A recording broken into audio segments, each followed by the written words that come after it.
I hope you're having a good day today. Hope your day goes well. And your day has been going well. I'm gonna use this later for something like pockets. I would only use my sick inventory as a full-on lace designer. I'm inspired, but like I don't like. I'm not a full-on lace designer, so I can't like. I would not design full-on lace like her, but that's just me.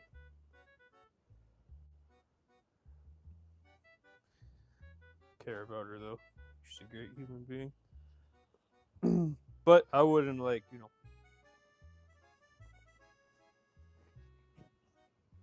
full lace like her. Oh yeah, I'm just gonna go crazy and just do whatever I want. Yeah, not care about whatever. I don't know.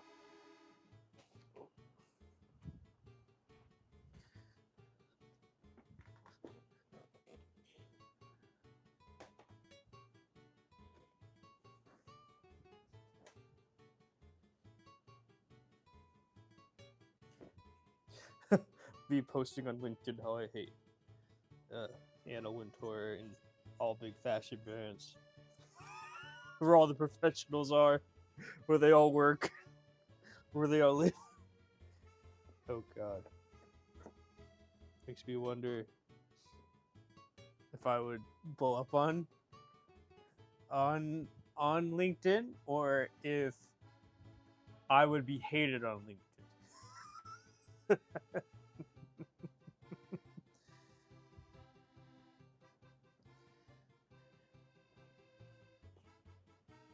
Yeah, they probably want you to be safe and like feel good about something, sensationalize it. Probably don't want you to be like me and angry and yelling at fashion gatekeepers and big gigantic brands for not paying their employees and using slave labor to make their garments. They'd probably hate that on LinkedIn. That's where they all live. I'd probably get banned.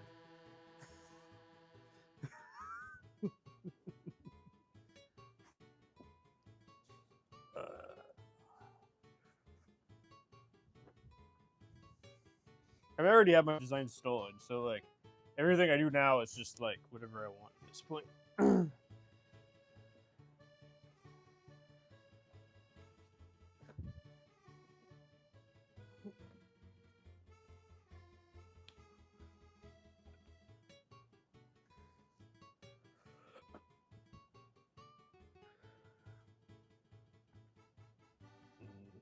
don't want this, this, and this. No, I don't want this, but I want this.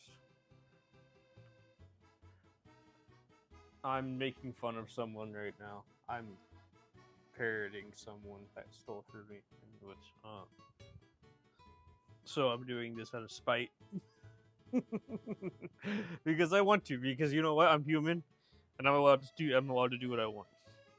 If I want to be spiteful, I can be spiteful.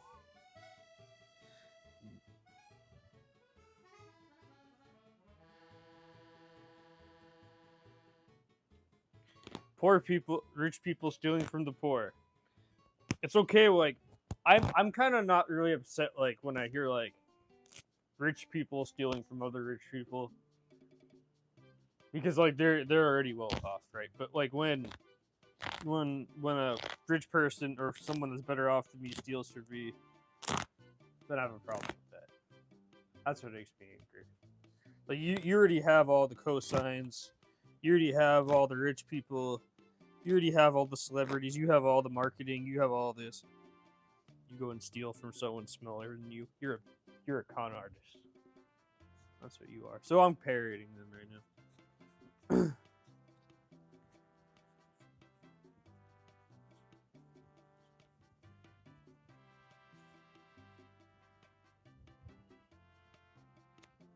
I don't think LinkedIn would like my Anna Wintour cake.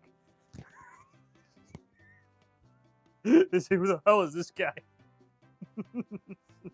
Who would want to give a brand deal to that? They'd be some ballsy company to do that. Would be funny though.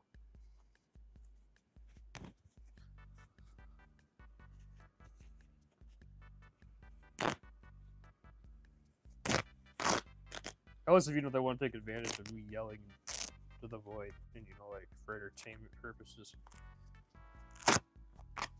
then they would put me on the stage, me cutting and sewing, yelling at the world in front of a live audience for views and attention, and their retention rate, their CPM would be a ridiculous amount of advertisement. That would be insane. But then I would go corporate, and I would hate myself for that, and I just wouldn't want to do it. So, YouTube it is. Free for everyone.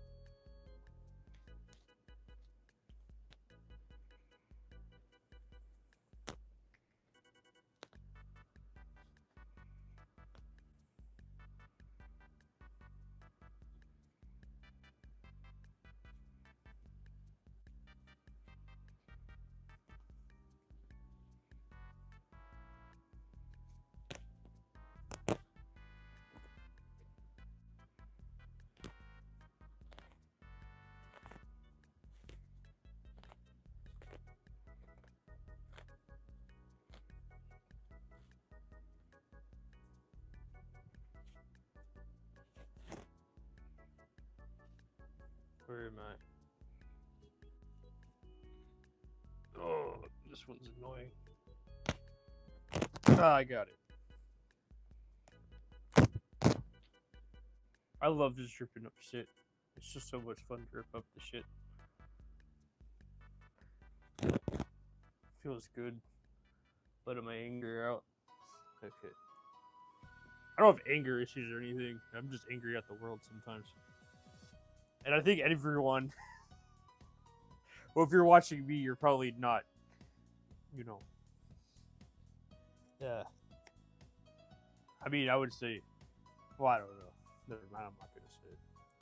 But, okay. I'm just going to start getting stuff done. Okay, so I'm going to do this. I'm going to combine this with this because I just want to see how it looks. That's disgusting. I don't know where that came from.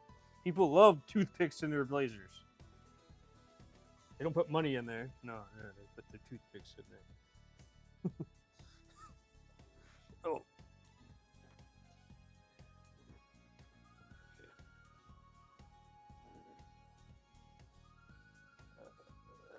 Let's see, this is going to be the front. Okay, I think this will work. Woven fabrics are cool. I like woven fabrics. Okay. Yeah. That's what I thought.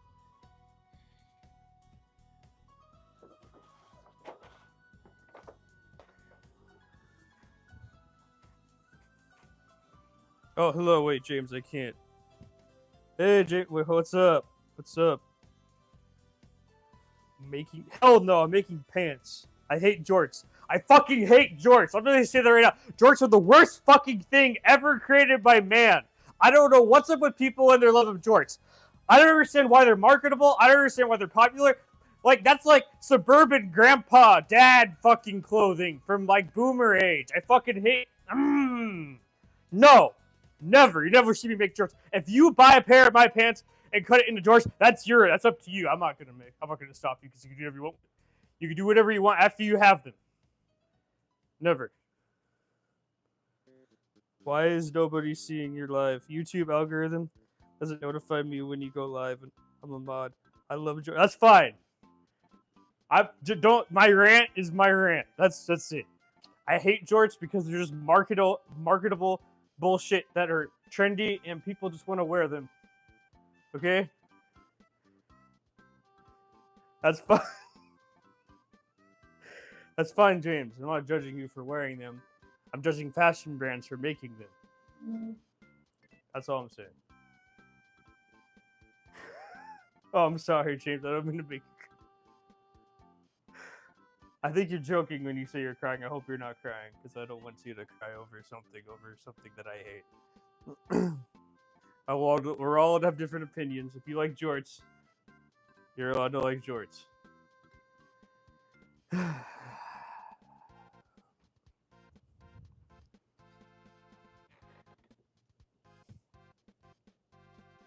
I know people that don't know what fashion is and they know what jorts are. That's how popular and trendy they are. I hate them. They're so trendy and nasty. Everyone is making jorts. Everyone. I would never make jorts. I don't know how this long pair of pants right here translates into jorts. But yeah. I hope you're laughing and crying. I hope you're not.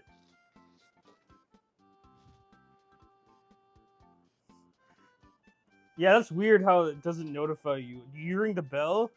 I think you have to like ring the bell and click on live streams, because I think that's like sometimes you get notified. That's weird how mods don't get notified that, you know, there's even a live stream going on. YouTube algorithm hates me. They don't want to hear my rants on jorts.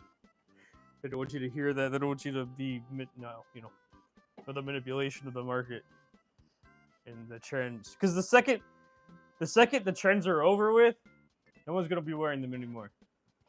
By the way, I hope everyone likes and subscribes and has a great day. And I hope, I'm not gonna. My opinion on jorts does not equal your opinion on jorts, okay? Just because I don't like them doesn't mean that you have to. Doesn't mean you, whatever. You can like them. I don't care what you do in real life, but just understand, all just marketing bullshit created by the system for trendy stores to sell more shit to you. That's all it is.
Hope everyone likes and subscribes and has a great day. And I hope my opinion on jorts does not deter you from wearing jorts, because you can do whatever you want. But I'm just like a good trendy bullshit. I mean, you could possibly tell if you watch all my live streams and watch all the videos that I've made, me talking. You know that I do not like anything trendy.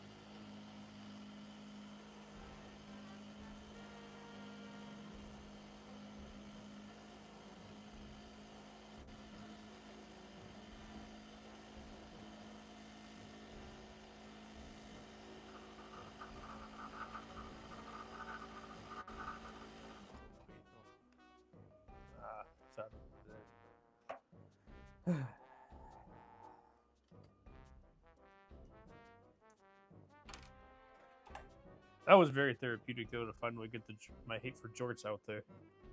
Oh, you all know.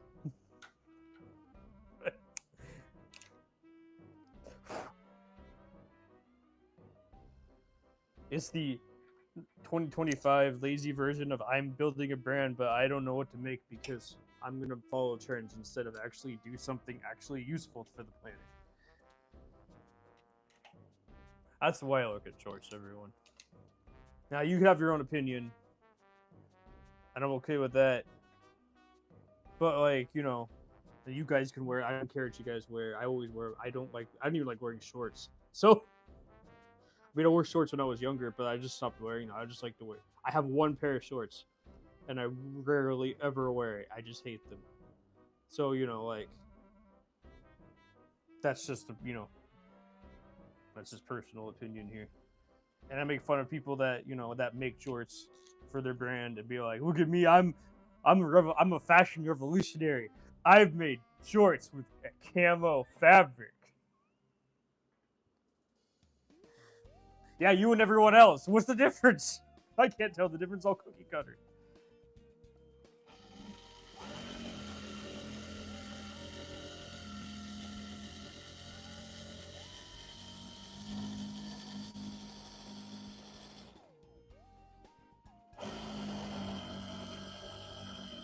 Now, if you wear shorts, that's totally fine. I don't care what you do. Just like and subscribe. That's all I ask.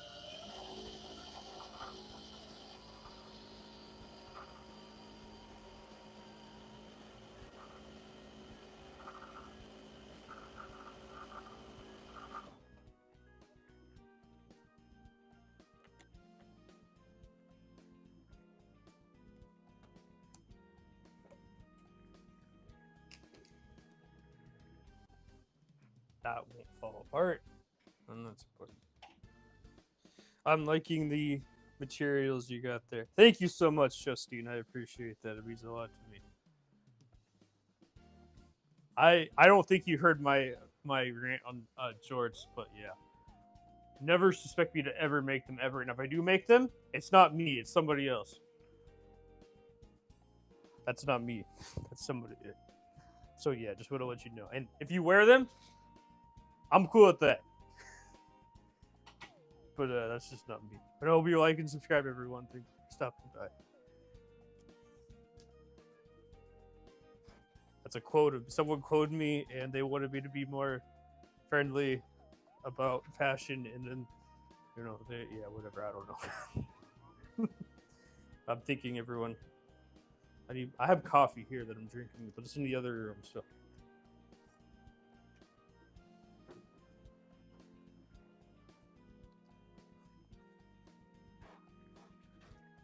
Okay. But anyways.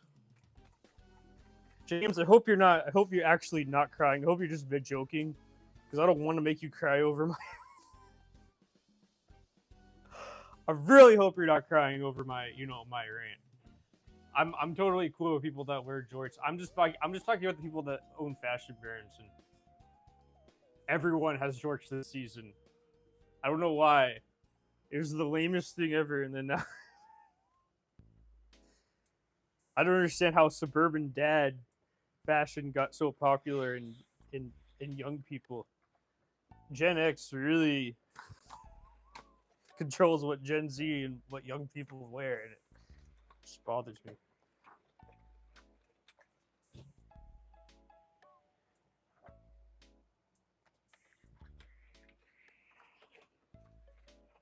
Still trying to figure out the pants I'm making. It's looking better for anything I've made so far. Hey, congratulations, Justine. I'm happy for you. That's amazing. Yeah.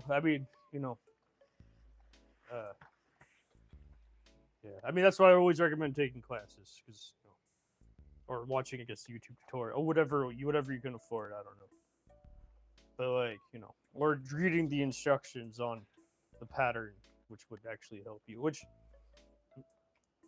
So it is the front of my hood when I serge it to the jacket supposed to overlap in the front. Yeah, like. Hold on, do you have an example? Actually, I do have an example.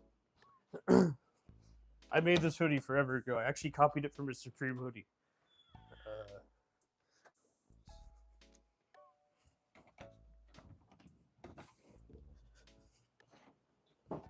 So this is a copy of a Supreme hoodie that I made. I went and made the copy of the pattern and everything from a Supreme hoodie by doing all the work. Anyways, my mentor. Anyway, so notice how this has this right here. and just close it off. This is overlapped, so I pre-sewed this by overlapping it and then just sewing it together. Just have to attach the hood and have another. Oh, good, congratulations. But yeah, that's what I recommend. Just you don't have to do it that way, but I recommend doing it the right way, or doing the common way, and then doing it your way, because you want to at least know what you're doing at first. And also, I'm pretty sure the instructions tell you to do that. Because I'm telling you to read the sewing instructions, but no one likes to read them. So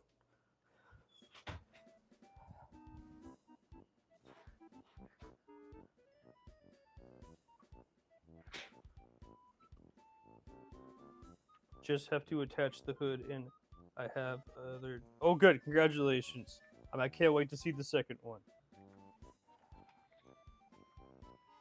Did you sell that first one, or did you just do it for free? I was confused over that, by the way.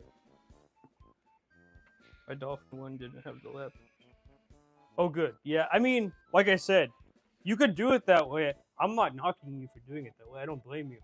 But also, like, if you just, like, do it right and then do it wrong. Because then you could just know the difference. That's all I'm trying to say. Did it for a friend, GMA, did it. Oh, good. Oh, there you go. That's fine. Yeah, as long as you got the good trade out of it. I'm okay with trades as long as they're worth the work, Anyways, I hope everyone likes and subscribes. And has a great day. Anyways, this is going to be the first piece I cut out. Definitely be the first piece I cut out. Okay. I'm going to put it over here. I'm going to use that. So I got lace from my first mentor. I'm thinking about making pockets out of it or something for these pants. Just some nice lace pockets or something.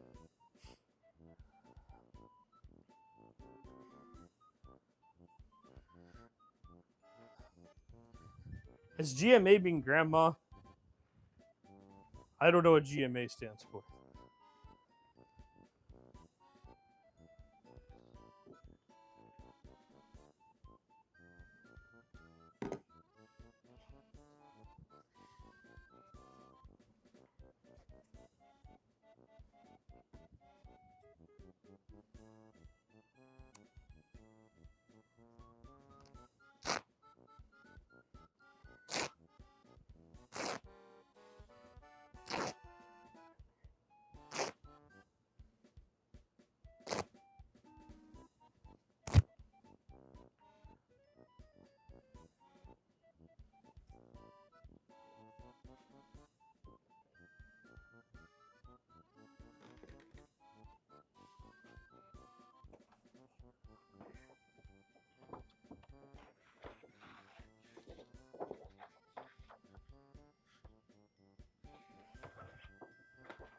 So I'm doing a parody of someone else that stole from me right now, and I'm making fun of them. I'm not gonna say I'm not gonna say it by name. Yeah. I said their first name once, but it's a very common first name. So, this is like if you know, kind of a thing. I think it's kind of funny how somebody can think they're the god of fashion, yet they have to steal from people in order to feel better about themselves. I think it's funny. So, of course, naturally, I get, if you know me, if you've watched me for a while, you know that I like making fun of people like that. So,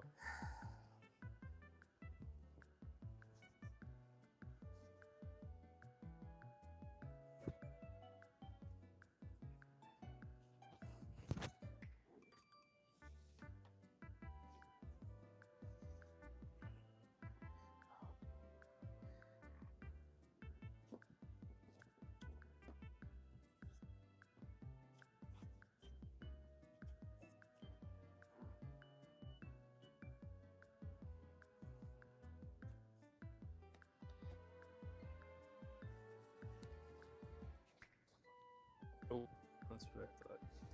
Wait, let me share this. Nope, this one does not want to rip. Okay, that's fine. Anyways, I'll just do this. It'll be good enough. Cross grain, full grain, on grain. It's fine grain.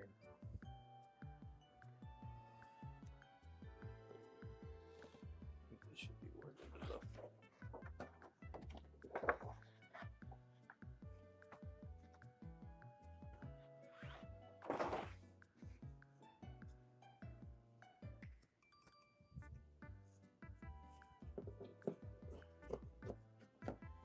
Also, I didn't like how other designers are just like. I like watching your guys' projects and seeing what you guys do. Obviously, like send them to me. I'd like to see them. But like, yeah, there's other designers out there that that don't like to do that, and they just like to say it was all me. You're the reason you started that, and like I don't care all that much, so I will never take credit for anything that you guys wanted to do after watching my videos or live streams or whatever. Like, obviously, I yell and I scream and I make fun of jorts and like whatever, make fun of the fashion industry. But like that's all just like my opinion, and I'm a nobody. So you guys get radicalized, I guess, or whatever. But I actually do care about you guys, and I care more about you than the actual fashion, because you guys are actually real people. I'm not like one of the people. Look at me, I'm a god. I'm so good. Like I hate those people. I can't be around for like more than 5 minutes. The lace was really pop the colors you have chosen. Yeah, I think so too. Yeah, thank you.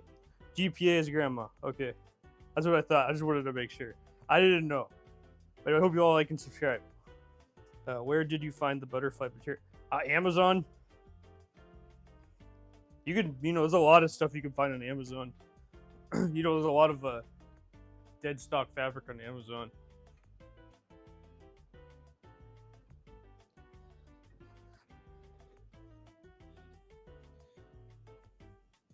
I mean, like my friend from Japan, she goes thrifting a lot, and like Japan obviously has a much different thrifting vibe, especially since she lives in Tokyo.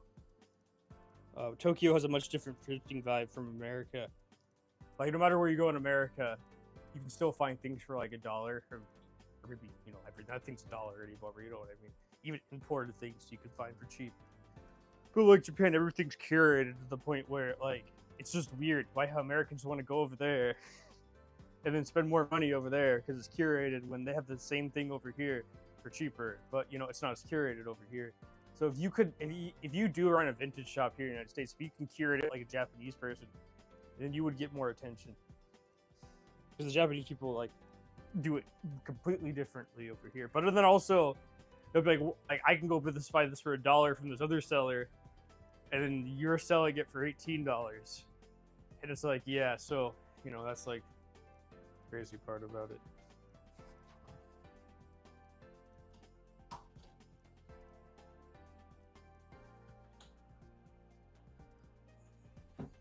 That's like the thing that goes on here in this country versus like another country like Japan.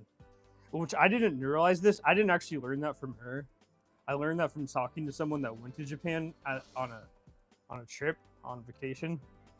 And then I just realized how Americans are just ruining the economy. And then I got visibly upset over that. And now I'm just like, okay, well, tourists are ruining the country, of course. And of course, it has to be entitled rich Americans that complain about how they're poor over here, but then can afford everything in Japan.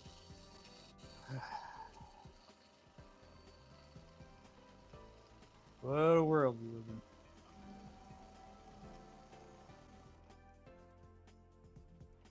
And those are the same people that wear jorts, so they can go fuck themselves. I don't care.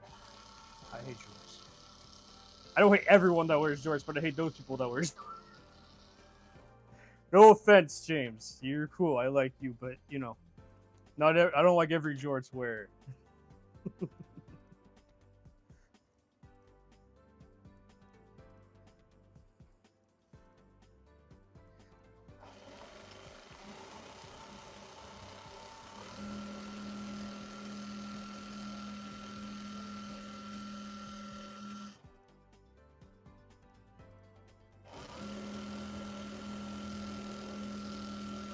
They also wear Mason Margiela or whatever the fuck his name is. They're like, oh, these Mason Margiela shoes that I spent a whole paycheck on are so cool. Like, shut the fuck up. Your shoes are the stupidest things I've ever seen in my entire life. Why are you so obsessed over shoes? Like, it's like after 2020, when shoe culture died, it only became a luxury market after that. and like Nike's died and everything. Like, I mean, the whole Nike market died, and it became about spending $1,200 on a pair of shoes and how cool they are. I hate it.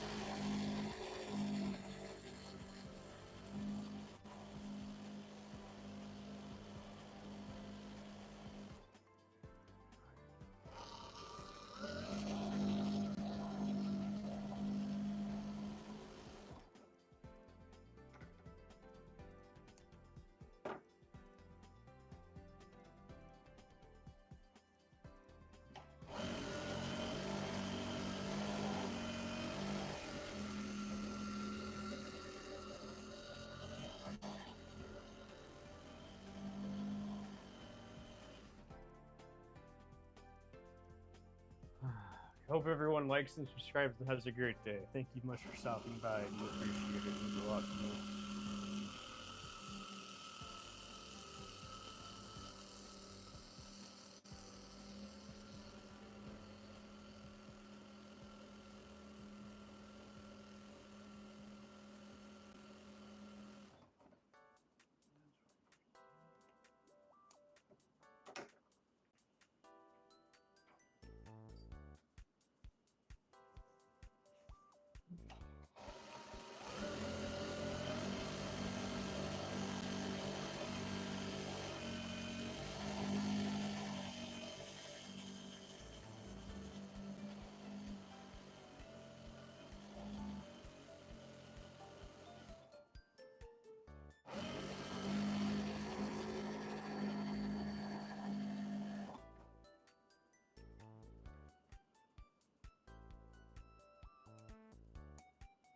Okay. So I got this done. Oh, you're welcome. I don't know. Yeah. So, like Vogue Fabric, like there's this place called Vogue Fabrics in my city, or in the suburb of my city, and I go there because it's just closest one by. But I just go thrifting. There's a bunch of thrift stores in my city. You know, I have one that's half a mile away that I just walk to. I can get a blazer there for like $3-4. You know, I can get a whole bunch of materials there for really, really cheap. I think these pants were on sale actually there. I got it for like $2. This pair of pants. So, you know, like you just like go around and like James, my moderator. Yeah, thank you. I do appreciate that. Yeah. But you know, but if you do what James does, he you know, he goes around and does thrifting and estate sales, and you know, I mean, that's a lot of work, don't get me wrong. That's why I just like going to the thrift store, and sometimes occasionally going to the you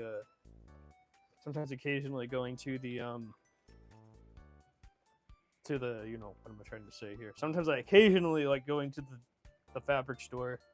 But you know, I honestly just prefer Amazon and thrifting online. I've gotten some great deals. I found some duck canvas, like that brown duck canvas I've been using. It was like 5 yards for like $3 each. It's like $3 a yard, which is a steal because usually it's like $12 a yard or something, or even more. So you know, like I have gotten great deals just Googling shit, finding stuff online, and whatever. You know, I'm not gonna keep that from anybody. Anybody can go on eBay. Anybody can go on Mercari and Google, you know, vintage fabric, whatever. So, you know, there's so much crap in the United States, I don't care. Like, that's you know, like in Japan, they have to import it because they're on an island. So, of course, they have to charge $18. And also, they know what they're importing, too. Because they have to know their research, because they're, once again, they don't have a bunch of crap over there like we do. So, you can easily get that shit for $1. But in the United States, no, we're a gigantic landmass with a whole bunch of people that bought a whole bunch of shit. And we love shit. We love buying shit. We love owning shit. We love reselling shit. We have so much shit we have to sell it for cheap. Hope everyone likes and subscribes and has a great day and learns something.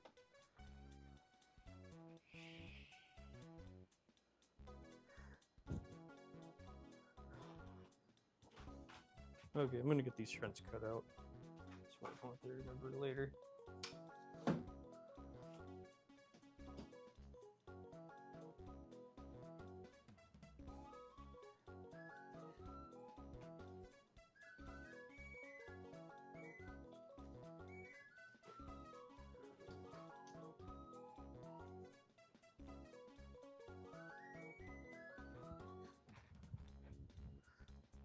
The first thing the designer stole from me was a jacket.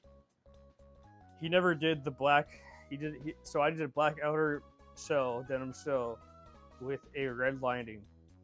Okay, so I was okay with that because it was like whatever. He just added some patch. All he did was make it patchwork, but he stole the red lining, and I was like, okay. So because he saw me in the jacket when I first met him, and he gave me this like death stare. Like I said goodbye to him. And he gave me this like cold, evil death stare, and he gave me this death grip of a handshake. Like he just squeezed my hand. And it felt for I don't know if it was for 30 seconds, but it felt like it was for 30 seconds. He just like this hand. He just squeezed. I can't even go that tight in a handshake, you know, because I just know how wrong that is. But I didn't want to do it to myself because I don't want to hurt my hand. But you know, like it was like this. Like I want to like just straight up like he tried to intimidate me or scare me or something, and like it was just weird.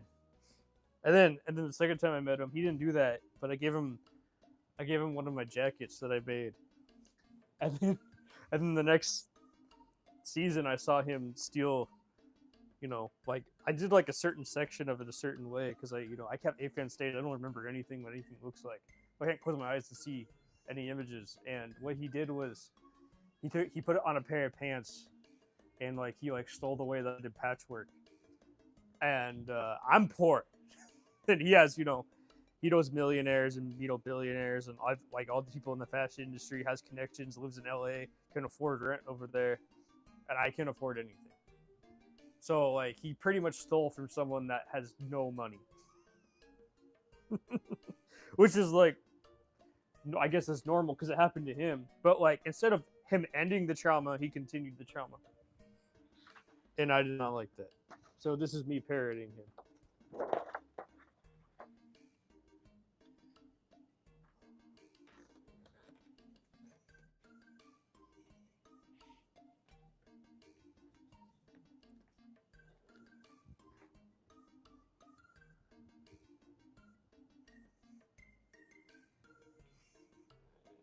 I can't even afford basic groceries, and he stole from me. So, you know, I'm not Frank Zappa. You know, like how I'm not mad at rich people from stealing from rich people. Like, you know, they have mansions and cars and food and whatever the hell their hearts desires and fans. I don't got any of that. So, you know, when that's what a con artist is, when a con artist steals from someone who has no money. Okay. And takes credit for it. And then his fans accuse me of stealing from him. That happened. So, you know, fuck that guy. Fuck his fans, I hate him.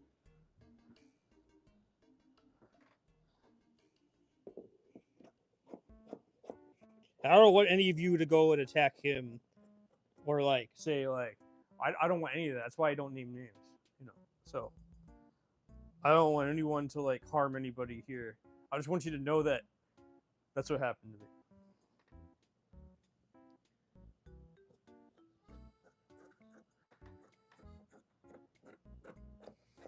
That's something you have to all watch out for if you want to be on my level of this.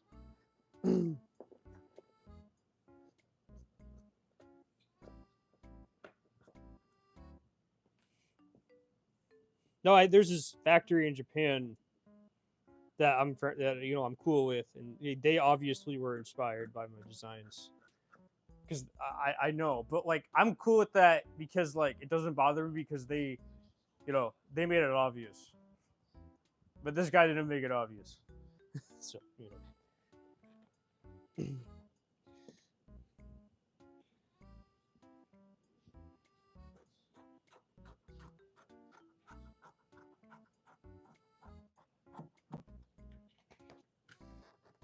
I suspect, you know, my designs to be stolen.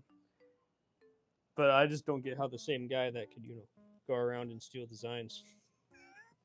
I mean, the guy that complains about his designs were stolen by a guy that makes $300 million a year can still, you know, he could do the same thing to someone smaller. So it's like up the food chain. He was like here, this other guy was here, and I'm all the way on the bottom.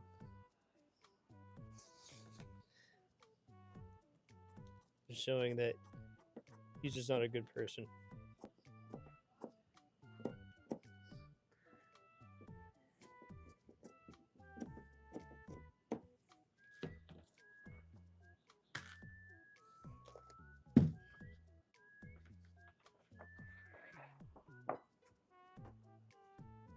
Anyways, I got one front cut out. Okay. I like repurposing. If they know you are poor, they're more likely to steal things because you know you don't have the money to sue. Yeah, I don't care about that. I don't copyright anything. I don't even have the money to copyright anything. But like, I'm okay with it. But it doesn't bother me. I hope everyone likes and subscribes and has a great day. But anyways, at the end of the day, it doesn't bother me. I just don't talk to him ever again. That's all it comes down to. Like, I ignore him whenever he's in. You know, he claims to be a Chicago person, but he wants to live in LA. So, if he really was a Chicago person, why would he not? Why would he not have a studio in Chicago? Chicago is not home to you. You already say that when it's convenient when you want people from Chicago to go buy your shit. Yeah. Like I would move to New York City, and just like that would be it. Like I wouldn't move anywhere. I wouldn't call myself a New Yorker. I wouldn't call myself a Chicago person. I would just live there, and just ignore everything. But that's just me. I wouldn't market it when it's convenient, when I needed people to buy something from me, to make them feel better about their position of spending $500 on something that I made. That's just manipulation.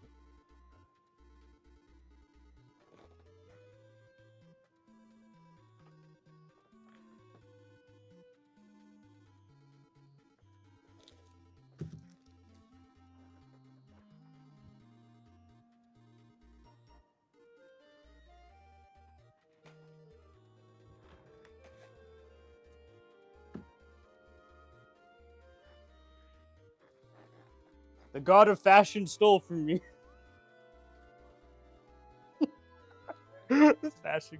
What? No. The fashion god. The fashion. Funny. Anyways, I don't know. I don't really care. I think it's. I only tell you out of like. I think it's funny how someone can think so highly of themselves, yet also not be original or creative. That's all I'm trying to say.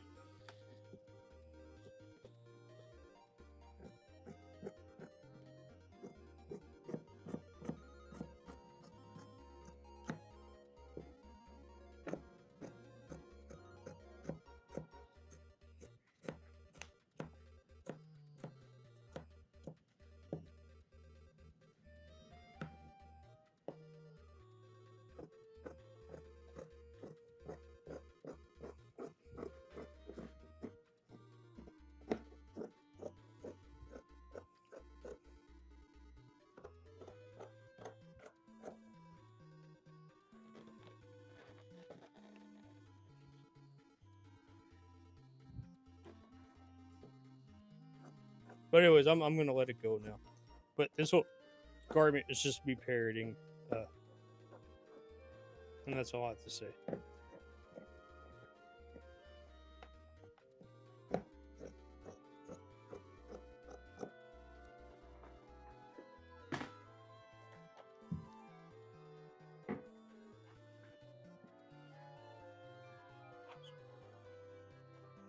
Okay.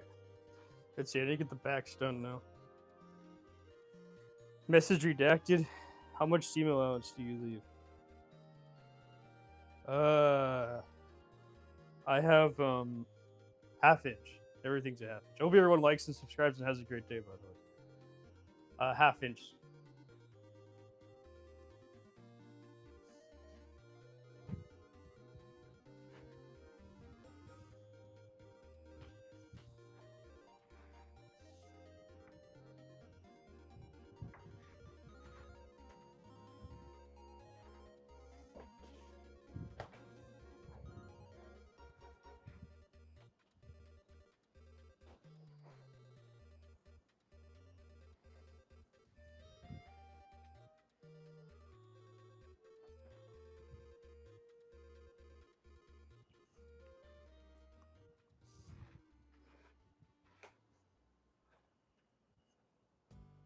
Oh yeah, super light.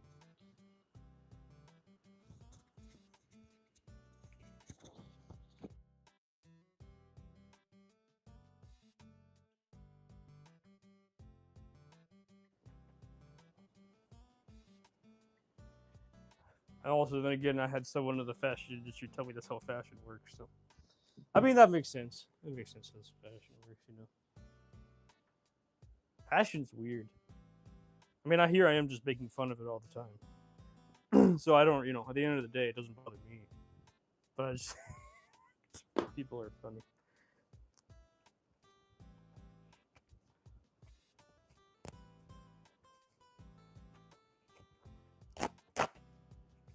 Human psychology is weird.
I don't think this is long enough.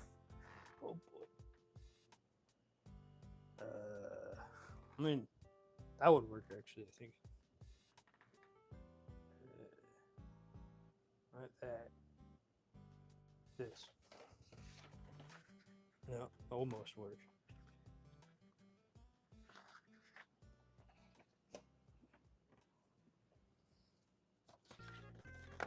Yeah, I know this would definitely work, but that would still be too short. Damn, almost.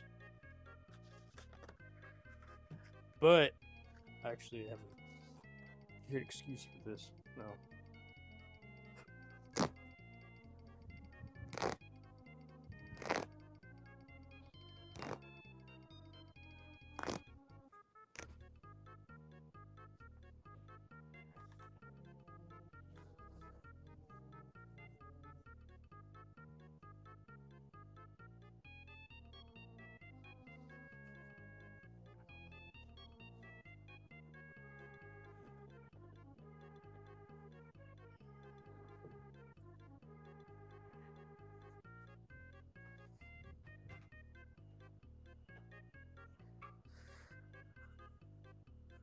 Hope everyone likes and subscribes and has a great day.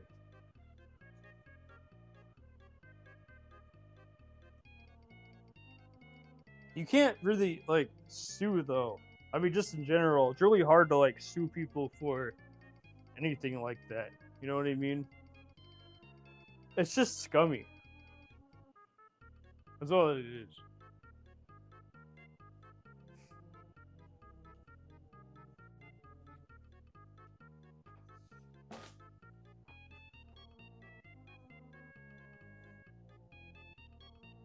But I'm gonna leave it at that. Anyways, yeah, being on LinkedIn and having these live streams on LinkedIn would not be good for any brand, any fashion.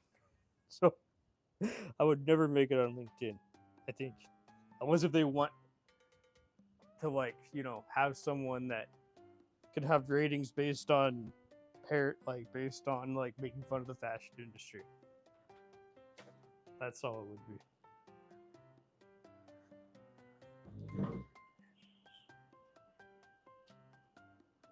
But thank you. But anyways, yeah. I couldn't make it on LinkedIn. I don't know. I keep on seeing that LinkedIn ad.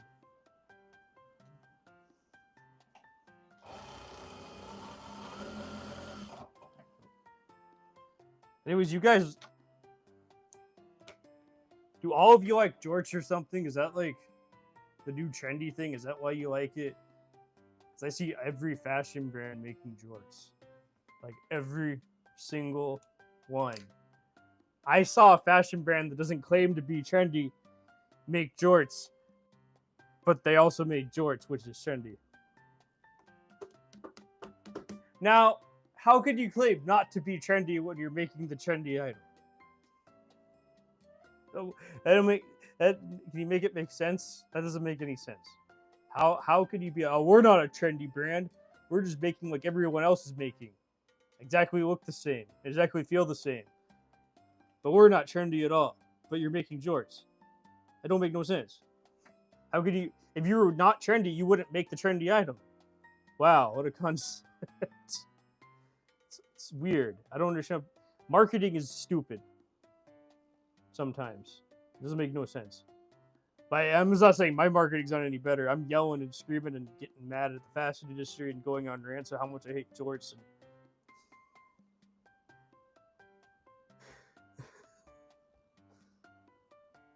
and stuff like that. So I'm not saying that's good marketing or good PR or anything.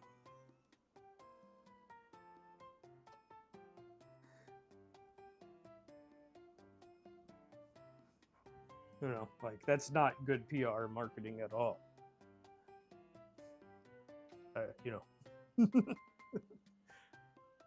Maybe it would make you laugh in the moment, though. It'll make you think about something, or but like no one's gonna. Not many people are gonna be like, I want to work with that person. I don't really want to work with people too. That's like doesn't bother me, but you know what I mean. There's usually some big fashion brand. You're not gonna want to work with it. You're not gonna want to be sponsored. You're not gonna want to sponsor one of my live streams.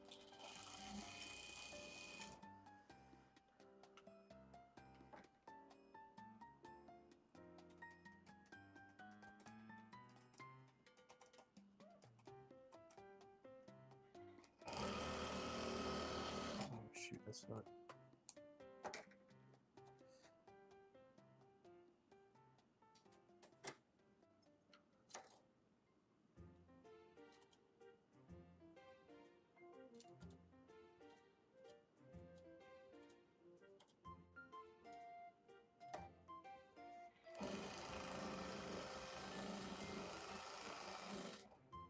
Well, then again, in the current climate, though, with uncertainty,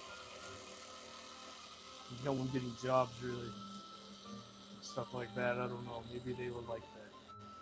Maybe show like the real side of fashion or whatever weird corporate stuff they would want to market it at. But then that would like ruin the whole purpose of my show, because then it would be like money behind it, and not just like money from like people, and I may have to charge for it. And PBS is dead. No one has any way to like watch art anymore for free, really. So yeah, that would suck. It would just be a corporate version of this. It would look nicer, it'd look fancier. It would have a huge audience. But I don't know, it would kind of destroy like the undergroundness of this, and I would have to censor myself. I don't know if you guys would want that. Hope you like and subscribe, and have a great day. You know, I don't know if you guys would want that censored. And then that means they'd be taking advantage of like someone that's angry.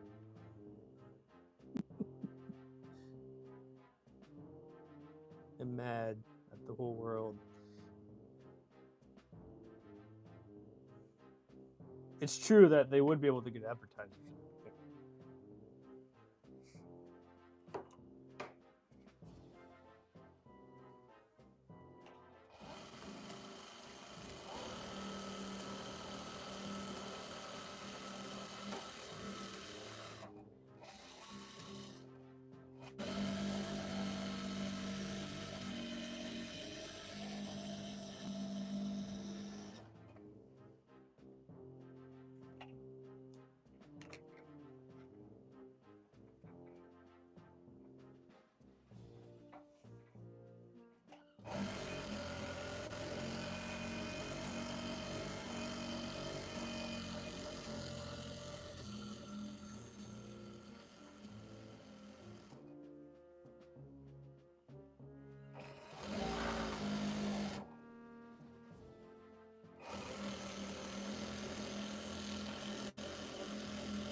Okay, excellent. I got that one ready. Time to get the next one ready. Anyways, I hope everyone's having a great day. Hope you like and subscribe and enjoy the show. I don't know what to rant about anymore.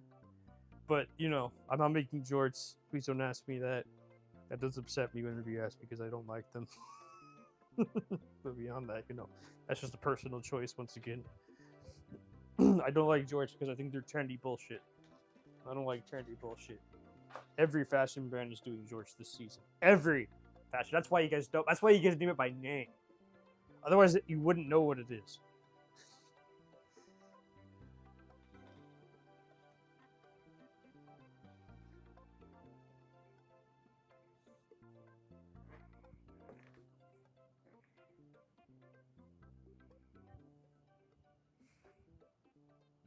Unless if you're like, you know, a dad, then you know what jorts are.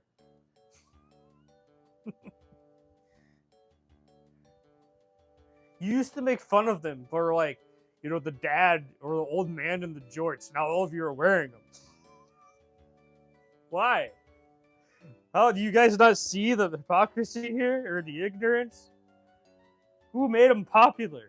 Who in Hollywood made them popular? Who made them cool?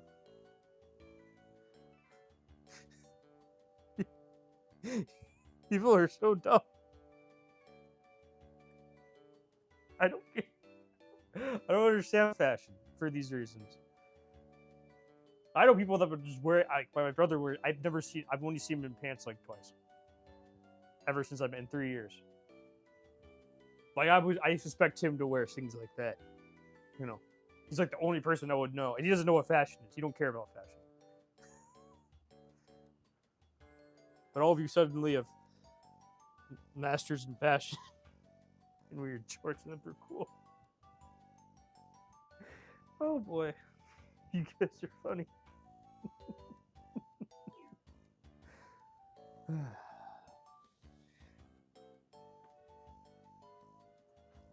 No, I can't find the thing I'm looking for. I just had it.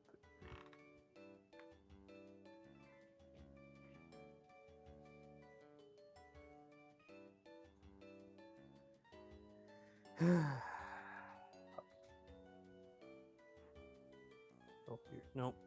Here, kind of. It's a piece of it, but not what it looks like.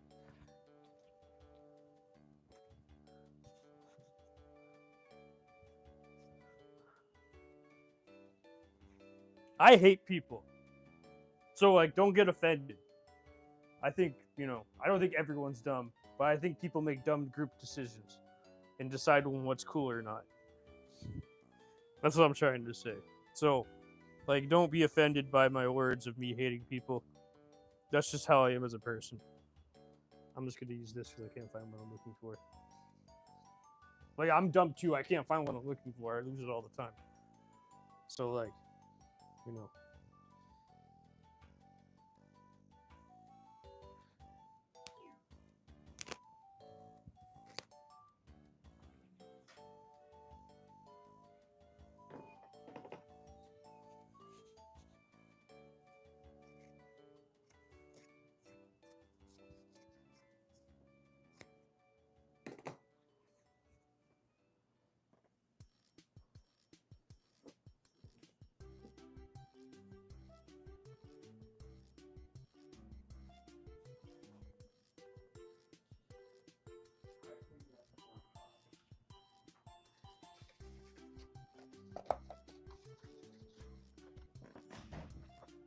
Perfect.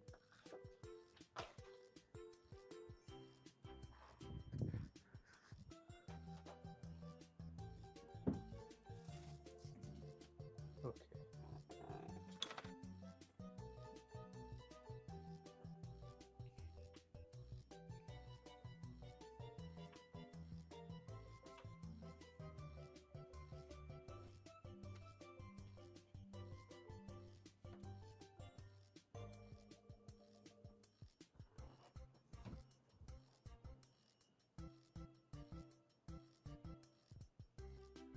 Do you use your fab? Yeah, I use my fabric scraps all the time.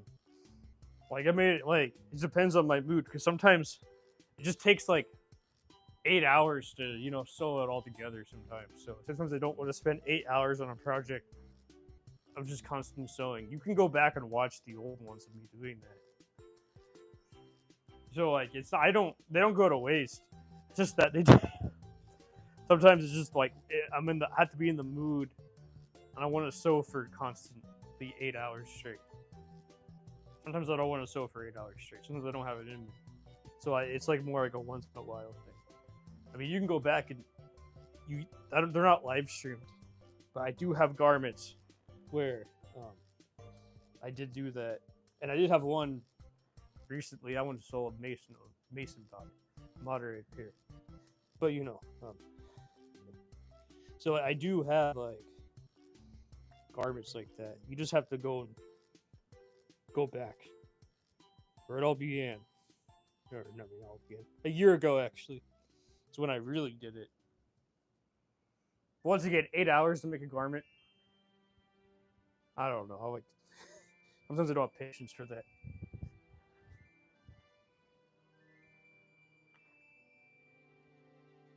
And sometimes I patch up things with it. Hope everyone likes and subscribes. Thank you so much for stopping by. I do appreciate it.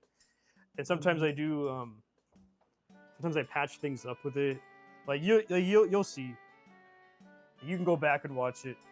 Sometimes there's a hole in this garment, so I'll grab a random fabric scrap and use it, patch up a garment, to make sure it lasts longer. I do all different kinds of stuff.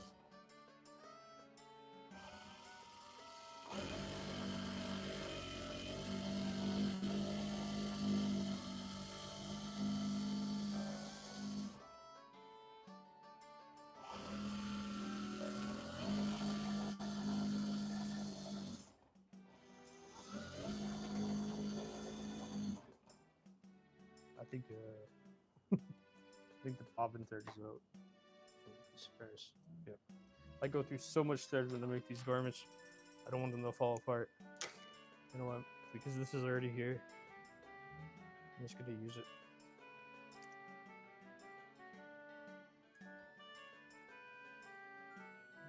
Okay. And then it's not a skill issue. I just literally use that much fabric, that much thread.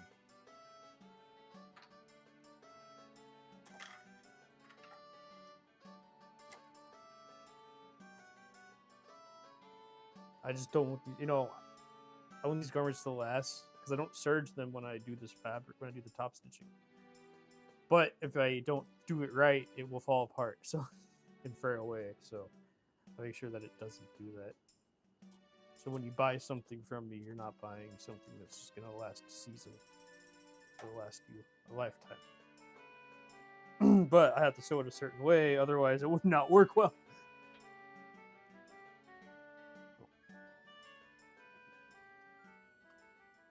Oh no, that's why. All right, forgot. I'm so used to only having one of these filled at a time.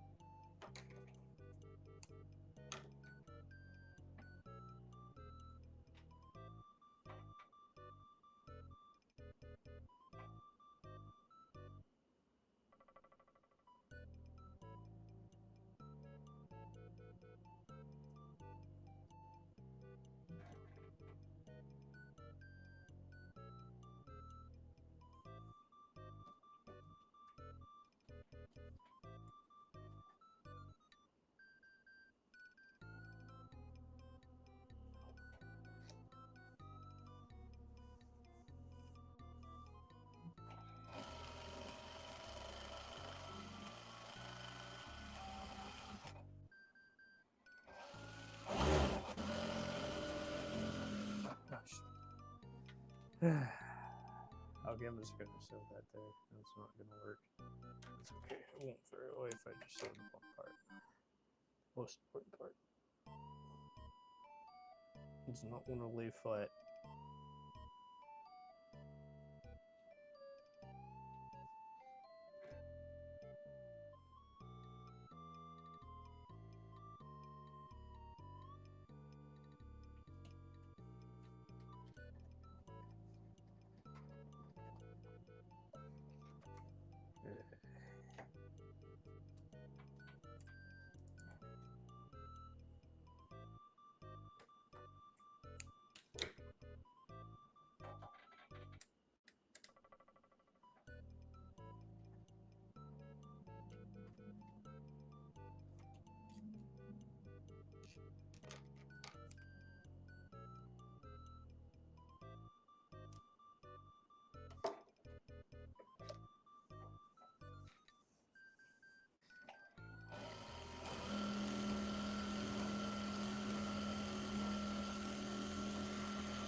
Hope everyone's having a great day. Hope you like and subscribe, and I hope that you learned something, and I hope that you get a different perspective on jorts and how they're just mainstream nonsense.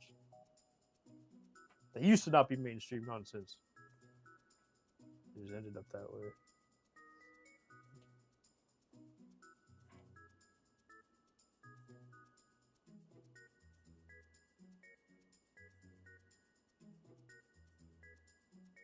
I saw there's this one person on TikTok who just randomly started attacking me in the comment section, saying how horrible my designs are and everything.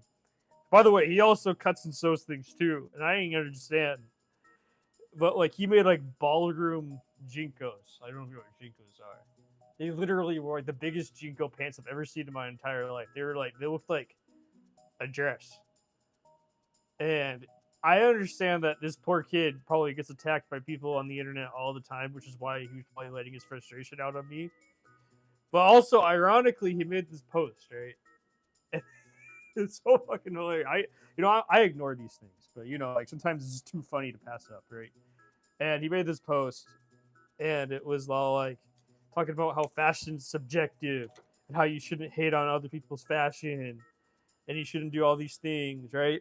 But then he goes on my post and has the audacity go to go against everything that he said on that post when he was angry and upset for being attacked all day.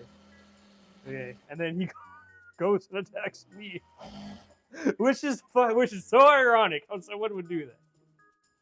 I find that stuff so hilarious. How someone would, be all like, would everyone says fuck you to you and like I hate your shit, your shit's bullshit, it's shit, whatever, and then he'll go to someone else and do that and continue the cycle and not like we could have been friends, like or been friendly towards each other, maybe not friends, because I'm friendly towards some of the people that do this if they're not fucking assholes and bigoted. Like I'm not against what they do. I don't really just because a lot of things they do is like more mainstream than me. I'm still proud of them for cutting and sewing garments and everything like that. But like also like I don't go to other people's posts and start slandering wrestling. I don't go and say how trash their vision is or whatever. Like I don't have time for that. But like when other people do that, it's kind of funny how the irony of it is all like how they do it. And I feel bad. I honestly just feel bad for these people because I'm sure maybe they're having a bad day or miserable. Maybe they have a miserable life. When I was younger, I had a miserable life for sure. So like I understand why someone would do that to make themselves feel better. But also I just feel sad for them. Like all these people I talk about, I just feel sad for them at the end of the day because they can't they can't just get past things. Like who cares what the algorithm thinks? Who cares what your peers think? I don't like. Why I raised my prices because I stopped caring what other people thought. Like I'm gonna because I'm making a new kind of garment now. I had to balance out everything, so I had to either lower prices or raise them. Of course, I chose. Of course, I chose the latter or the former. The former, I had to raise them too. Hello, what are you stitching? Hello, what is that stitching you're doing for it? So it doesn't fall apart and doesn't fray away, because I don't want to serge it. But if I do this, it won't fray away or fall apart, and it can be washed. So that's what I do.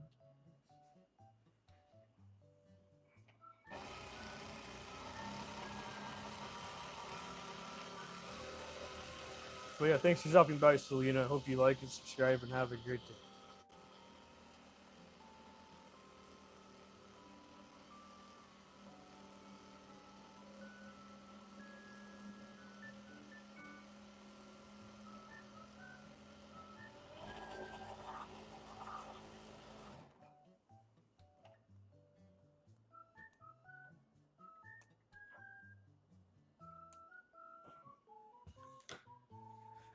Okay, so now that I finally got those two pieces ready, I'm gonna iron it and then I'm going to cut it out.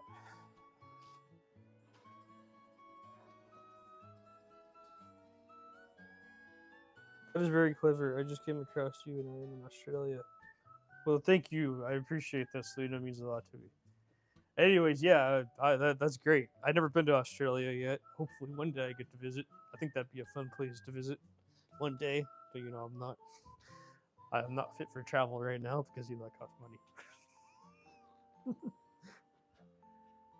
What are you?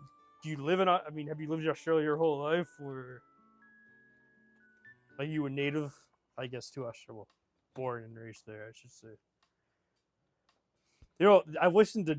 I don't know if you know this YouTuber from Australia that I watch. His name's Dink. Well, I used to watch him more. I don't watch him as much as I used to. His name is Dink Pods, and he reviews iPods and MP3 players and weird tech and stuff like that. Yes, born and bred. Okay. Yeah, he was also born and bred there too, but he lives in like some weird South Australia, small town, middle of nowhere, kind of small, like not Sydney. And yeah, he's a interesting guy. He knows how to talk Australian, I guess you could say. Like he talks very weird. Like I get it, not very weird. I guess out like he's eccentric, definitely. I don't know if that's like a normal Australian thing or if he just does it for the algorithm. But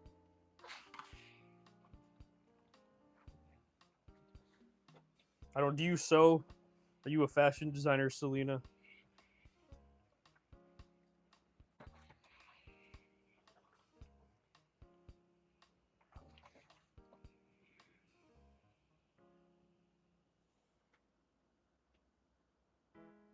I live in a small town in Queensland. Does he live in a small town in Queensland? I don't know. I live in a big city. I live in Chicago. So you know. Yeah.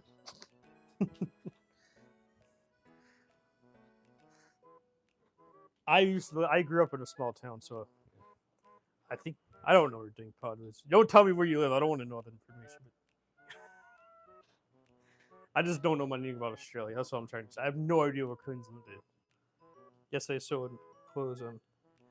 Not a designer role. I make quotes and bags too. Nice. Well, there's a lot of people that hear that that cut and sew, or that are always working on projects when they are here watching. So feel free to start a project if you want. And I do rant. I use a lot of curse words. I make fun of the fashion industry. I make fun of jorts. I just want to be up and clear and up in front of you about that, and I don't want to hide anything. But yeah, beyond that, it's also my show, so I get to do whatever I want. But yeah, I mean, thanks for telling me about that. I do appreciate it. It means a lot to me. You're welcome here anytime.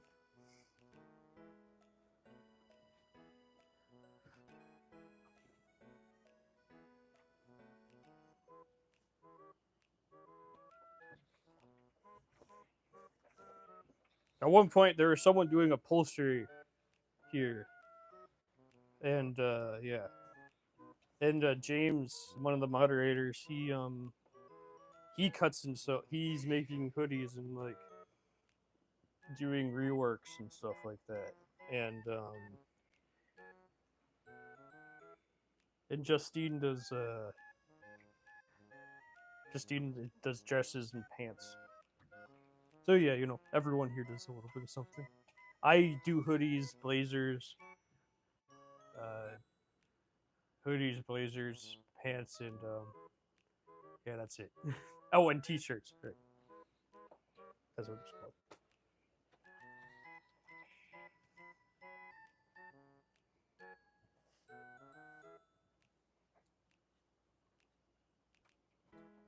That's what I do.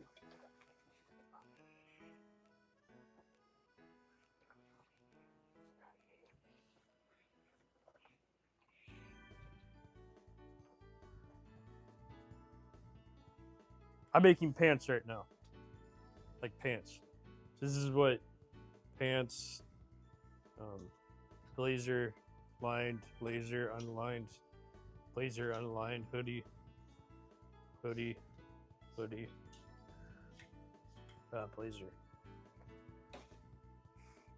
But I'm making pants. Okay, what does my pants look like? Besides, better looking than on the rack. This is my pants design. Dresses, skirts, tank tops. I am doing my first pair of pants. Yes, and that's good that you're doing that. So yeah, that's what Justine does. I don't know. I don't mean to speak up for you guys. I feel free to. If I say something wrong, please feel free to correct me because I don't know everything. But anyways, yes, this is what my pants look like. Thank you. Means a lot to me.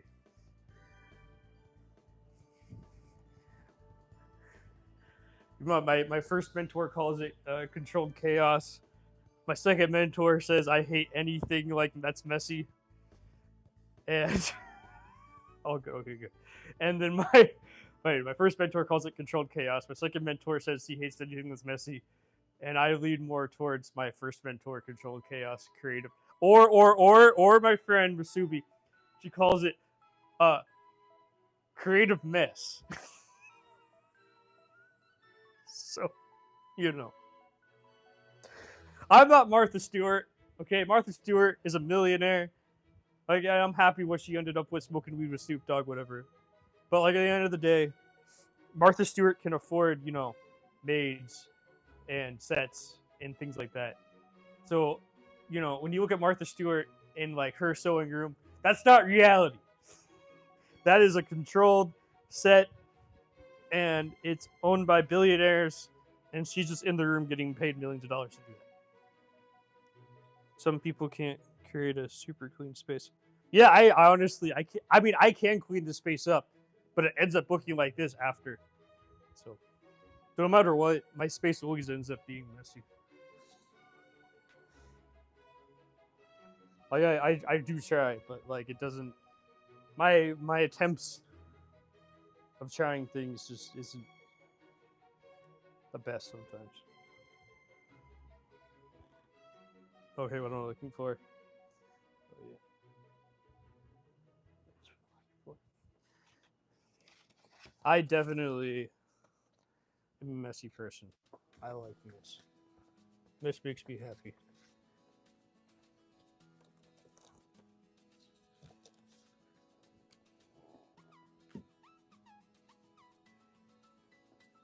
Like I don't know how people can't cut and sew without having a mess of any kind.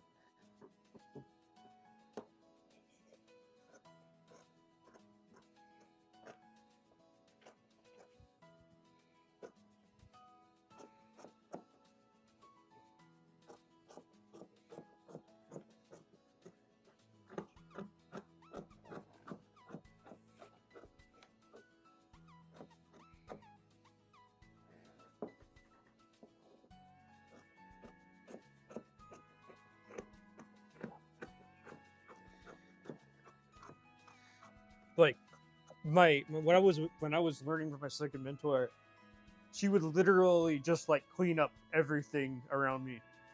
She would just take it and pin it and like put everything orderly. She just couldn't see that. She just couldn't stand the mess. She would literally make sure the mess was clean, or I mean, it was at least orderly. Like you look at her studio, it's spotless. It is clean all the time. I know she's making stuff. I don't know how she does it. Everything's organized and like perfect. Like, well, I mean, maybe not perfect, but at least like it looks nothing like this. So, I lose these scissors all the time.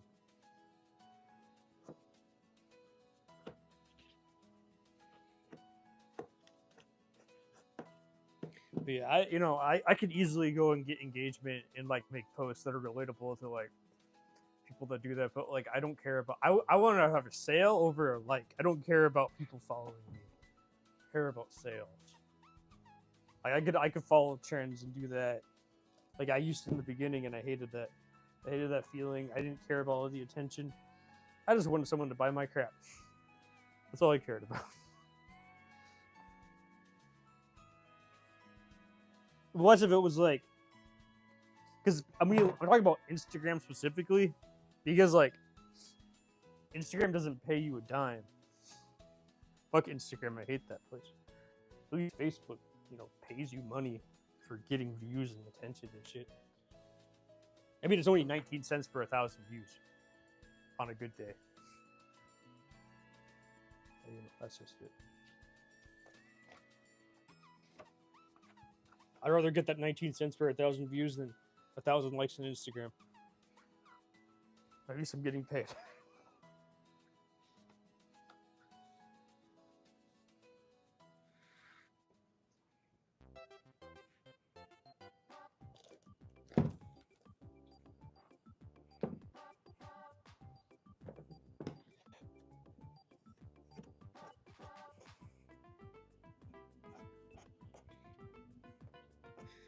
I got to the point where my second mentor was asking me questions. He's all like, should we do this or that? And I'm all like, you're the teacher. You're the teacher here. I don't know anything about pattern making. I love her. This is not shade throwing on her. I think she's a great human being. Like she made my current designs for my current patterns. I paid her for that. So like the legacy will always live on. But like, holy crap. You're supposed to be teaching me. I don't know.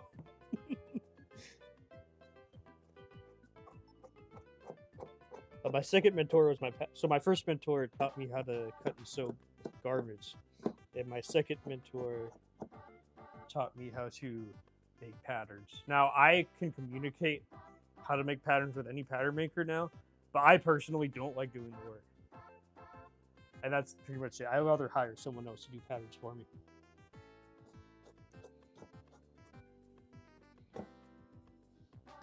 But I did make this pant pattern in class, and that's why I keep it around, because I love my mentor. And I love the memory of it.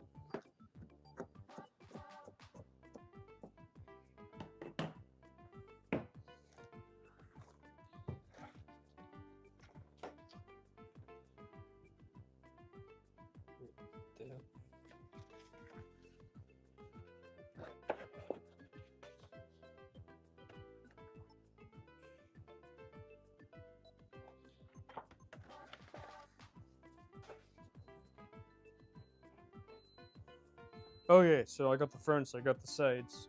I didn't get all the sides cut out. I got 2 of the sides cut out. I mean, I think this will work.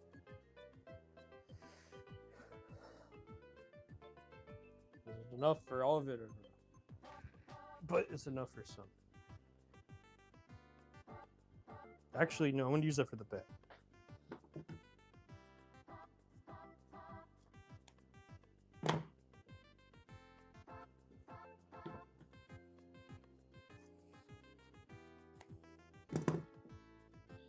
And my second mentor, my first mentor uses so her inspiration's like 1930s, 1920s, and she you can really tell that she makes lots of garments from that era with that style.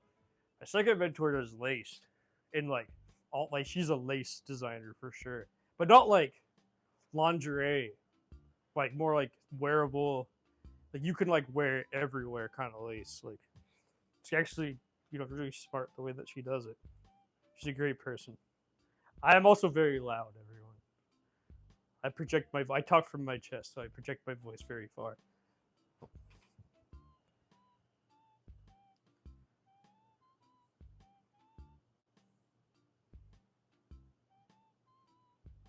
I like it. You probably know where everything is. Just about. Sometimes I'll lose stuff, but yeah. I mean, I have AFM stages, so I can't remember anything in my head. Susan, hi Justine. We were watching him make pants. All done. Well, thank you, Justine. I do it for you. So, hello, Susan. Hope you're doing well. All done. Yeah, congratulations, everyone. Congratulations, James, on getting the hoodie done. I'm proud of you. Okay. I want to tell me when you post it. I'll stop and check it out.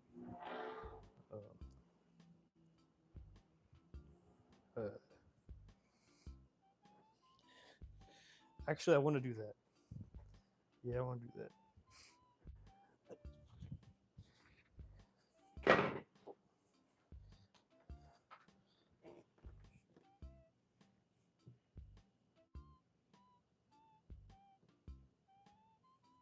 Would this fit?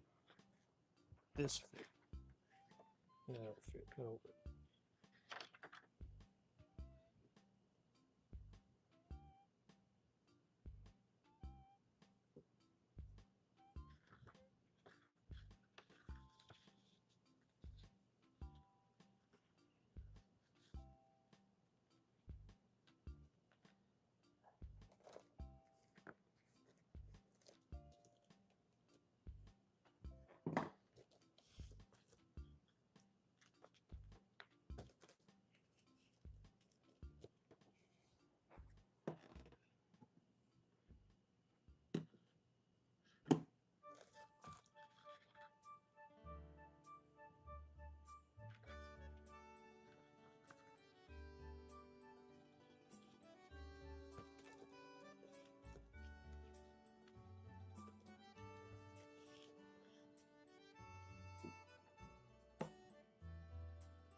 Okay, that'll work. I need 4 of these. Oh yeah, forgot about that. Yeah.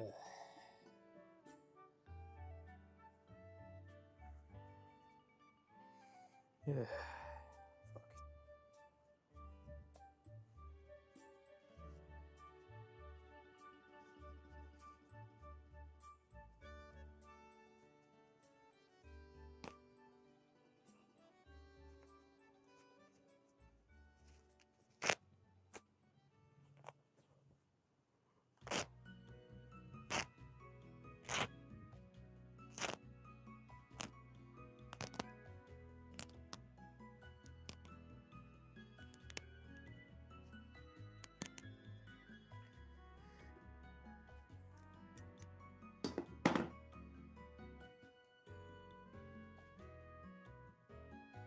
Wait, on your sides together.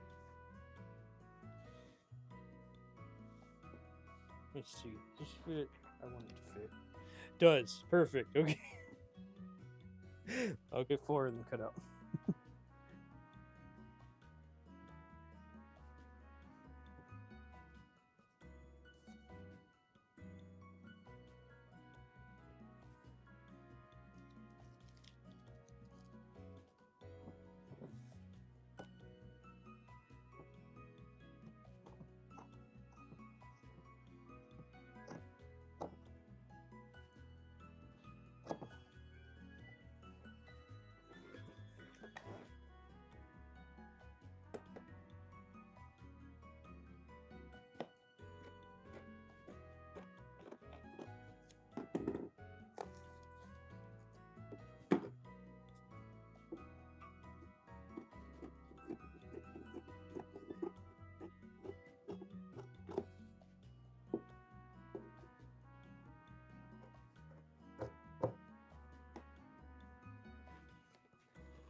Okay, great. I got 4 cut out. I'm happy. So now I need to.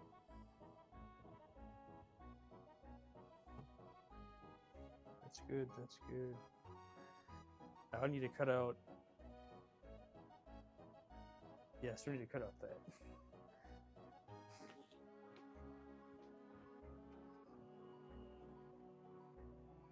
Congratulations, James. Are you happy with how the hood turned out, James? Oh yeah, James. How did the hood turn? I need to take a.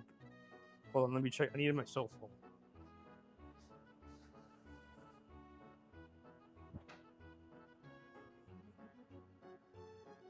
I'm gonna check Instagram to see if you posted it yet, but I don't know.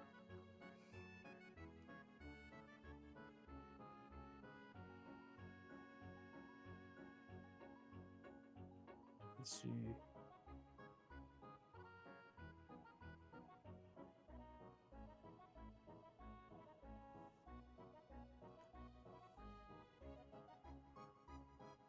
What it looks like, everyone.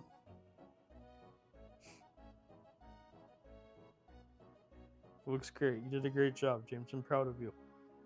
You're a very hardworking person. That's great. Keep that up, okay?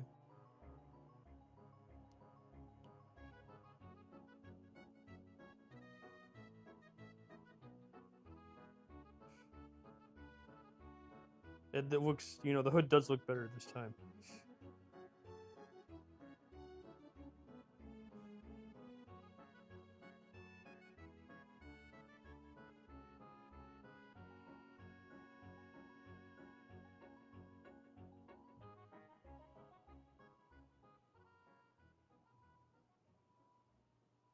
Right.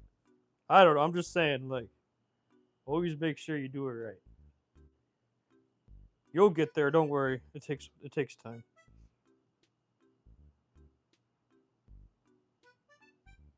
You're welcome.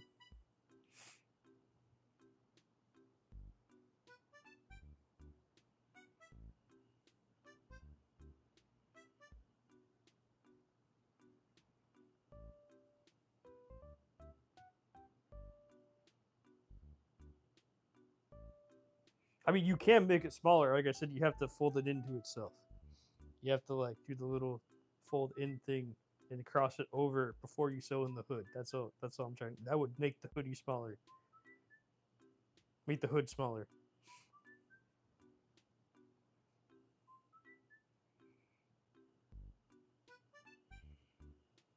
But who cares? Whatever. Who seriously? Who cares? I hope everyone likes and subscribes and has a good day. Anyway.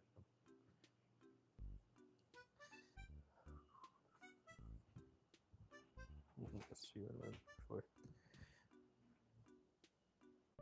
This would be. This works just right.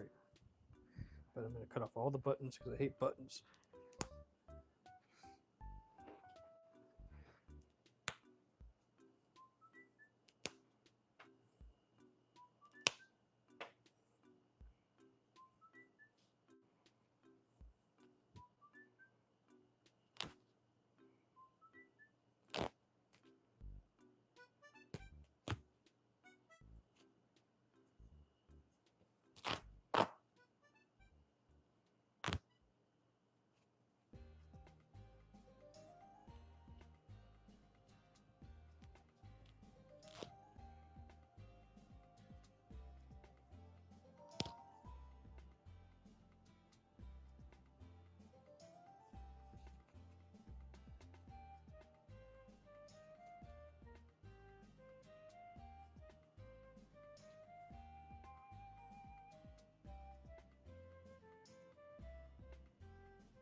Another dart. Oh, the way they did the dart was so lazy. Cutting corners.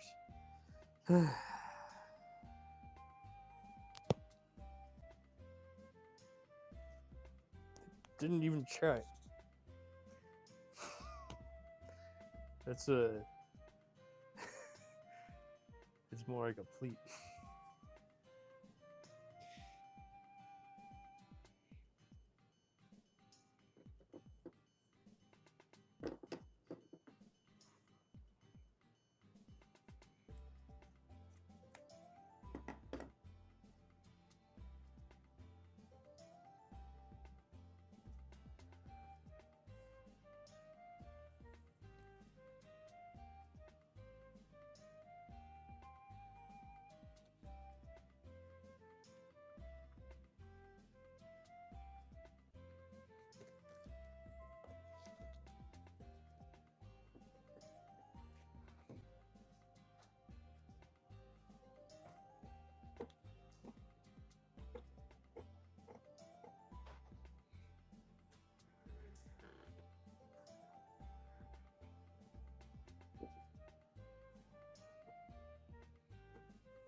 That's great. This is when you use this right here.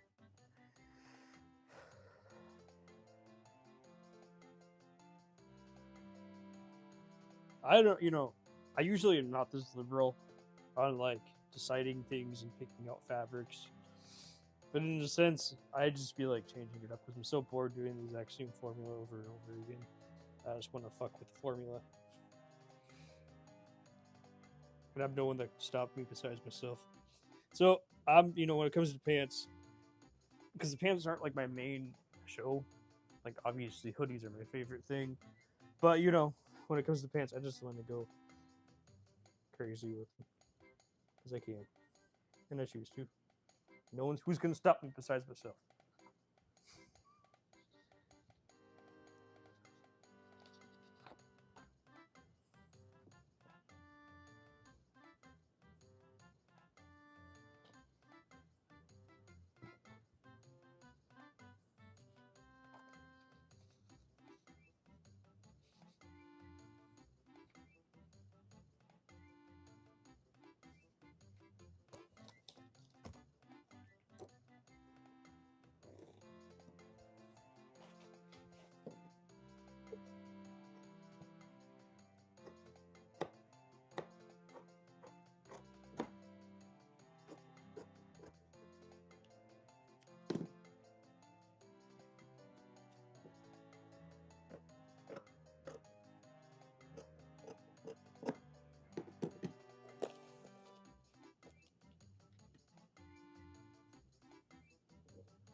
Yeah, it'll work.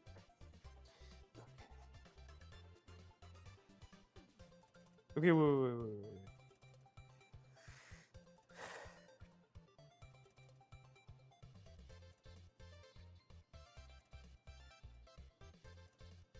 Definitely came out better than I did. You did a great job.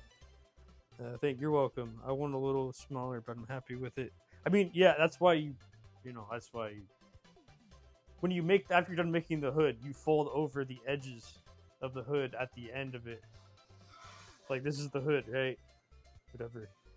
And you go like this, and you fold it over at the bottom, and you sew that little piece, and you fold it over like this, and you sew it together. So then it goes like this, right? The opening of the hood will look like that. But anyways, yeah, just wanted the hem. Yeah, I wanted to hem it. Just not able to verify with the owner if he wants it smaller. And I'm not good enough to alter with that. Yeah, it looks fine. He'll like it. Just the owner doesn't like it because the owner doesn't understand that you're still learning. Then they're assholes. That's all I have to say. They can go to a tailor and they can fix it themselves, right? Don't get mad at your skill. Don't look at me and say, "Oh, I can't do it like you," because who gives a fuck? Like I was at your level when I first started. I literally started this 3 years ago. I was 25 when I started. Okay, I had the luxury of taking classes. Okay, so like I understand. I don't have a family to feed and a wife and kid, like whatever. So I'm very lucky to have what I have. Okay, I'm single. I was 25. I had some money, and I spent it all on my classes. Okay, so like, don't like beat yourself up over something that I was lucky to have a head start because I had people that could teach me. Then they already went through all the trial and error, and then I learned from them, right? And I had to go through my own trial and error, but I had help.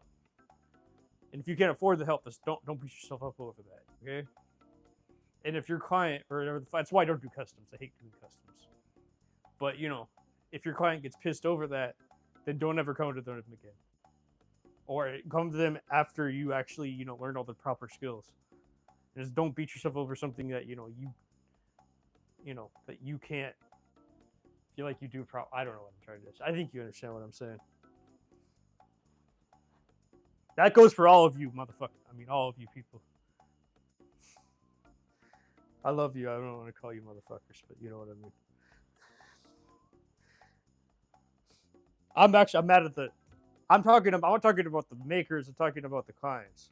All those motherfuckers suck sometimes. That's why I can't do it. That's why I hate having clients. I just you either buy what I have, or you don't buy anything, because I don't want to make it for you. Those motherfuckers suck.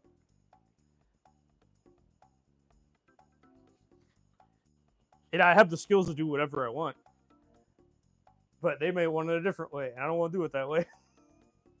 There was this group of people that opened up a business, and they were trying to recruit me to their business. It was weird. They're all like, "Yeah, we want you to make the things we want you to make, and not make the things you wouldn't make." And I'm like, "No, I don't want." First of all, you're not gonna pay me $50. I will only do this a minimum $50 an hour. Okay, that's it. That's it for me. $50 an hour. Okay. And if I'm not getting paid $50 an hour, which you won't pay because you have all this overhead to pay, yourselves and the business and whatnot, you're not going to give me $50 an hour. You're going to give me $20 an hour. I'm not going to be a seamstress for $20 an hour. No, I need $50 an hour minimum. That's just minimum. I'm not putting in all this work just for you, just to help your business. That shit is upsetting. I mean, there are nice people, don't get me wrong. Whatever. But just because you're a nice person doesn't mean I don't want to work for you.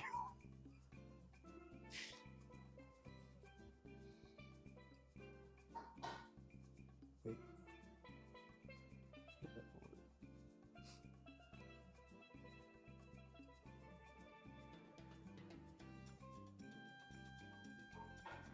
Okay, so I got that. I need pockets for that. I think that's it. Cutting. Oh, besides the waistband, of course.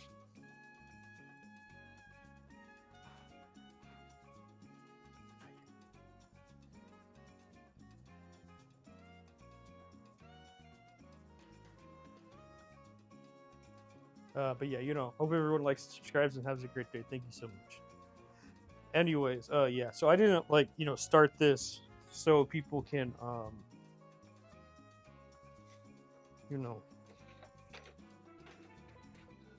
could just make money off of me or whatever. I don't know what I'm trying to say. I didn't become a fashion designer, become a seamstress for your company. That's what I'm trying to say. I put in all this time and extra effort to make sure that I could be independent and do it all myself. Obviously, I have a pattern maker and stuff that I hire, but that's just out of me not wanting to do the work. So I will hire contractors out of this, but also once again, that's under my own dollar. So that's my own sacrifice that I choose to do. That's not me working for you.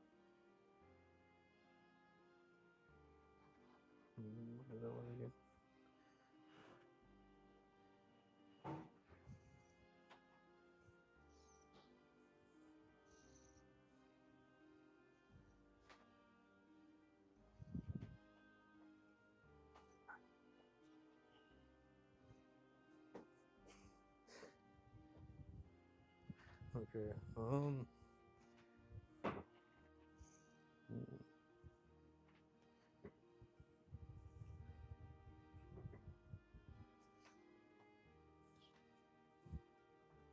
This will work.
This will work.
Okay, great. That'll work.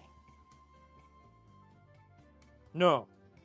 No, I didn't break the needle. Why do you think? What? No. Breaking thread, not needles.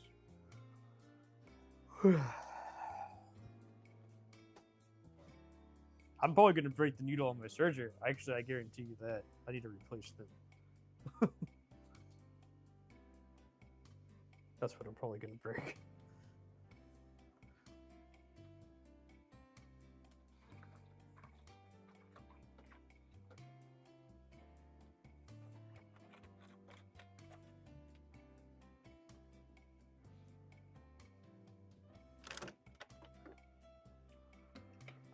Wasn't watching.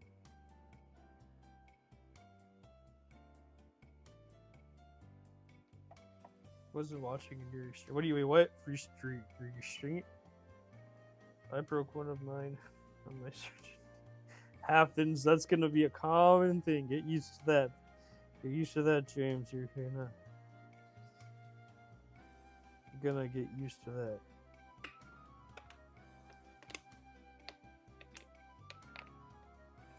That has happened to me so many times.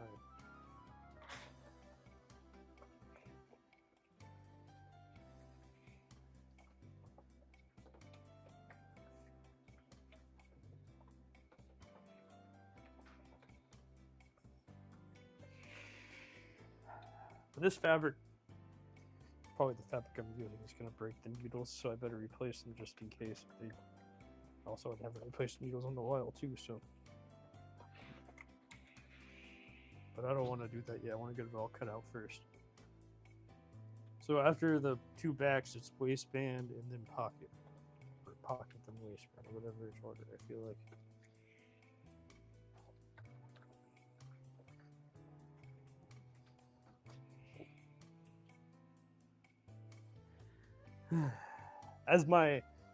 As my mentor said, welcome to the club.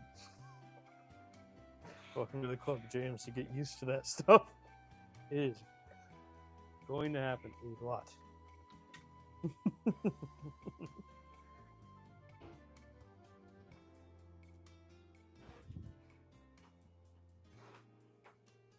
Okay, great. Now I got that. Now I need one more.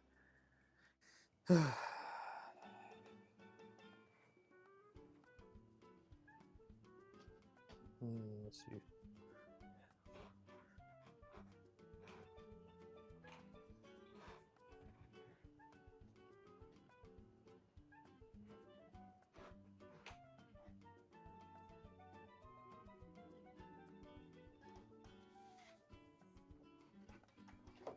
I also am making pants again and again and again because I just want to get better at making pants. So I want the process to go faster.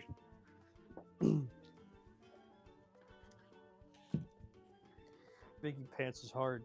It's the hardest thing.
Okay, great. But the back cut out. One of the backs cut out. Don't need to cut out the second back. How is this gonna go? Fuck it, I'm just gonna use this. This will work. Easy, lazy, black. Goes with everything.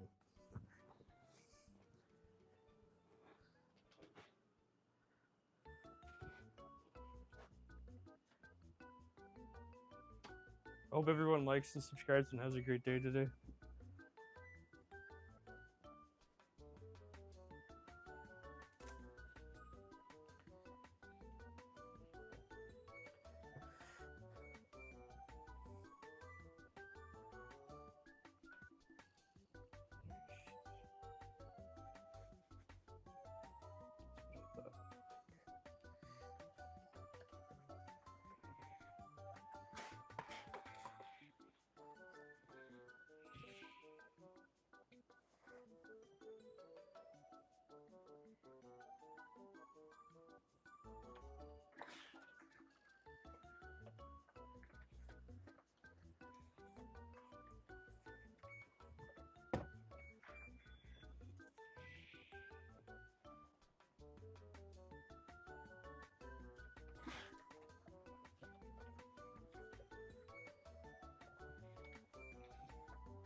Okay, my lazy ass got it done quick.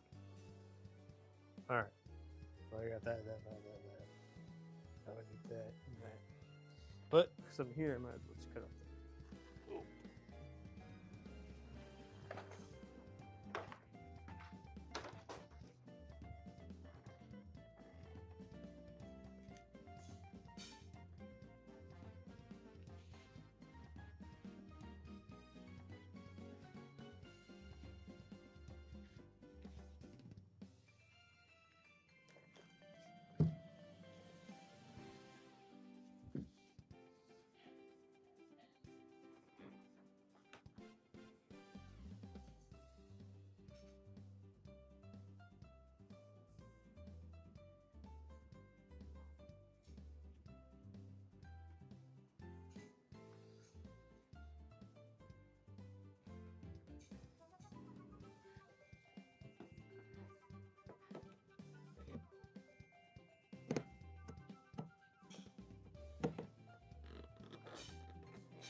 Oh.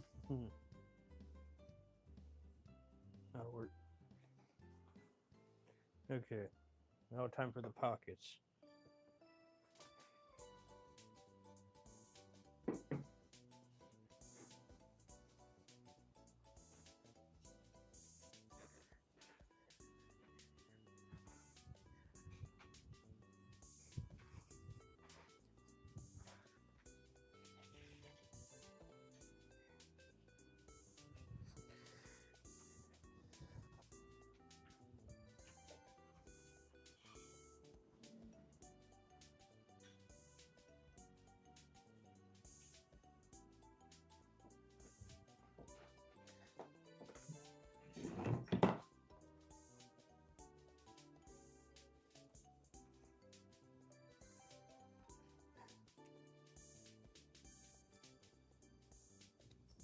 Well, this is polyester blend.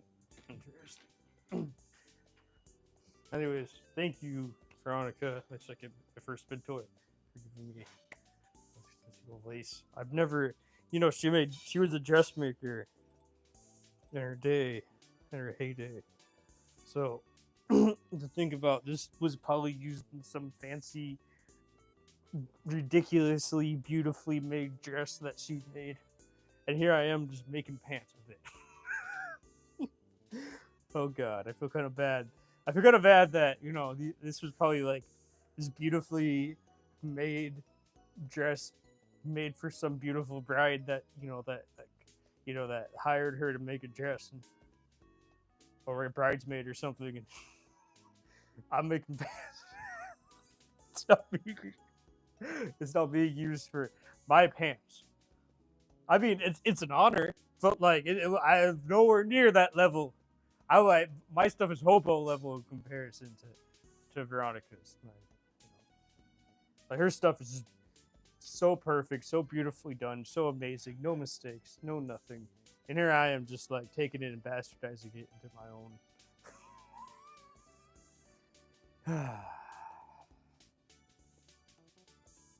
Feel kind of bad about that, to be honest. Veronica, I care about you, but I can't sew like you or cut and sew like you. So, as much as I strive to be that level of perfect, that's just not me. But, at least it's being used. At least I'm using it in a thoughtful, avant-garde way. So, I can't. That's okay. I know I need to iron it. In fact, I could just do this. Just the lace. I don't.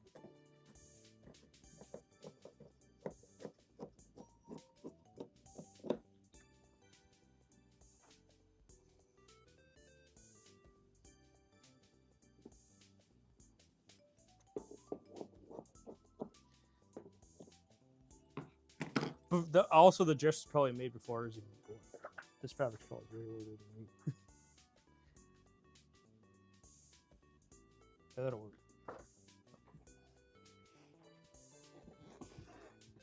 I mean, I'm ordering it, but not like in the dress like she would just would have done.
I know I should slash and spread this pocket. I keep up forgetting to slash and spread it. I'm lazy.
Oh, we're gonna search into this. We're going at it. Okay, so I got the pockets. I got this. I got that. I got the waistband. I got everything cut out. I'm proud of myself. I did that under 2 hours, I think. Let's see. Oh, I did it over 2 hours. My bad. I do if my wedding dress had a new life by becoming pants for someone would wear it, I'd be thrilled. Oh, well, thank you. I do appreciate that. See, I don't know. I'm not married, so I don't know the woman's perspective on that. You know, especially I would wear like a tuxedo. I would wear one of my blazers or something. Like, actually, I would wear this while getting married. So, like, it'd be a different thing. Like, this was my first mentor gave me this fabric. My second mentor, she gave me this fabric. First mentor. My second mentor gave me this fabric. So, you know, I would wear this during my wedding if once I get married. So I'm sure she'd be, I'm sure Linda would be thrilled over that. Yeah, I'm sure the person that wore this fabric for their wedding dress would love to see what it ended up being years later. I didn't think about that. Even though if it is like weird and avant-garde and strange and out there, looks completely different from what it ended up being. But thank you for that, Justine. I do appreciate that. It means a lot to me that you would say such a thing.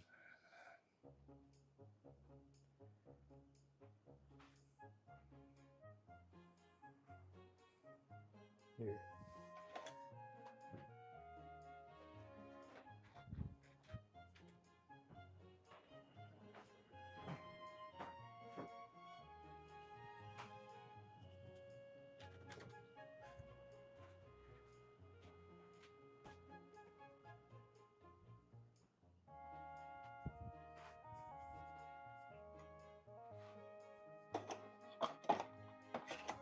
You give me a brand new perspective, and I do appreciate that a lot. Thank you.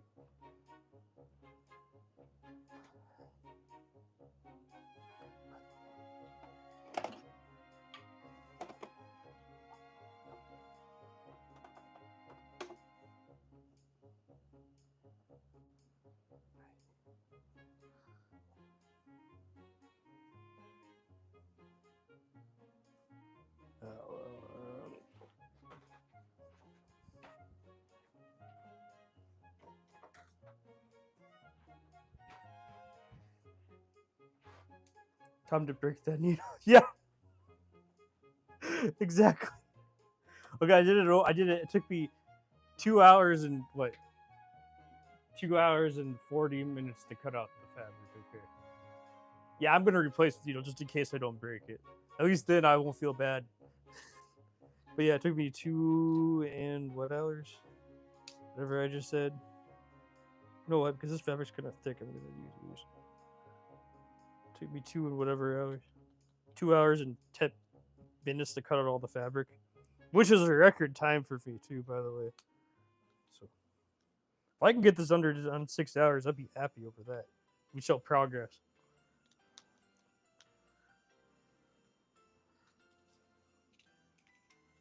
I mean, I would get it done faster if it was like I didn't have to do all the patchwork and everything. But I'm at 6. So that's a really good sign.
So I gave someone a sewing machine the other day for free, and I told him just like, oh, just take it to a repair shop, just so give like a spa day or whatever. And all they said was, I'm gonna oil it, and I'm just all like,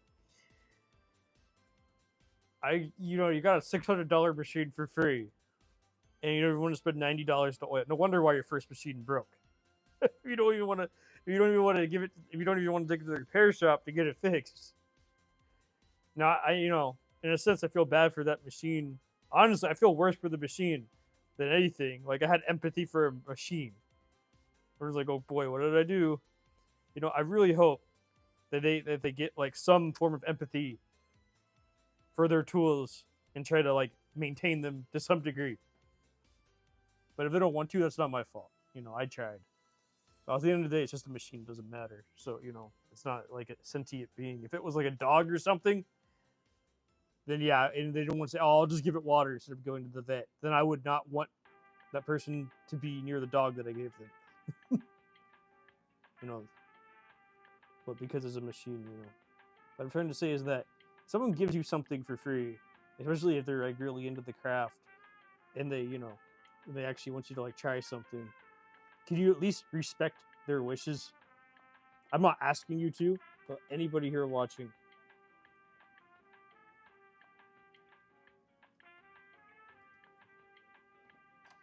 I hope maybe, and that was also let go of ick too whenever I did that, because there was that same person, the same exact lady that was following me around, like the spiritual, the greed of that lady. Oh, I want to start a brand. Oh, I like you because you're doing this. I want to start a brand. I'm just like, no, you're not. Shut the fuck up. You're nothing like me. That same lady has been following me around since I started this, and I'm hoping that me giving away the machine it felt like I had so much weight lifted off my shoulders after giving away that machine. And I mentioned this story before, but I just want people to be aware that that's what happens when you start something. There's an ick that follows you. You have to get rid of the greed. You give it what it wants, it leaves you alone. Problem solved. It's the sacrifice you have to make. The anti-hero sacrifice.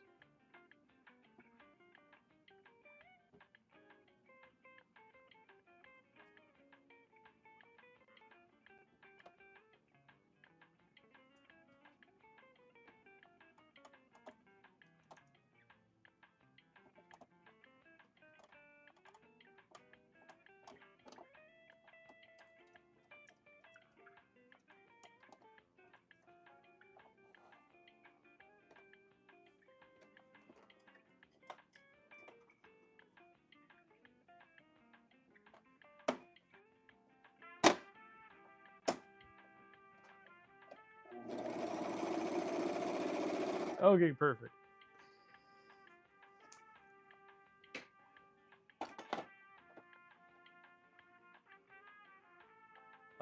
Yeah, well, yeah, thank you, but it doesn't matter. It's not really about me being kind. It's about me getting greed away from me. That ick, I don't feel that ick anymore. It feels so much better. It's just gone.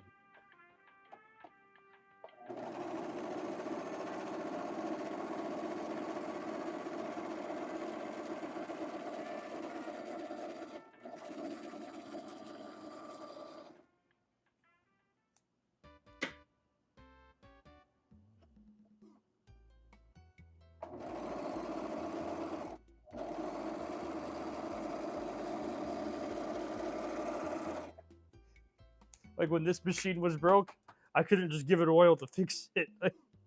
I didn't know how to fix it. I didn't want to fix it. I went to a repair shop. There's so many in my city. You can easily go to one. I got it fixed the same day.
That's the tiniest catch trait. Tiniest. Oh, right. Yeah. Yeah. I mean, that's just what that's what it came with. I'm not gonna. I don't know what yours looks like. I mean, I'm technically just supposed to put scraps in it. I'm not supposed to put the big. That's how you properly search. I don't usually do it proper, but. When do I do anything right here? I'm an idiot. I don't do nothing right. I even give my machines away to the wrong people just to get rid of the ink that I hate. Oh, it's so gone. I'm so happy. It feels so much better now. I hate greed. I want to give it. I want to get it gone.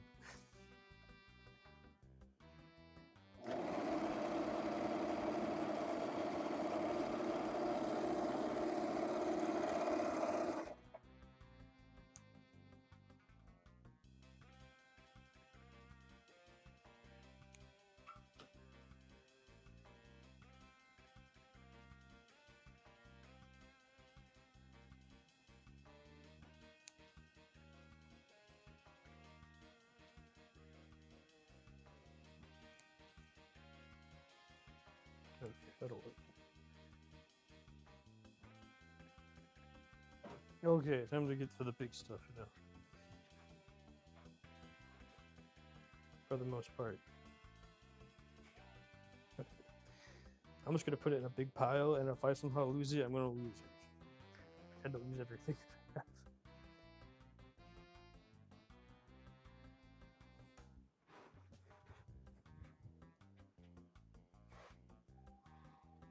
Same, it's always a nice feeling helping people.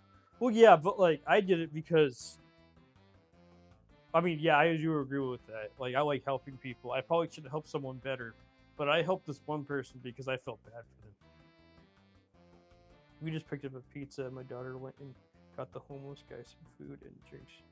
Oh, that's so nice. Hey, your daughter's great. That's amazing.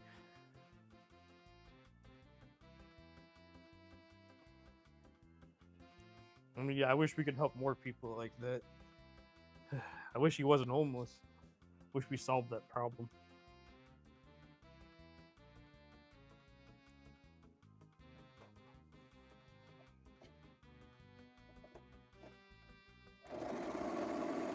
You have a great daughter, James. I'm sure you're proud of her.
Oh, it didn't break. I'm proud of myself for that because I changed the needle. If I just change the needle right away, it solves all the problems. I'm gonna throw you a pie over here, and if I lose you, I lose you. I tend to lose you. I don't know. I don't remember everything all the time. You know, that's that. I wish I did.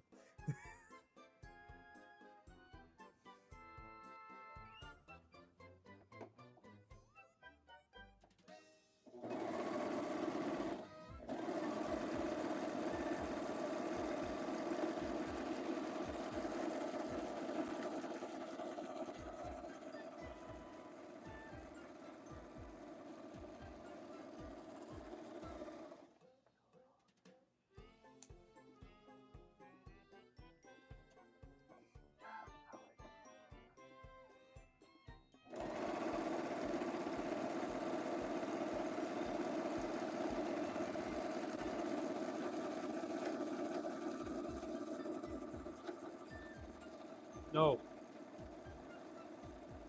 No, don't answer the call.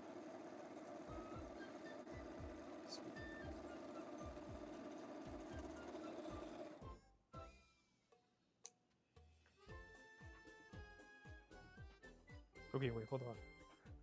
One moment, then music stopped. Phone call. Okay, anyways. I'll go back to reading the comment section. She is amazing. All my best qualities. All my kids are super amazing, though we are a blessed family in that part of life. Hey, I'm happy to hear that, man. That's good. That's something to be proud of. Being a parent's hard. No parent's perfect. But we try to do better from our own parents, right? So I'm happy to hear that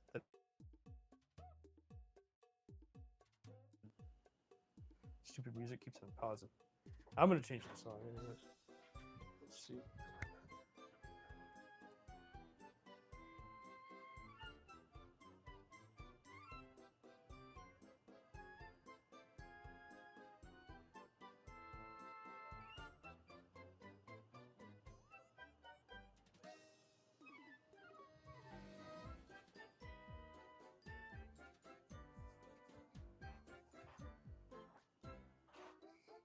That's amazing. I'm happy to hear that. Making my day. Thank you so much, James, for being a good parent.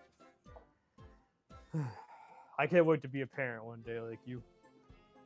Which would be crazy. Because here I am yelling and screaming into the void about fashion. I don't want my kid to be radicalized about it like me. Or whatever they would say as an excuse.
Okay, wait, hold on. Let me search this and I'll read the comment.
All my kids are super. Yeah, that's okay. Left my ass off.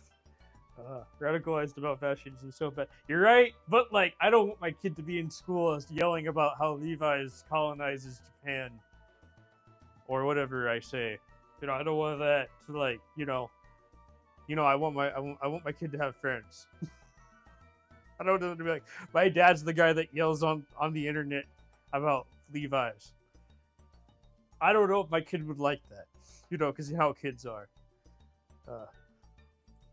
My kids are into vintage. It's crazy. Every time I get them something, that's what they ask. If it's cool sharing something with them. Every time I get them something, that's what I ask. Wait, what do you mean by that? Like, I'm confused by your last two parts.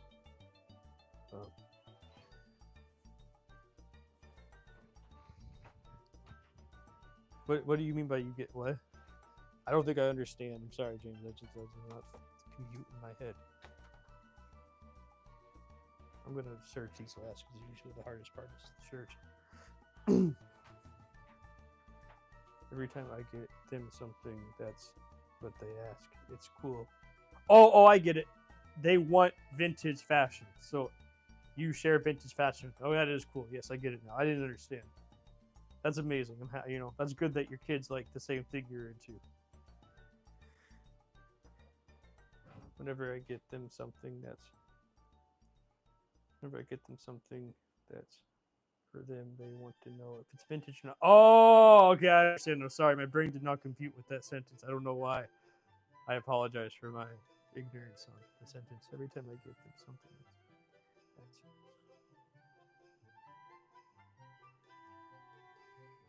right. Yeah, I mean, if they like vintage, like, what's like, I mean, because they were born like in the 2000s, like, I mean, your kids are probably, I don't know how old your kids are, but that's crazy. That the kids are. I mean, I make fun of vintage, like, I make fun of like Depop and vintage and stuff like that, and Mercari and those big, but that's just like me angry at the system. Like, I'm totally cool if people want to do that for a living. Like, it doesn't bother me. You know what I mean? But like, also, like, I'm not everything here gets criticized. Nothing here is sacred. Even my own stuff, you can make fun of it. I don't give a damn. As long as it's not hate. Like, as long as it's like nuanced, actual, like, solid opinion or joke, and it's accepted. But if it's just spreading negativity and hate and not actual, like, nuanced opinion, then that's not welcome here.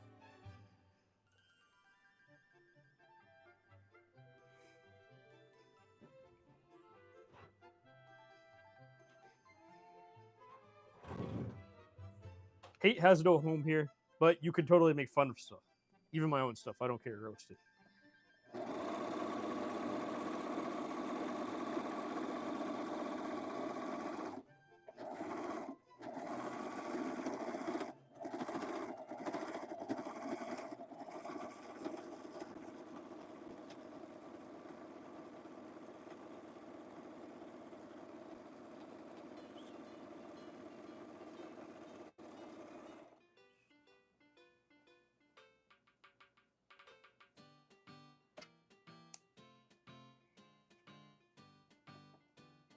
I'm not gonna cry over your joke, but I will cry over your hate.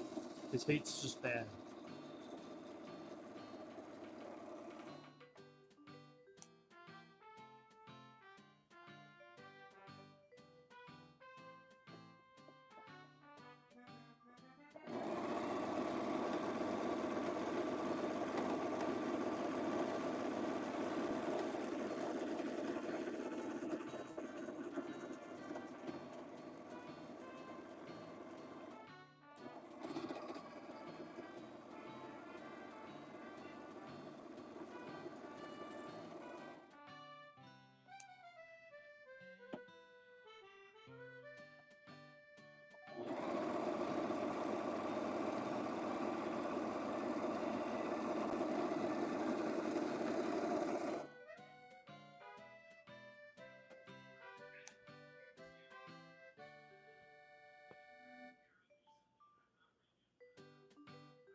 I'm gonna do something just to secure this a little bit more. If I remember. Probably will forget. Oh no, I'm gonna lose that if I don't remember.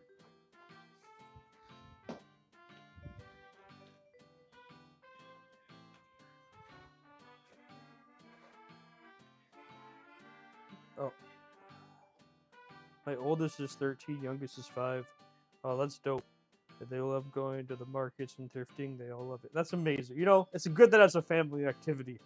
You know, that's amazing when the whole family likes to do it together. I'm sure it feels really good to have that experience.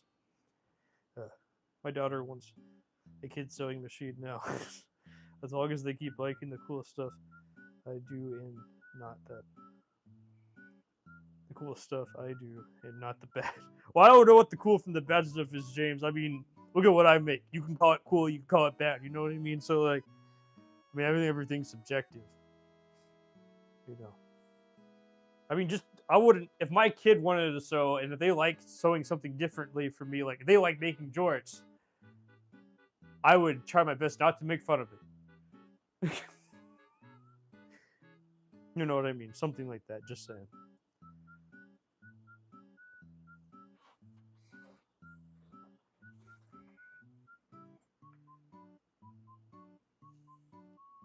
I would start making jorts with them.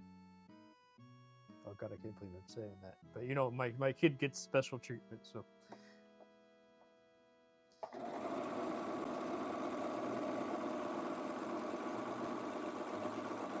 The future child doesn't exist right now.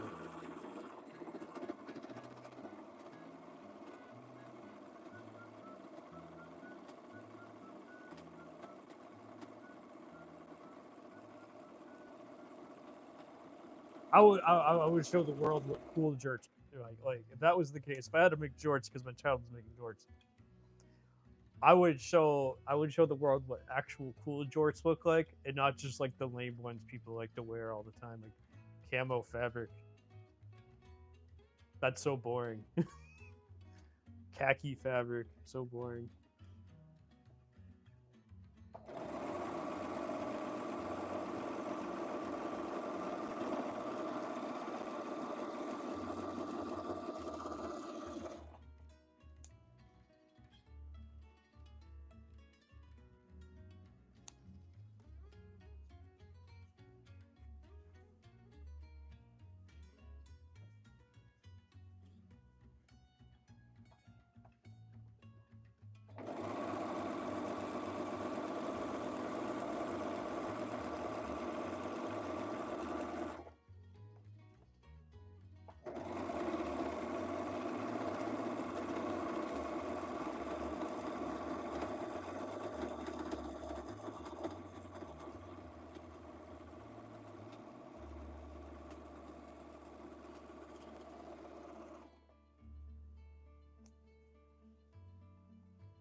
Well, I did a collaboration. You could actually see it.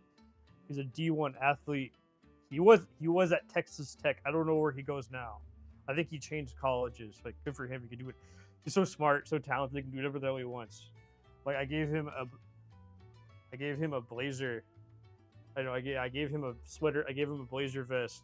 One of my old blazer vest designs and a pair of pants. Actually, this is the same design. And what he did was he cut them in the shorts. I mean, you know, I would never make shorts, but once again, once you get my garment, you can do whatever you want with it, right? So like, I was totally cool with it. I wasn't like upset or angry or mad that he like went and did that. Because like once it's yours, you can do whatever you want. I'm cool with that. He also gave great pictures, so like I'm totally cool with the trade off. But you know.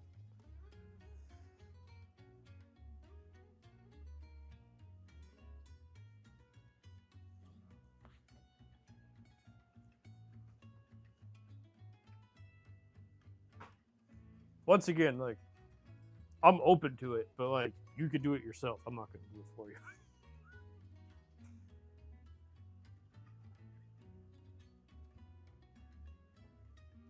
Okay, I hate doing this part, but let's see if I can do it.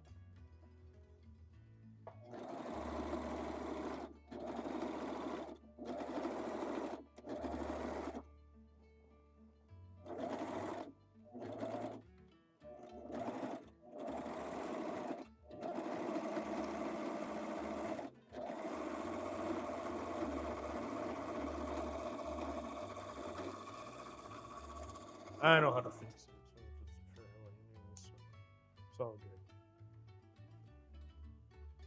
I'm proud that I'm proud of you that you inspired your kids to start wanting to sew though. That must feel really good. I like all of you are like all of you are like my children, I guess. Inspired you to sew. So in a sense, I'm happy that I could inspire you to like try something new or have a different perspective on sewing or something. Obviously I haven't trained you and I wouldn't train you because I don't have classes available. But I have a feeling that I helped guide you in some sense. I think I don't know. I don't really care. But you know what I mean, like.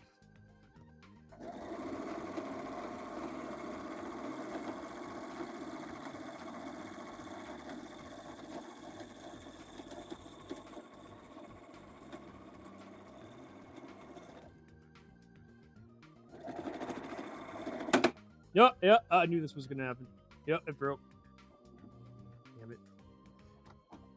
I knew it was gonna eventually break. I just didn't know when it was gonna break. Okay. Yeah, I need to fix that. Ah.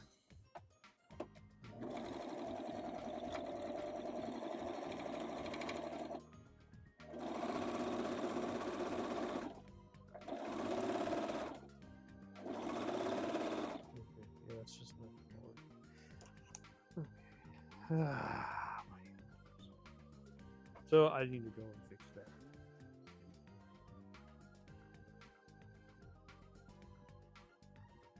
As long as they make them cry. Wait, what did I say? What do you? I don't remember. I just said make who cry. I don't remember what I just said. But yeah, it does. I mean, you're not wrong about that. I mean, I don't remember what I said. So I knew this was going to be a problem, but I can fix it on both ends. I hate when this happens.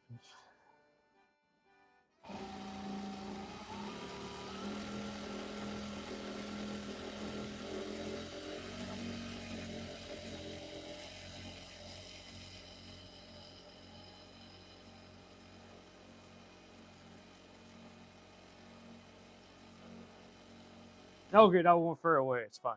I fixed it. Where did my scissors go? Oh. Your child, would they ask to make Jordan? Would it isn't that evil to like do that as a parent? To like manipulate them to make them cry and be like, no jorts. Like, isn't that evil, James? Isn't that I was saying that jokingly. But wouldn't that be evil? It's funny. Definitely funny, but I don't know if that's evil or not.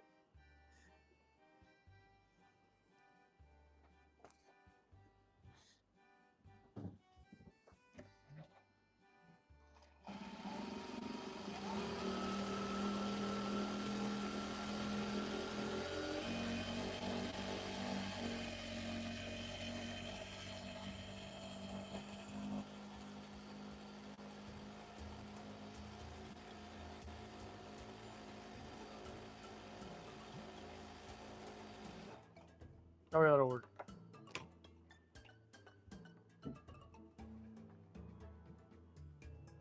Maybe therapy.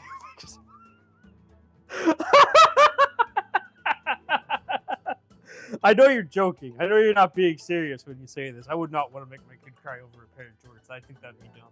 But I would just try to talk them into like, thinking about something beyond jorts, like maybe something actually cool and different. Also joking. I know you were joking. I knew you weren't being serious. It's a funny joke. I'm laughing at it. Like, it's great. But I would never make my kid cry over a pair of jorts, especially if they like them. But like, I just think there's better clothing out there. I would design a pattern of jorts that wouldn't be like any other jorts. So at least then they can at least look cool and stand out from everybody else. That's all I would do. Make That's that's like being Joker or something. Making your kid cry over a pair of pants, because you don't like some clothes.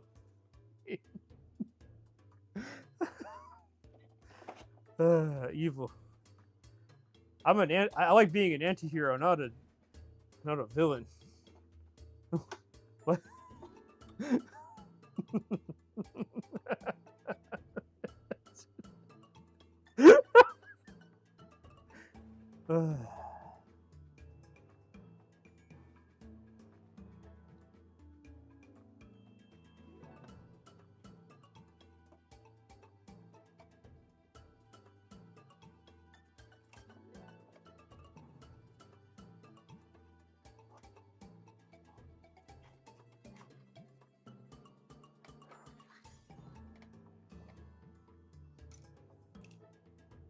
Yeah, whatever. This is fun.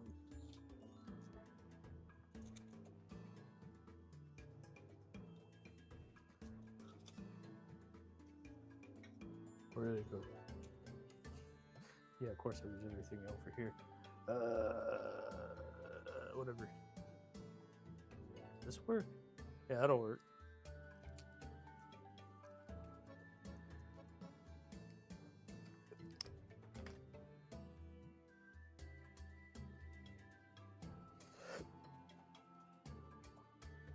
I think there's a new needle. I have no idea. I can't tell you yes or no on that. Feels like one, but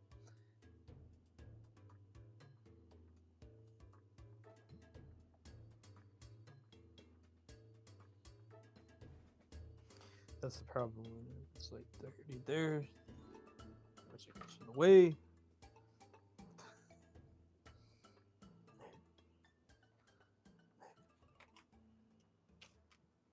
That sounds like a 1950s thing that you said, James. Like, I was joking too when I said it. Don't worry, I understand that you were joking. I got thick skin, but like, damn.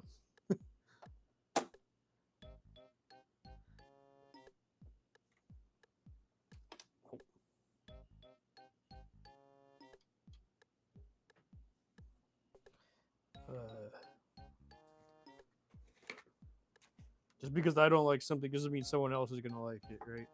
And if my kid likes shorts, then that's what they like. He or she likes, and I'm okay with that. You know, I will totally support all their decisions in their life as long as it's not criminal or lazy. And that's about it.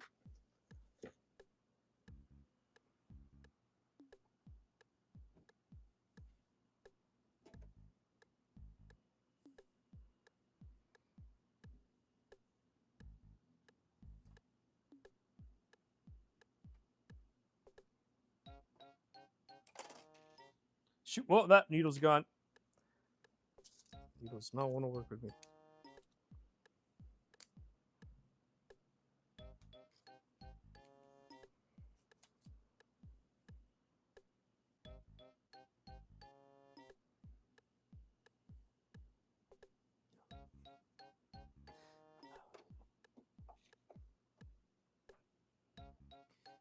It's points easier just to replace both of them. Okay. I mean, it's true. Therapy fixes all, right? So, like, I get it.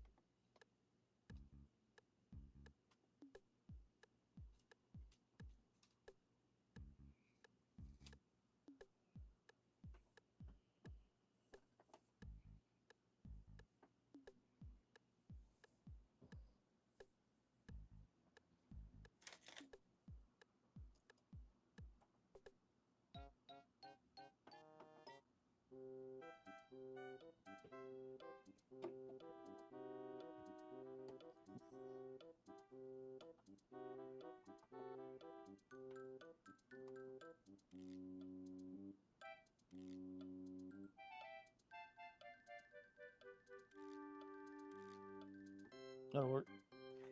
Okay.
This whole thing just threw a wrench in my workflow.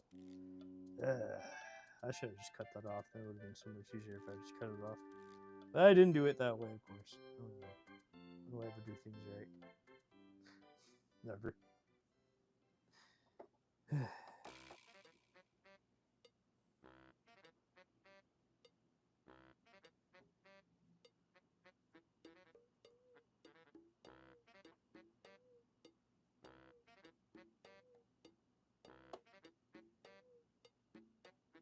I predicted this was going to happen. I wasn't wrong.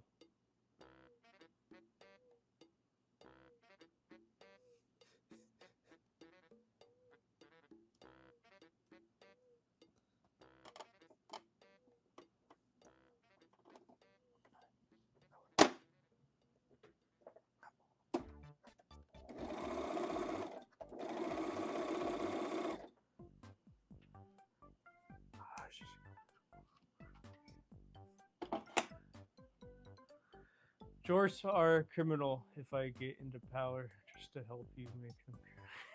Jorts are criminal if I get into power, just to help you make them cry. I mean, you wear them, so you know more than I do. I've never worn jorts in my life. I wore shorts, but never wore jorts, so I don't actually know how they actually feel. I don't know how comfortable they are. I feel as like it's just more like a trend to me than actual fashion. But then again, I don't think any trends are real fashion. So, you know, that's another thing you have to understand while watching me. Okay. This time I will not do the same mistake twice.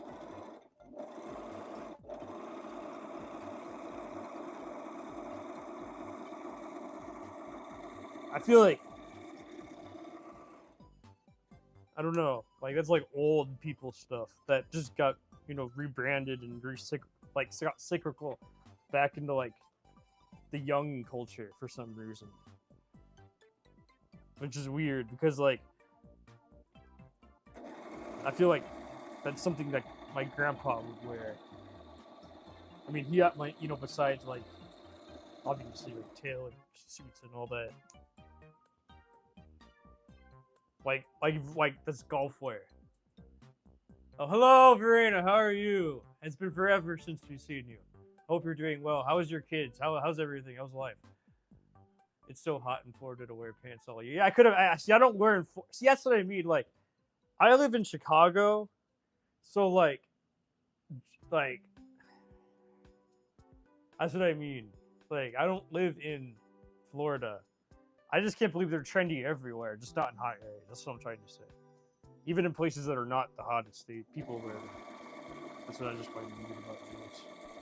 Like, it's just like a buzzword that people can relate to when they go buy it because my favorite brands make jorts now.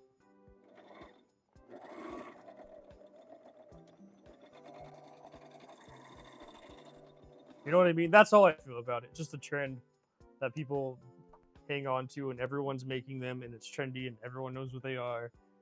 They know that better than some other things out there in fashion. That's why I just don't like trends. Like you have to understand that. Like I'm pissed off at trends.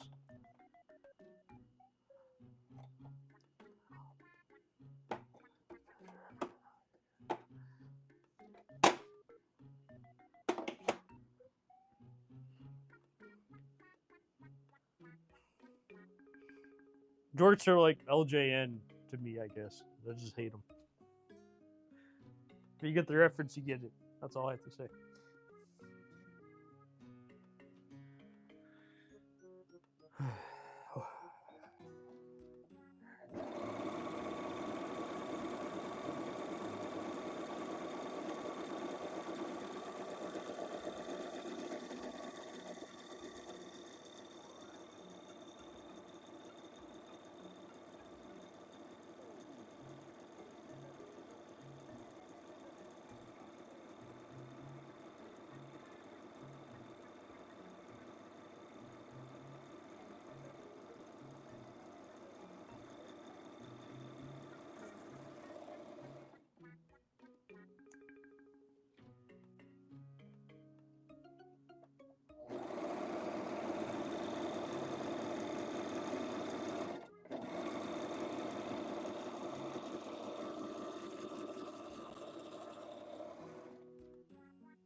I'm sure people were wearing jorts in Florida before it was cool.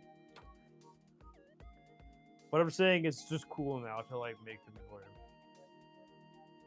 That's all I'm really trying to say.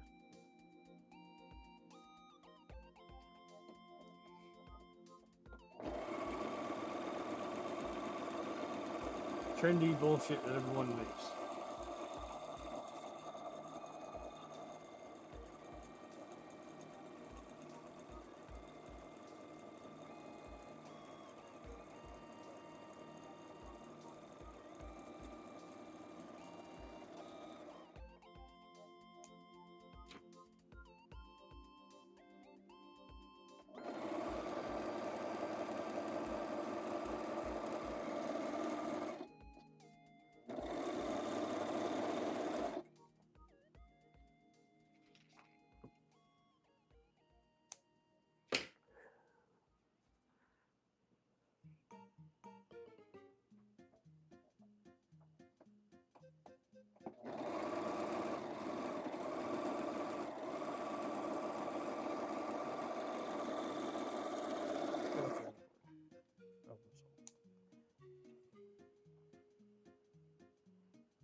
That'll work.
Okay, I need to do something else so you shoot before I forget.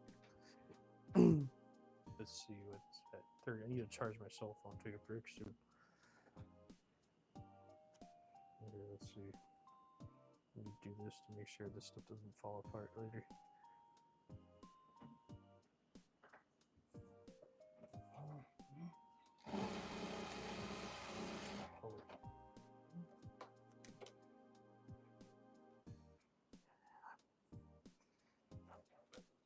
I'm not making fun of people that wear jorts. I'm making fun of brands that make jorts. Because everyone's making, not everyone, most brands are making them this year. And I just feel like it's trendy and lazy. That's all I feel about. That's honestly it. Maybe by the time I have kids, they won't be trendy anymore.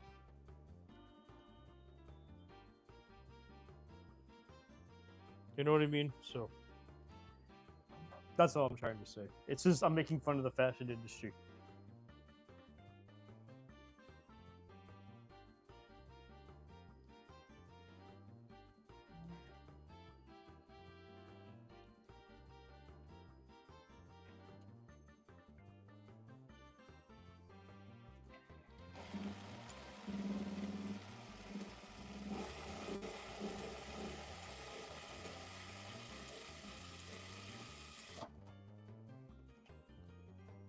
I know people that I met someone that owns a fashion brand that claims he's not trendy, but then made shorts this season.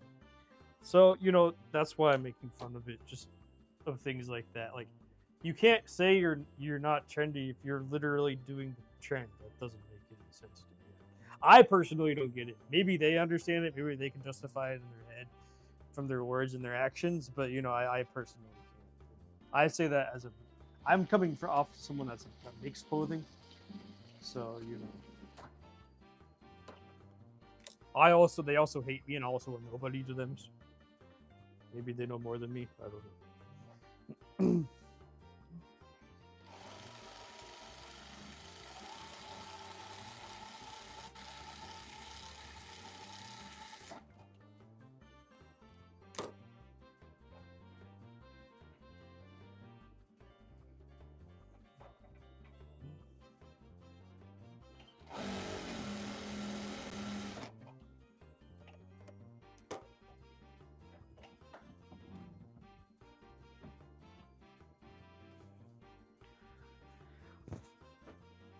Okay, so it doesn't fall apart. You need to make sure that it's stitched in a certain way.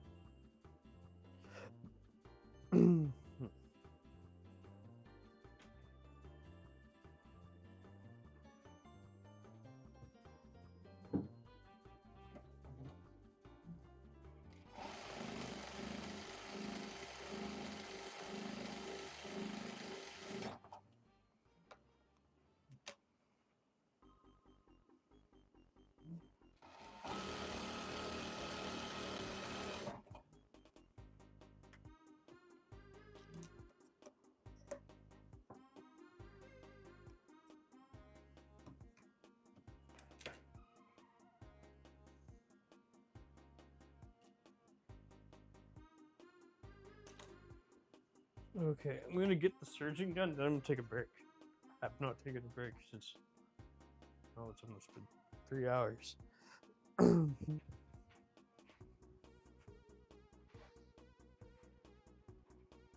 Okay, everyone.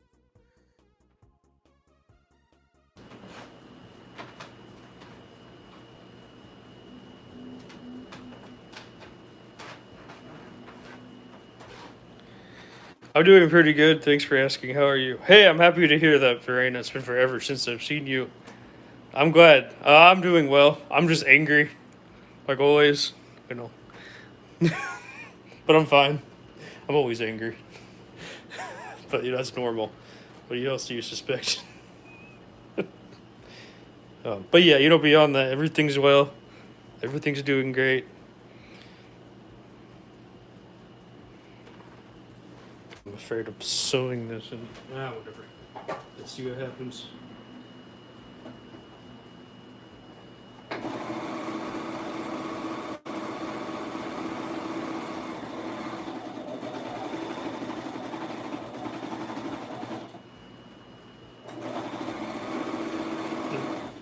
I know you were talking about France being bad, but the United States got worse. So in terms of like political,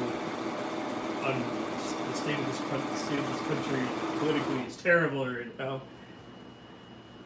But beyond that, everything's fine. My family's not affected by it, which makes me happy. They're not from here, so it makes me happy that they can remain here because they came here a long time ago. But beyond that,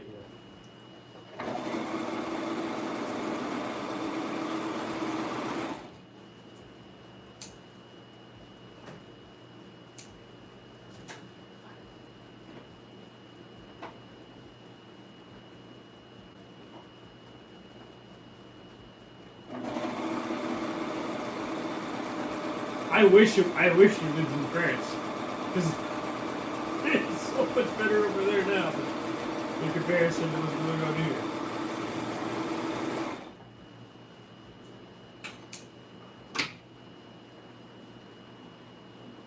You know what?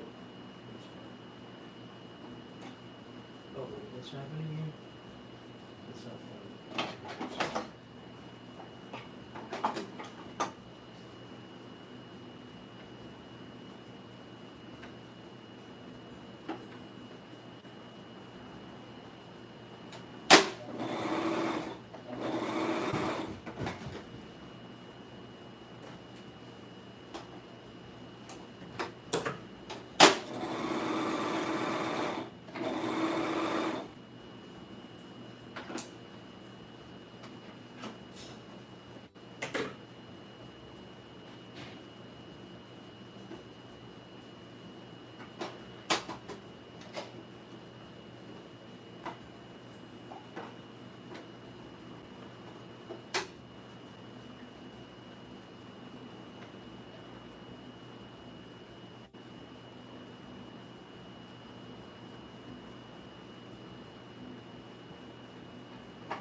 I don't mention this very much, but I have given away my garbage to homeless people and people in need before.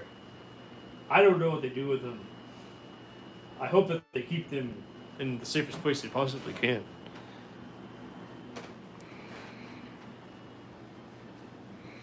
I've noticed what's happening. It's being broadcasted worldwide like a spectator sport, and it's kind of disheartening. I did not know. I did not know it was international. I mean, besides says it's the United States, of course, it's international. Yeah, it's weird, isn't it? What's going on? Isn't that so fucked up? Everyone is watching, but basically doing nothing. Then again, I suppose what can you really do? Yeah, I don't know what. Obviously, you don't live in this country. I don't know what you can do. You know, you could speak up about it, but like you would just get Americans to like your post. Like even Americans now, I don't know what to do. Like I'm stuck here every single day. Maybe James, James, you were in the military. Maybe maybe you have a better opinion. But I would, I came from a military family. I'm like third generation Greek American in my family too. So, like my great grandparents came here. My grandparents were born here. My dad was born here, and then I was born here. So like my parents only came back. Like I'm technically new generation American in comparison to like the old generation American. But like I didn't vote for this current president. I actually voted, which is crazy. But I usually don't vote. But I was so unwell, and the rest was. So yeah, not to get political or anything, which I'm probably gonna lose followers over this or subscribers or whatever. I don't really care. But like it is fucked up what's going on right now, and there's nothing I can do, and not, I don't know what we're supposed to do.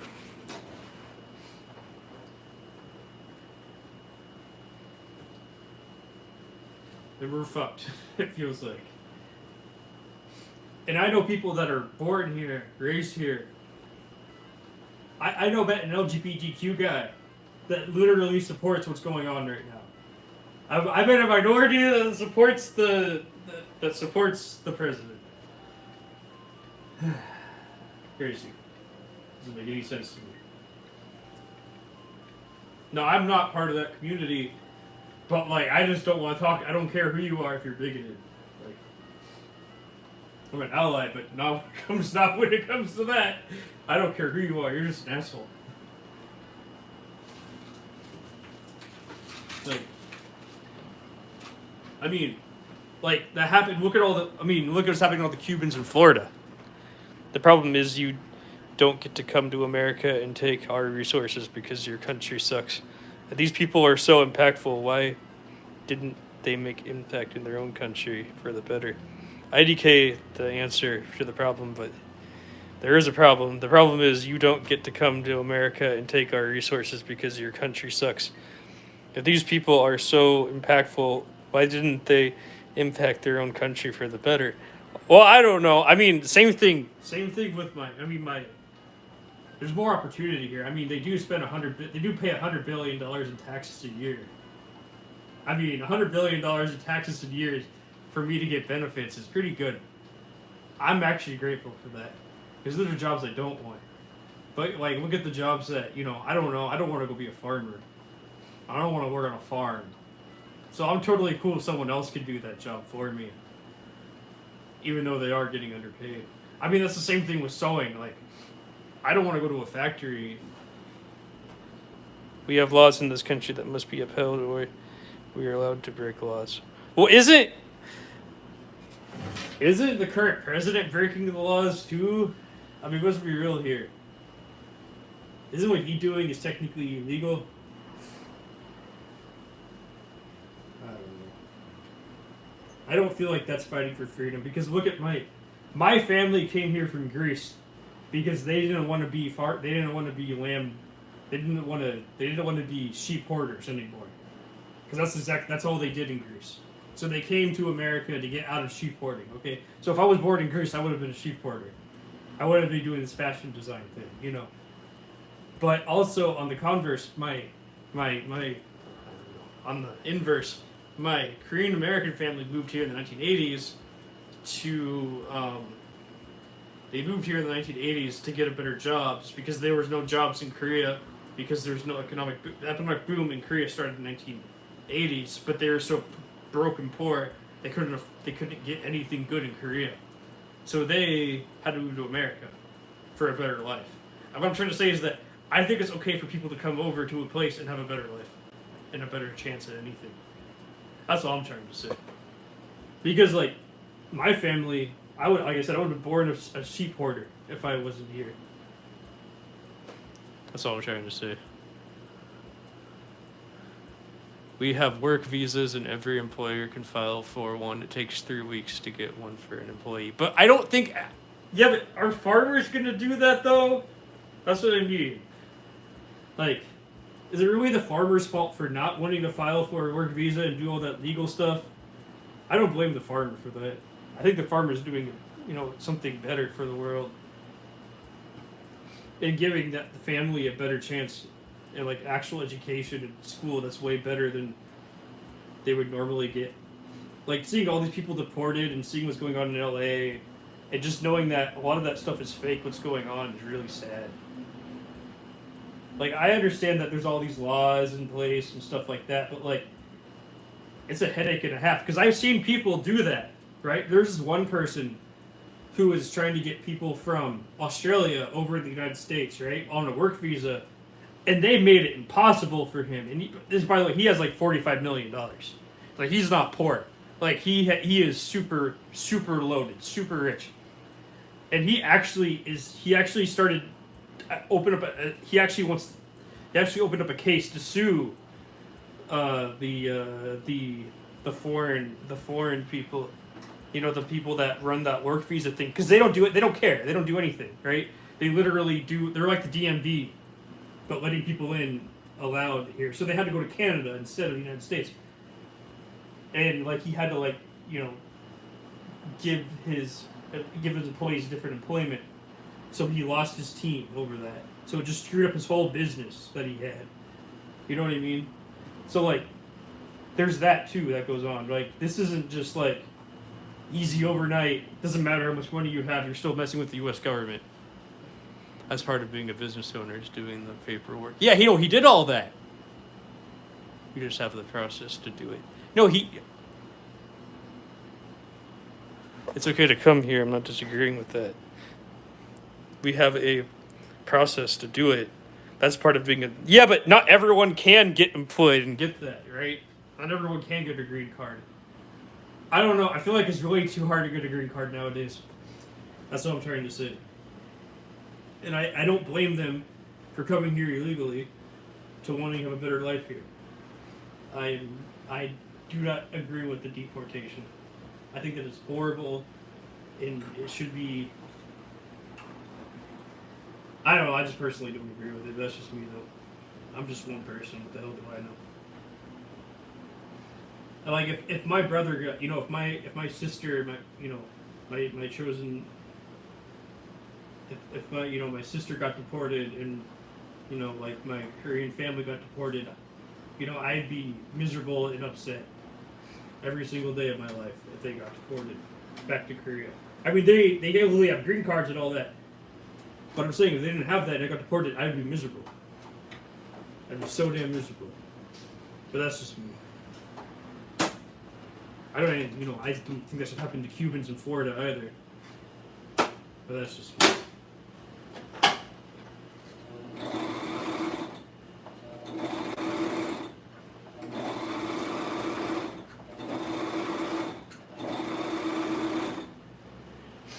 I don't care how much money you have, how many laws in place for them to get here on a work visa. It's up to the government to decide who comes here and who doesn't. No matter your criminal record, no matter what. They make it super hard for anyone to do that. Don't matter how much money you have. So I have a hard time liking the government when it comes to that. I see nothing wrong with someone coming here to have a better chance to live a better life.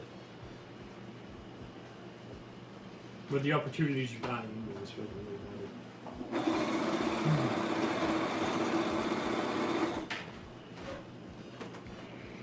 matter. No. Really? You don't think so?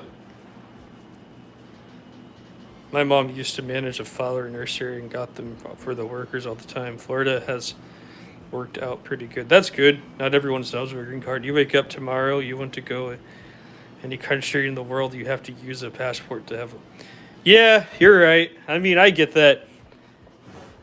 I get what you're saying. Maybe not everyone's entitled to it, but at least, you know, that's the whole point of America, right? It's the opposite of the rest of the world. Like, we're opposite day. We're meant to, you know, to have people here that are not supposed to be here. I mean, the whole country was built on that. Like, I'm not Native American. I have no Native American in me whatsoever. And, you know, I don't know, everyone from Ellis Island just came over. So, like, it was accepted in the past. That's what I find weird. I mean, it's good that your mother did all that, so you know about it. But I'm sure you know more than I do, because I never like worked with them. But like, I would rather have their kids, you know, and their family have a great education, have a better chance at life, and you know, get, you know, all the great things that we can have. Personally, I don't know.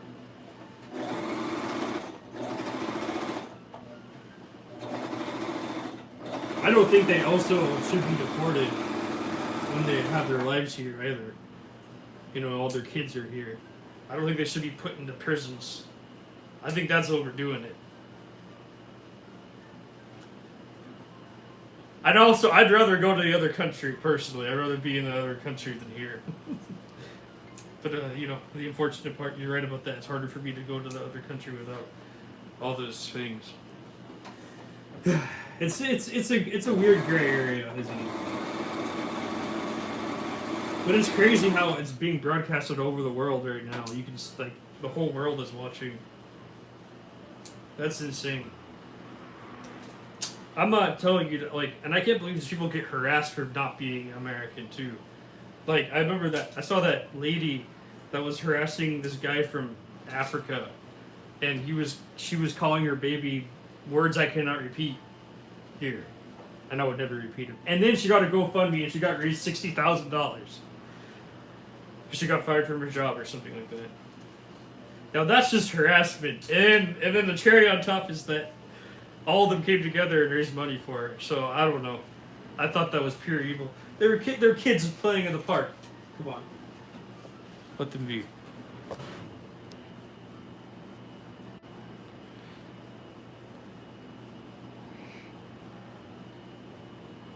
Yeah, but I still don't think they should get deported, though. If you go to Mexico and overstay in visa or are there illegally, you go to jail, and then after you serve, get deported. I agree we are a great country, but that doesn't mean we have to let everyone in that wants in. People came here and learned the culture and the language and became American. That doesn't mean to be the case. We should definitely have a vetting process for the people that have been here. But we don't. That's the problem. I don't agree with being disrespectful. We are people. Yeah, I mean, but the problem is, James, we don't have a vetting process. We don't have the people have lived here. That one kid, did you see that one kid that got put, a 14, like he was like a teenager. He's like 14 or something. He got put into a prison with a whole bunch of 35-year-olds. And he was not born here. He didn't know what a green card was. He didn't know what any of that stuff was. He had all that when he was like 5 years old, but it expired, okay? And like he's 14, he got put into prison. I thought that was horrible. I was crying. Like, no kid deserves to be put through that, okay? A child that wasn't born here but came here at age 5 doesn't know what the fuck any of that stuff is. There's no vetting process for him. He got put into prison. He got out, but, you know, that's not fair to that kid. You know what I mean? That's disrespectful to that kid. That kid has nothing. He was just living his life every day. He didn't know that one day he was going to be put into prison for something that he doesn't understand. You know what I mean? I mean, I wouldn't want my kid to be put into prison because because something happened that it wouldn't because of that, I would be miserable if that happened. I wouldn't be able to sleep at night.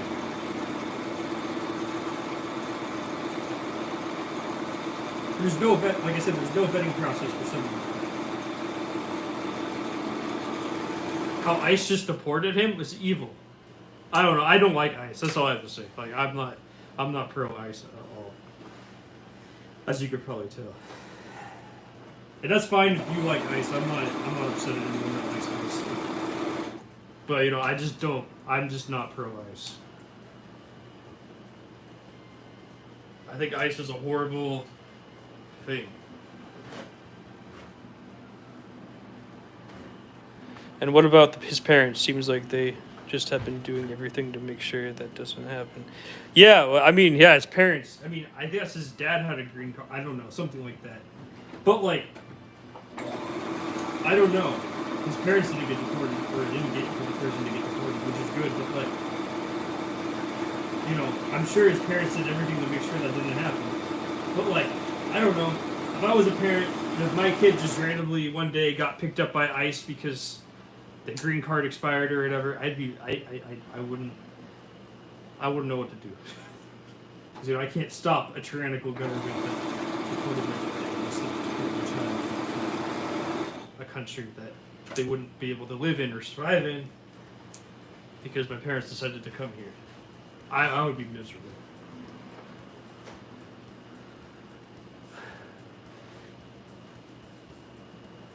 And that's.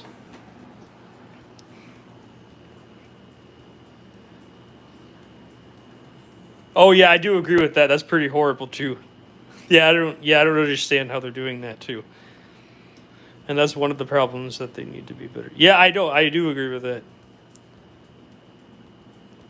That is a problem, but like, you just can't make it one day in your face like, let's solve this problem by deporting everyone. Like, if it was actually done well and not just seem like a dictator that made all the decisions, that'd be a much better option.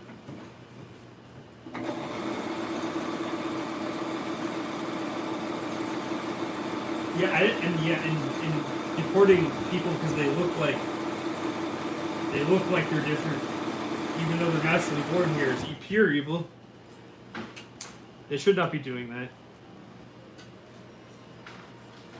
I don't think they should be deporting anyone.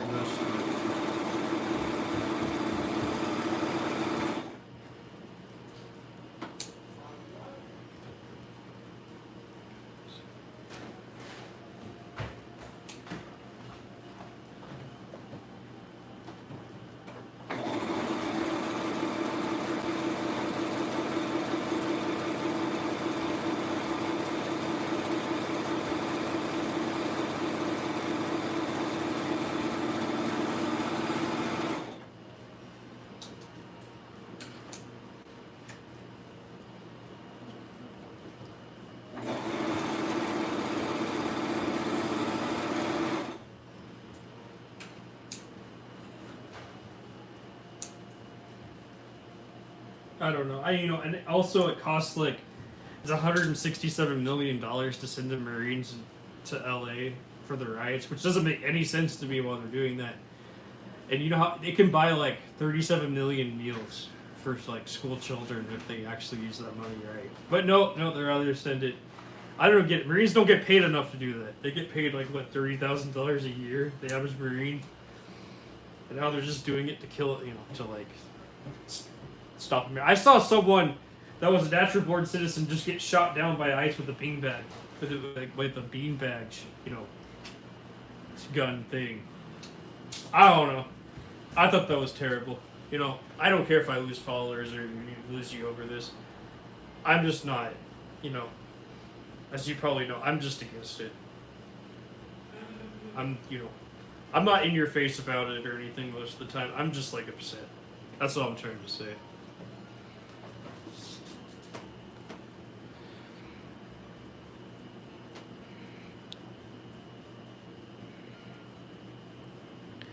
I've been all over and have been in all kinds of places. We are the best. places. We are the best and we perfect. No, but we. Oh, we're the best, like the best country. I understand. I mean, that could be true. I don't know. I've never been. I haven't been over, so I don't know yet. But I'm sure you have a much different opinion than I do. Obama deported 8 million. I did not know that.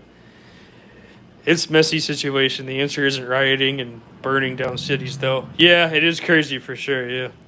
But you're sitting... I did not know Obama deported 8 million people. I didn't know that. We send 400 billion to Ukraine to have bigger issues than Marines costing money. That is true. At the end of the day, we have a whole bunch of problems. But I just don't think sending in American troops in America is going to solve anything. That's all I'm trying to say. I think that's just going to cause more violence. If there's already violence going on, I think it's just going to cause even more violence. That's all I'm trying to say. Like, obviously, we need to end the war in Ukraine, too. That's a horrible thing. Like, sending $400 million to Ukraine is not a good thing. Sending all that money over to Israel is not a good thing. Like, obviously, we have so many problems. But I guess it's like, when it affects us on our daily basis, right? That's when we have a problem. When it affects other people, we don't care because we don't live in the country. But when it starts affecting us, that's when we start to care. Which is one thing I've noticed about Americans. We is very performative, right? Because I never heard any of this when Obama, like, well, we can just say Obama.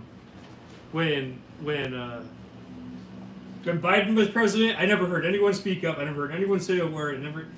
No one cared. Okay, but the second, like, it started to get violent, and like the second people, like, it started like affecting their daily lives even more, because like Obama wasn't in your face about it, and Biden wasn't in your face about it, but you know this current president's in your face about it. So people are getting angry, and they're just not letting it happen anymore. And they're finally putting their foot down, okay? And I think that's one thing that I've noticed. I don't know if this is performative, or this is the actual people actually caring. But the thing is that none of this stuff was ever broadcasted when Biden was president. But all of a sudden, we're going to be president. All of this stuff is everywhere, and it's everyone's face. So I am also confused on this huge cultural shift on caring.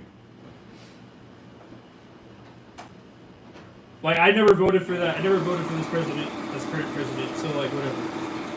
You know, but also, like, I didn't realize all this care was going to happen the second he became president again. That's all I'm trying to say. Like, it's weird. I don't know if it's real or if it's performative. That's what I'm trying to say. No hard feelings. America is America because we have the freedom to discuss ideas. Yeah, we do. You're right about that. Where your tax dollar goes... Where your tax dollar does affect you. The more they spend, the more they tax. Right. And, you know, Republicans are not supposed to spend, you know, they're supposed to spend less money. But, I don't know about this current guy. He's spending more money than ever. Maybe it's because he's spending money on things that, like, affect our daily lives. Because, you know, like, you know, he cut down food stamps, and he cut down this, and he cut down that, right? So maybe because it affects our daily lives, maybe because there's less money there that help us, and then, you know, not having $100 billion a year spent on taxes for, you know, illegal immigrants to be here, because they paid in that much money, right? $100 billion is a lot of money, okay, and $100 billion a year is a good thing. That benefits everyone. That benefits real Americans, right? So, like, having that cut, where's the money? Like, where's the extra money going to come from? And then on top of that, having corporations changing their tax code, have corporations spend less money every year, only benefits corporations. It doesn't benefit anybody else. It benefits the rich people. So, like, who's gonna pay the taxes? Hard-working Americans that, like, if you look at it, I think the tax rate for if you make under $15,000 a year is now 70%. So they're gonna make $400 a month now after taxes. Okay, so yeah, I'm just gonna say that's pure evil. You shouldn't even pay taxes on $15,000 a year if you're only making federal minimum wage. Because they have to get the money from somewhere, so they're affecting the people at the bottom. So instead of like, it was a lower tax rate when there was more foreigners working for us because they put the bill. But because now it's hardworking Americans that barely make anything are the ones that are footing the bill. And I think that's a problem, you know, because I grew up with nothing. I grew up super poor. I barely had food. I didn't even access clean water. You're like, I know the problems, like what it's like to be poor. So when I hear these things, I'm just upset. That's all I'm trying to say. And I didn't realize it was being broadcasted all over the world. That's crazy. Like the whole world's watching. And like Brandon said, what can we do? Like I can't do anything.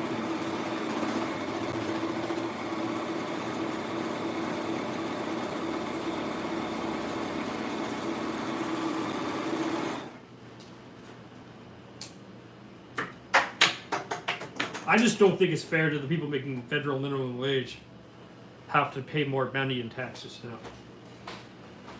Because it's just going to stupid things, in my opinion. It's not even going to help them. It's going to help the people. It's going to help corporations and all their needs. I think that's pure evil.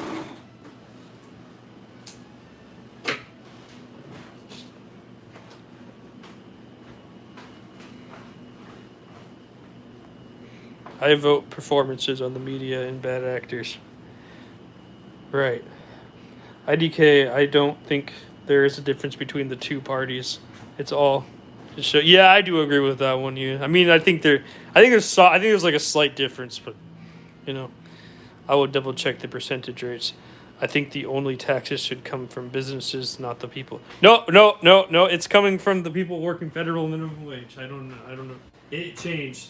I double checked. It changed. They changed it. Congress was talking about it the other day. They definitely raised the taxes on poor people in this country, which doesn't make any sense to me, but they did, which is pure evil, in my opinion. But they also cut PBS and No More Elbow and No More Sesame Street. It's all owned by a corporation now, which the speaker said we all expected that. It already was kind of owned by a corporation after HBO picked it up. But now you have to pay to watch Sesame Street. You can't watch it for free anymore. Just like everything else in this country. Everything else in this country.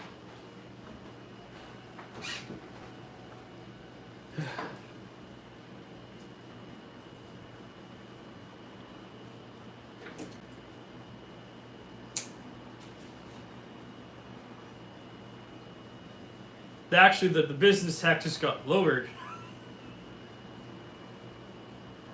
Businesses pay less in taxes now, like corporations, and people pay higher in taxes now. That's this country.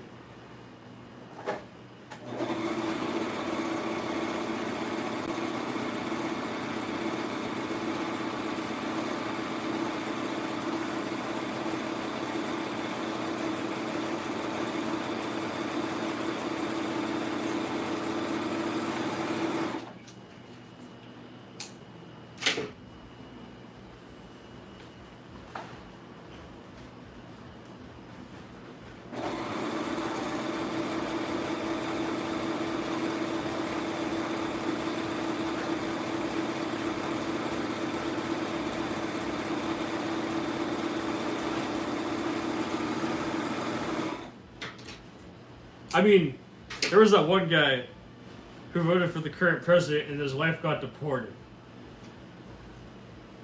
I feel bad for him. I think that's kind of unfair that, that happened. But, I guess you get what you get, right?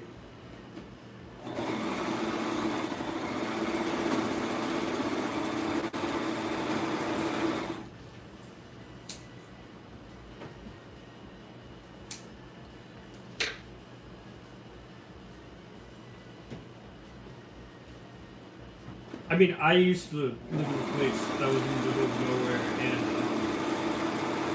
and they owned like a reef farm. Like they made reefs for like holidays and Christmas and everything.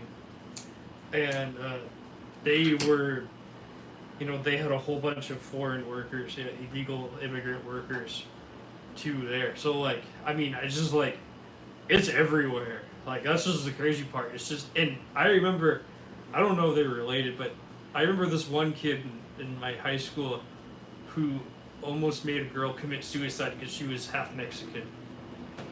So, you know, like, there is a bunch of racism, too, that I've noticed. Which is crazy. I was appalled that, you know, that someone would do that to someone.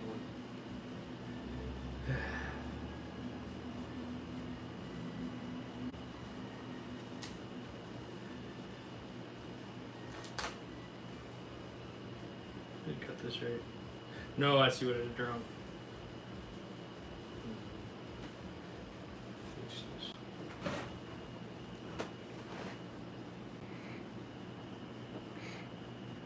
I agree. It's coming where I agree where it's coming from. I think we should eliminate taxes on private citizens. Wait, I don't know what a private citizen is. Also, there should be a blockchain system like their crypto or track our government spending, but we're doing all emails and texts from me. So, yeah, it's not gonna happen. Only Elon Musk does that. Also, no more backroom deals or secret handshakes for anyone or business dealing with the government. I almost finished my you know, that's never, James, as much as the dream that sounds, right? That's never gonna happen. And we know that. And that sucks, doesn't it? I agree that it should be more transparent. No matter who's in power, it should be more transparent, but that would also give away power, so they don't want to do that. So, you know. At the end of the day, we like, it could be a shadow government. It could be just the corporate shadow government, you know, ran by whatever billionaires, which probably is it, and whatever decisions they feel is right for us, or it could be just strictly human stupidity. We just becoming stupider and stupider and devolving as a species. I don't know. But, you know, like, look at what we have, microplastics and all these other things people complain about. So maybe it's true. I don't know. I've just almost finished my pants. I just have to do buttonholes and attach the button. Hey, that's amazing. Congratulations. I'm happy for you. I'd love to see them once they're done. I don't know if I could see them once they're done. I don't know if you upload on the internet or not. But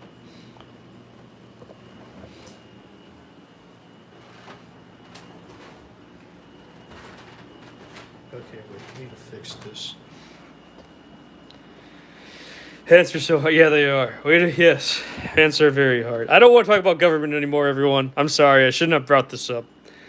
As you can probably tell, I'm like a classical liberal person. I like to have discussions and learn different perspectives and stuff like that.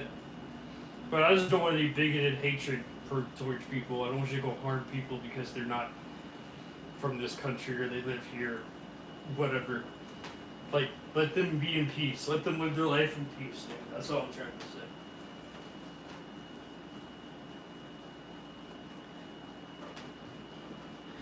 They are. They're the hardest thing to make, James. You'd be surprised. I used to spend 50 hours on my pants. 50 hours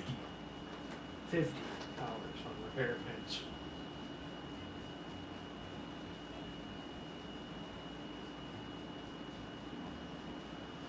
10-hour weeks. Or 10-hour weekends, I should say. Just on one pair.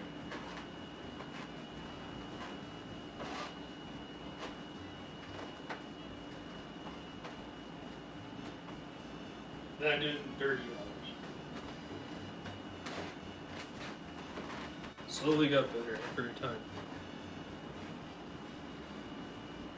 How do you keep the little pucker from the MC? I have no idea what you mean. I need a photo. I don't understand what you're talking about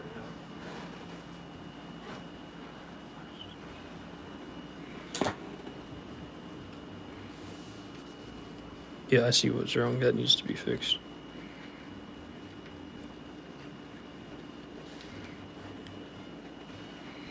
Yeah, 50 hours. No joke.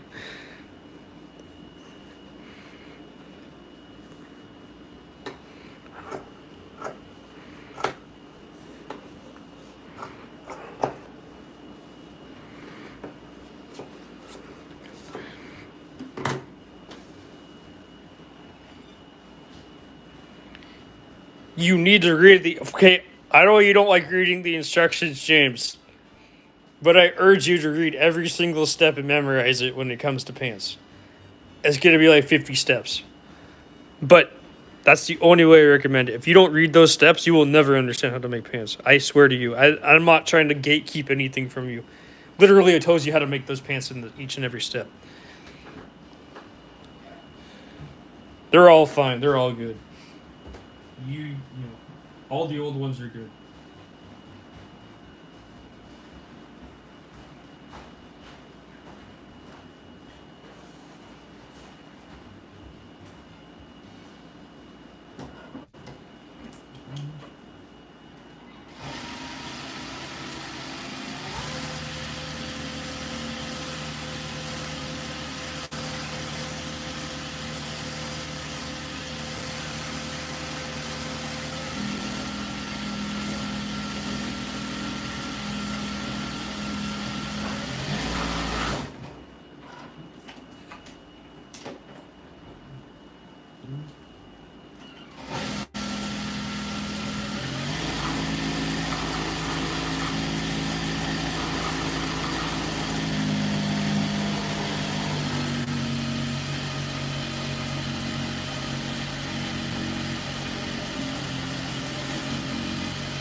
God, that's good.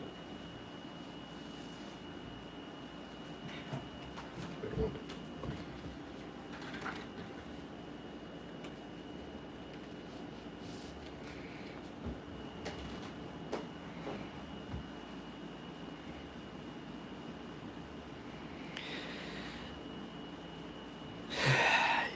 James. Seriously, read the instructions. It won't kill you to read. Even if you don't understand it, just read it. Eventually you will, okay? It won't kill you to read something. Okay? Read. You like to get educated. Read. It literally comes with the whole instructions on how to cut and sew the pants. Especially if you say how hard they are, it'd make it so much easier if you just read the instructions. It won't kill you. It'd actually make you smarter. Oh.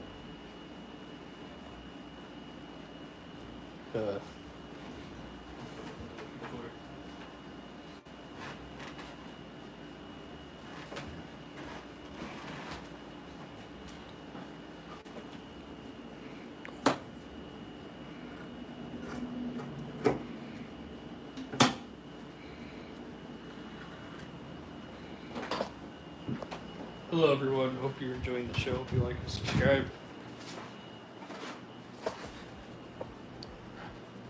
Oh, they were here quickly.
Okay, I'm gonna take a break. Oh, good. Instructions are good. See? Follow Justine. She knows what she's doing.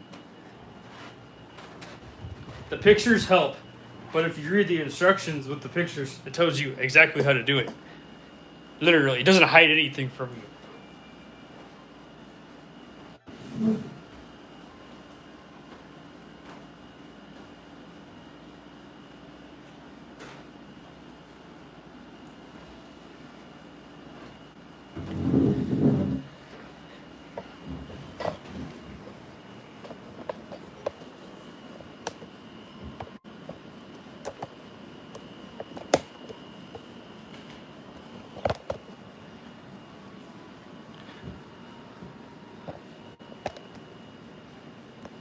I can't go in low power mode here.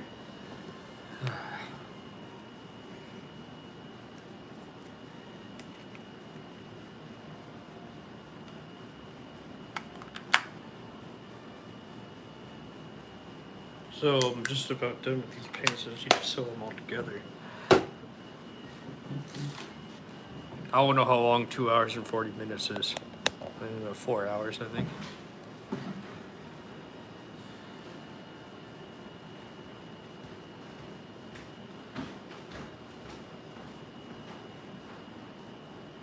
Or 240 minutes, I meant to say.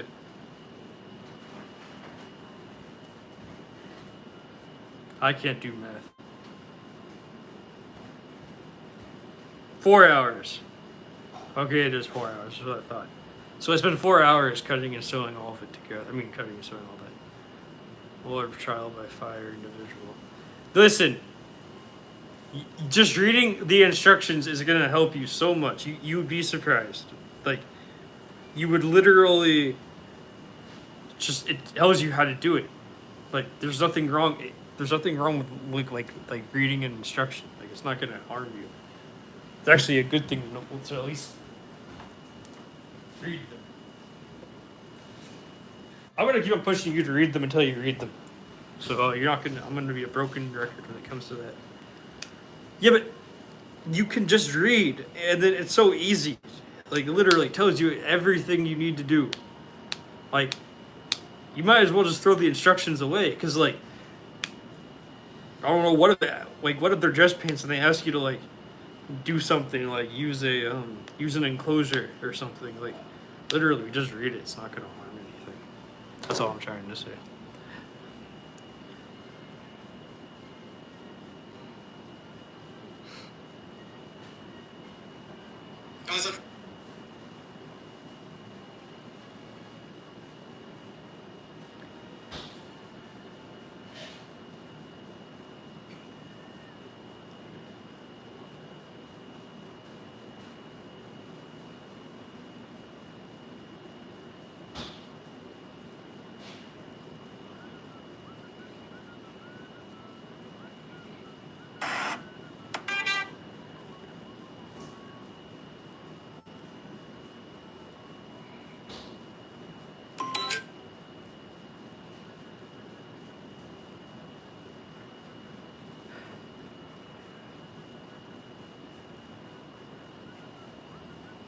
Serious. I mean, I'm not gonna stop you. Like, if you just read, instructions are a lot easier and they bring your workout time after. The instructions never make it out of the bag. It's James. You should really listen to Justine. If you, you literally.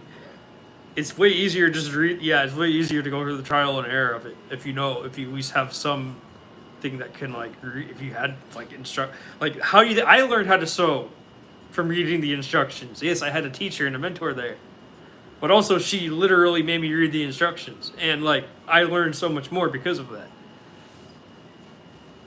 They're literally there in the pouch, in the Notion. Like if you even read the back of it, it tells you exactly what you need for the project. It tells you the exact fabric you need, or the exact fabric you can use.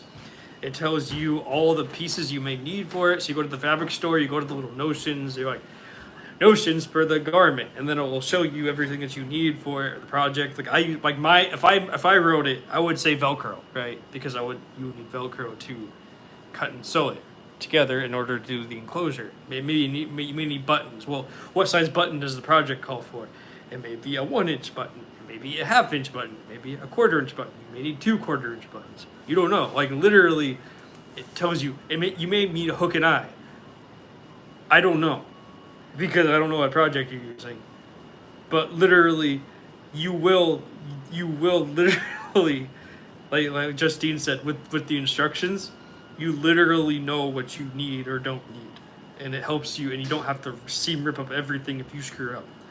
I mean, if you screw up 10 steps in and you have to seam up everything, you're just going to be exhausted. But if you at least have some guide, and you're going to feel better. Thank you, Justine. Trying to get it through your skin.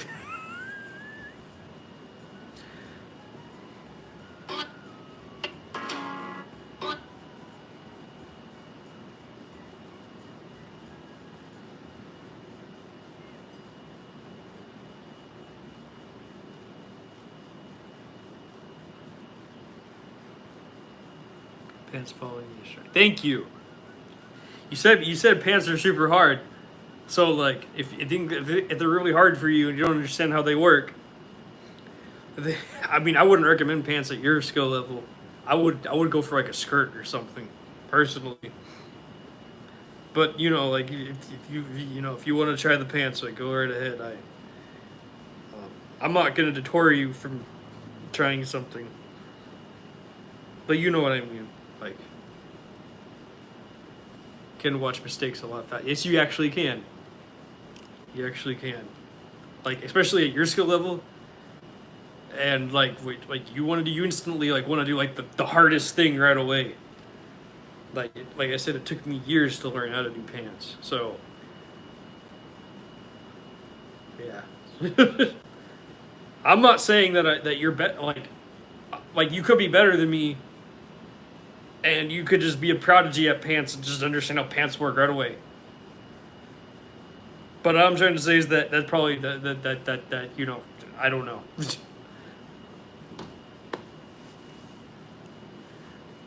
Just because I inspired you to make pants doesn't mean you should go out and make pants right away, because that's like top tier hard thing to make. Pants are like up here, hoodies are like all the way down here. Why do you think I would have been done with a hoodie by now? Well, exactly. Yeah, that's what I mean. So, oh no, I started with skirts. Exactly. So you started with skirts. Skirts are like a good that was so I did throw on pants, which is right here, and then I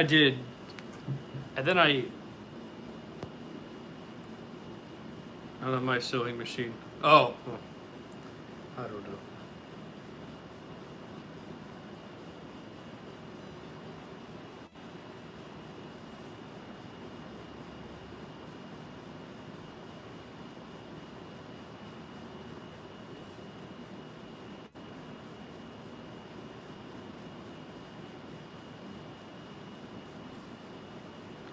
But stuff like that. Like, I'm sure you would have a great time learning how to make a skirt with your daughter, because like that'd be a good thing for her, and that'd be a good thing for you too. Just learn how to skirt. Just to learn how a skirt is made is a healthy thing. Because I'll show you. I made waistbands and free flowing material. Yeah, exactly. Yeah, it's a good way to learn waistbands. It's a good way to learn how to finish off edges and seams. It's a good way. It's just a good project to learn. First I did throw on pants, and then I went to hoodies, and then I kind of skipped a lot of things, and then I went back to, I actually made a skirt. So don't worry, I even did it. I did it once, but I still did it. Okay, and then I went back and I made some other things, and then I learned how to make pants eventually, and I just didn't work out at the time because my skill level was not that high. And then I learned how to do a dress. It is a great start. Yes, it is a good start. And then I did a dress. So don't worry, I've done that before. I have this small quilt with people fishing on it to make some sweat shorts. See, that's good. Like to make like a waistband pants or like throw on pants. Like I recommend throw like if you're talking about like pants I'm making with a zipper, yeah, I would never do that. But throw on pants, like pajama pants. Read the instructions while doing that, and you'll get it done easily. That was the first project I ever did, but they were just simple, nice pajama bottoms, essentially. That's what you need to learn. You need to learn pajama bottoms. You can do that. That's what I would start off if I were you. And then I'd make a skirt, and then I'd make a dress, and then I'd make like a button-up shirt with like, it will look cool. I'm excited to see it. Like you doing elastic waistbands, that'd be easy for you. I wouldn't recommend to do what I'm doing. That's my stuff super advanced. Like when you say pants, I'm thinking like if you're talking about pajama bottoms, yeah, you can do those all day. I recommend that. But when you say pants, I'm thinking about like the pants I'm making. But I recommend reading the instructions so you don't have a mentor.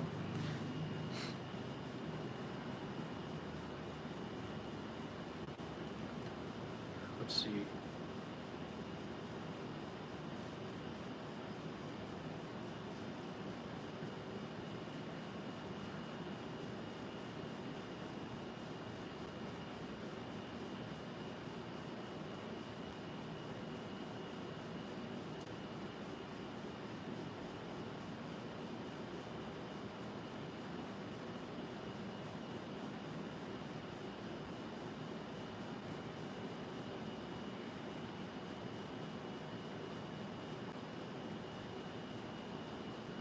Like I made these pants. This took 50 hours.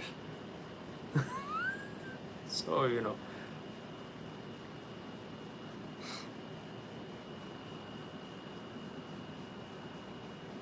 Start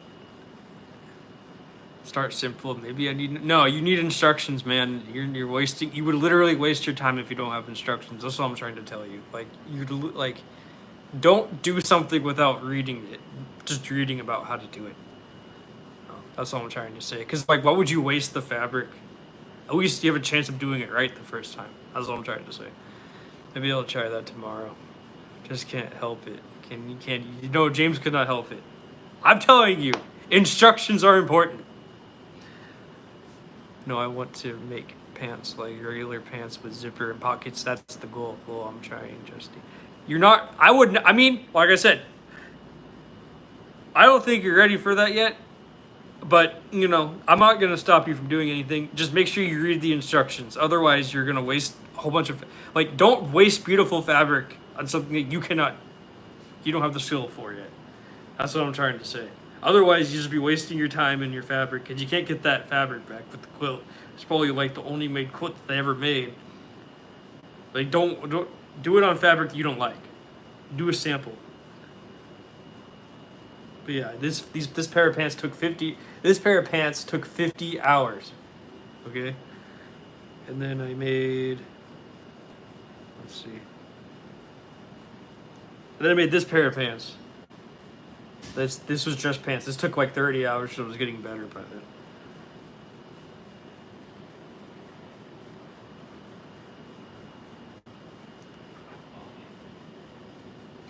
And then I made a skirt, but I don't wear skirts, so you know, let's see if I can find a photo of it.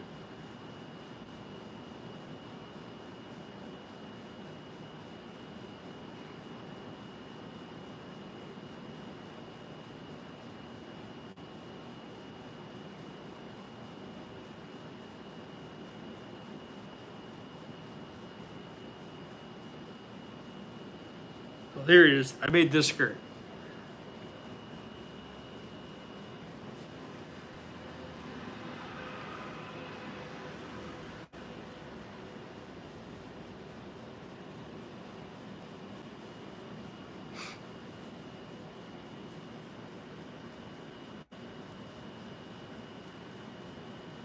So you know, yeah. No, trial run with fabric you don't care about is a good way to test your skill level. Yeah, that's what I mean. I would not go for the final pair you envision right away with the fabric you want to work with. That would just be a waste of fabric, especially if you don't know what you're doing. So if I were you, I would just keep on making fabric I don't give a damn about with the same thing over and over and over and over again until I finally understood it. But also, I would also build up to that too. So that's what I'm trying to say. Thank you. I appreciate that. That's what I mean, but that took a long time. Like, that's years of work I'm showing you. This wasn't just an overnight thing where I just understood how to do this, James. Like just because I'm doing this, you didn't see the 3 years of grueling work I did to get there. Okay? What I'm trying to say is that it takes time to build up that skill level. And I guess maybe you're a prodigy. I don't know. Maybe you could instantly make amazing pants that are way beyond my skill level already. And you know, I'm happy. I'm not jealous. I'm not even jealous of that. Like, I don't care. Like, but I'm trying to say is that I'm a hard worker, and you know, you have to be really hard worker to get where I am. Unless if you were just a genius already, you know how to do it all. Took me years of hard work to get this far. So you're seeing like the last 8 months of my hard work pay off to where I can do this on this level, right? This took 3 years in order for me to get on this level, okay? So like what I'm trying to say is that like, don't think because you're seeing my final product of 3 years of hard work of constantly doing it and reading instructions and having mentors. It took me 3 years to get this far, okay? But you didn't see all that grueling hard work that I went through. You didn't see all the long days, all the 10-hour class, the 10 hours of classes that took a week. You didn't see any of that because I didn't film it all, right? You just saw the final product of my classes. You know, a couple of them, not all of them. So you know, that took years. This wasn't just an overnight thing.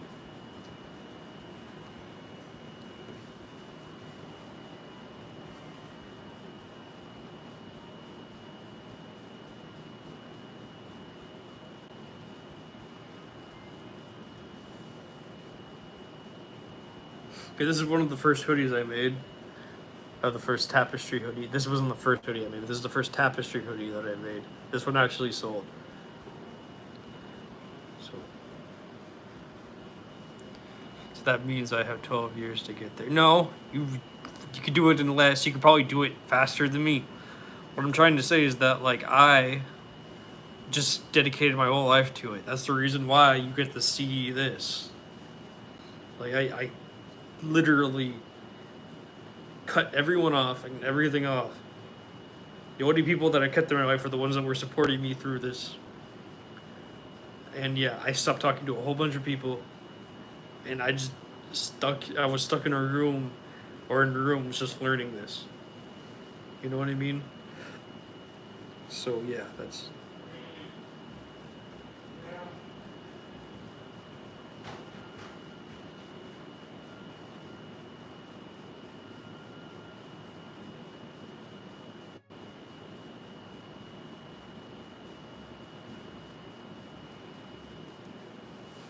Yes, it was a Juice WRLD. It was Juice WRLD.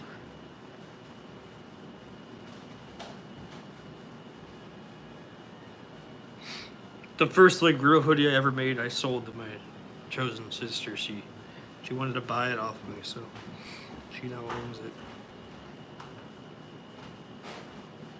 Like, I'll show you. I showed you before, but I'll show you it again.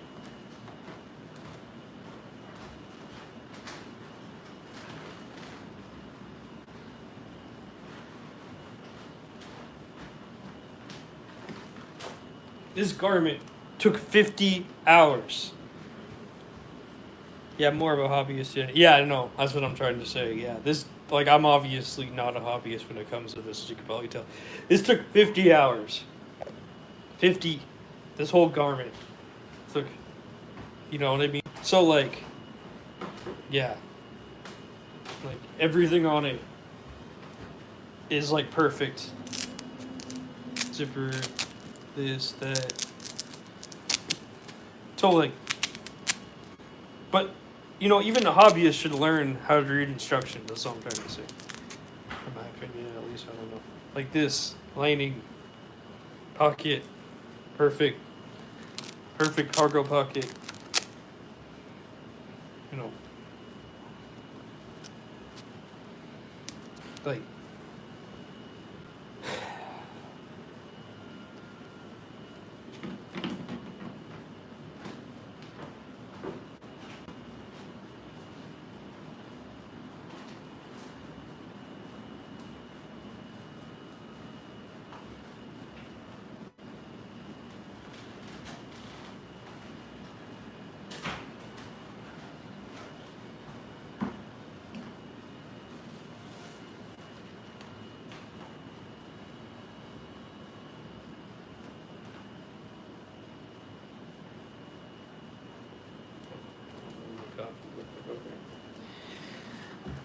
Thank you. But yeah, that took over 50 hours. Like I made sure I cut and sewn it correctly. Like I know how to cut and sew garments perfectly. You know, to the best of my ability. But I just don't choose to anymore. Thank you. I just don't choose to do it anymore, you know? So like, what I'm trying to say is that like, you have to get on that level, like, in order to like, you know, understand how garments work. Because I know people that do it as a hobby, that do it seriously, and can't do it on that level. I know people that do it as a hobby and do it on that level. So like, what I'm trying to say is that like, it doesn't matter if you're a hobbyist or not. It just matters if you know how to cut and sew with instructions. That's all I'm trying to say. Pockets. I want to make internal pockets for my hoodies. Well, that's. I mean, I don't know how that would work. Unless if they had a zipper, that's the only way you can make it. Because how would they open them? You would have to put a zipper because you wouldn't be able to, unless if you went like this and use the pocket, which I guess you could do that, but I wouldn't want to do that. It wouldn't be practical. Because, you know, but you have to put a zipper then. But then you have to learn how to do zippers, which is fine. What I'm trying to say is that you have to, like, you know, you have to actually, like, learn how to do this if you want to be at my level, you know, like, you have to read the instructions, do it step by step, and make sure you do it as best as possible to make it look as clean as possible, just so you have the knowledge of it. That's why I can do whatever this is, because I learned how to do that, Jack, right? I can do this crazy, weird, out there, goofy shit, because I spent forever learning how to do it the right way. And now I do it the wrong way, okay? So like this jacket, I wouldn't have been able to do this jacket the way that I did it if I didn't do it that way first. That first jacket that I showed you.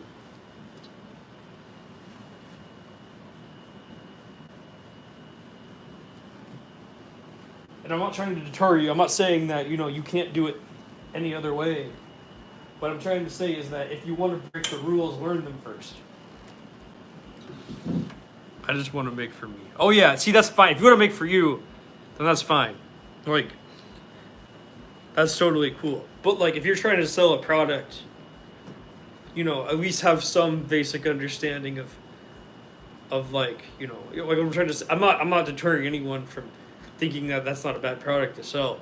What I'm trying to say is that if you want to like impress the people that know, that like my mentors, for example, the people that you know cut and sew like beautifully, amazingly on a high skill level, on a higher level than even me.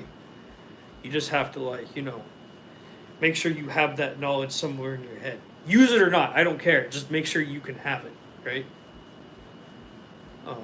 That's all I'm trying to say.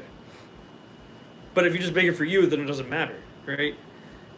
Because then it's for you. Then you can do it. They can look any way you want to. You can make it look any way it needs to be, or any way you want it, because it's for you. It's not for anybody else.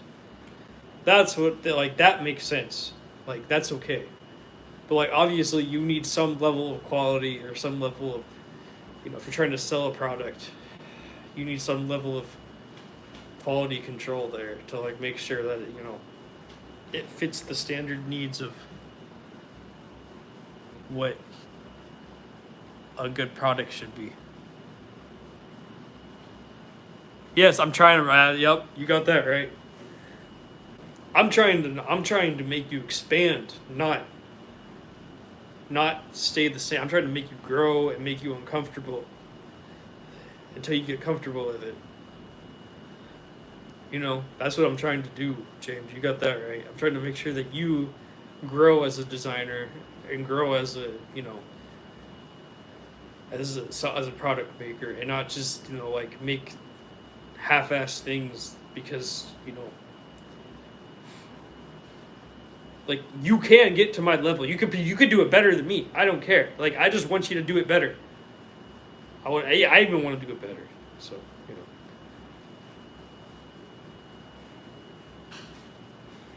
Like obviously you won't see this hanging up in a normal store, right? Like nowhere. But also, you know, it took me years to learn how to do it this way. So, you know. I'm trying to make everyone step their game up and just not, you know. Yeah, you get it. I'm not trying to, if I'm like inadvertently insulting you, I'm sorry. I tend to do that. I inadvertently insult people all the time. That's just a common thing that I do. I don't mean to do it, but you know, if I am, I'm sorry. And if you feel insulted, I'm sorry. But like, I'm just trying to make sure you grow as a person. Not the same. Because if you know, like I can't draw a straight line, but I still, you know, I can't sew a straight line, but I still cut and sew anyways. You know, I just work really hard at it. You know, if there's one thing that I do, I'm a hard worker. Just because I can't sew a straight line doesn't mean that I can't make a garment. And there's people out there that will argue that, oh, because you can't sew a straight line, you can't make a garment. Well, I hate those people. They can shut the fuck up and go, leave me alone. So, you know, like, I'm not perfect with anything. You know, like, I can do that, but I showed you that jacket, but that's just, like, you know, what I recommend for you to learn, and then do all the things wrong. So you when someone tries to argue that you don't know what the fuck you're doing, you could just show them, oh, this, and that. Look at what I did, and then they'll shut the fuck up. It's for your peace. That's all I'm trying to say.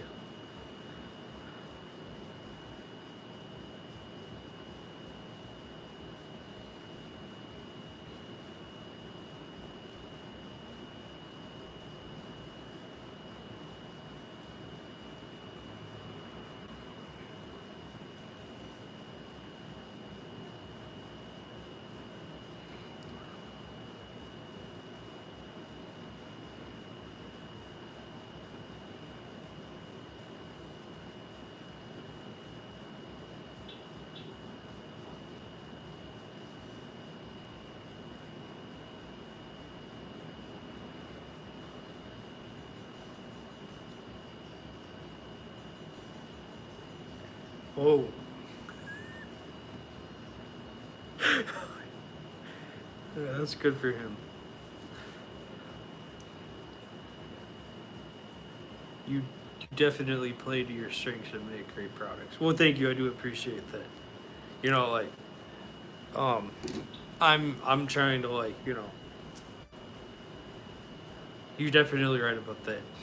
I do know my strengths, and I do make them, you know, I do reflect that in my products. Like, obviously, I'm not like, my stuff could be more polished. If I had a seamstress, that would, you know, make my work feel and work 1,000 times better. But like, as a one person, I'm not gonna say you can't do it all, but I'm just saying is that you can learn on a skill level to like make sure that you know what you want.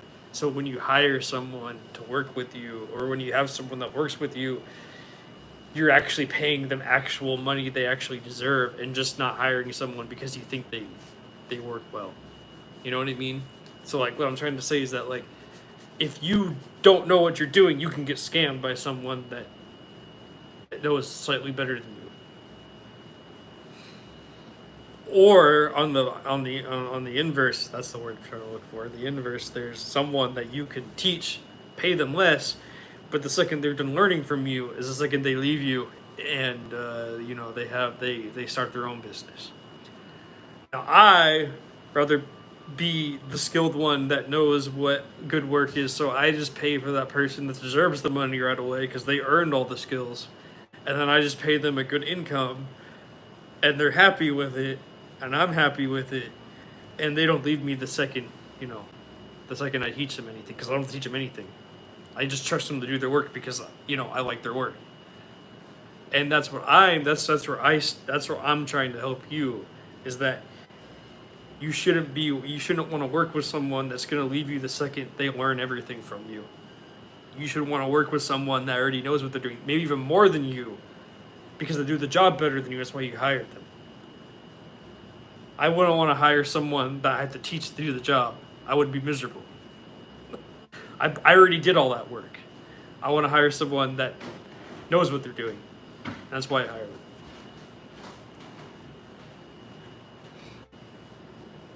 And also, if I wanted a creative director, I wouldn't want a creative director that can't tailor clothing or can't even make a garment to what standard I want them to make.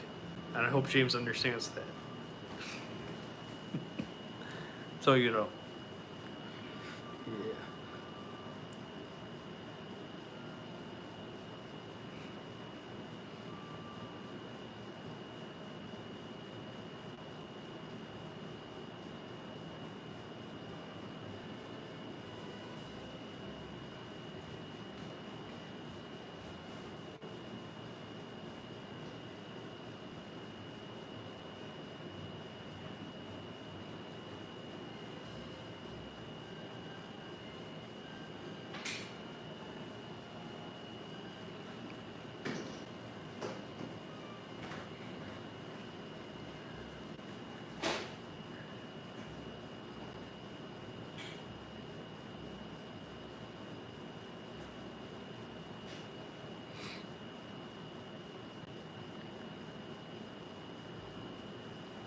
But anyways, yeah, that's my 10 cents. Obviously, you can do whatever you want.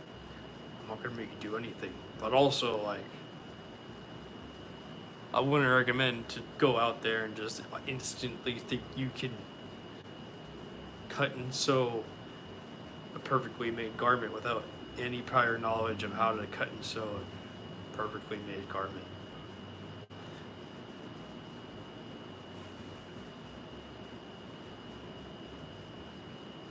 Okay, I'm gonna get back. I'm gonna go use the bathroom. I'll be right back. I'll get back to work. Here you go, everyone. You can look at my rack of clothing.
John?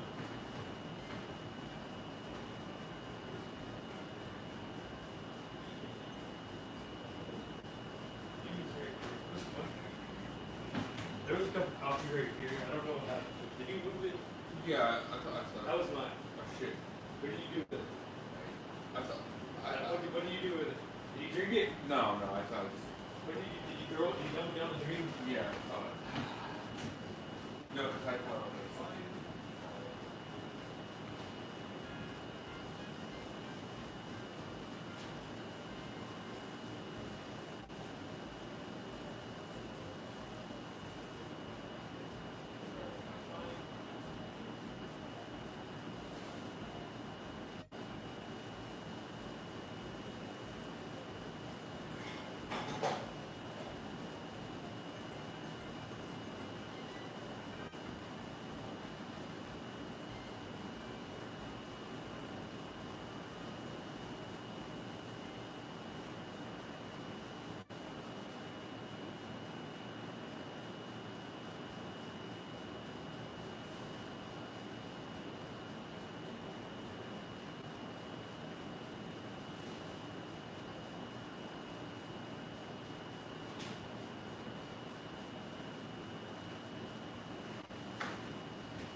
Okay, everyone, I'm back.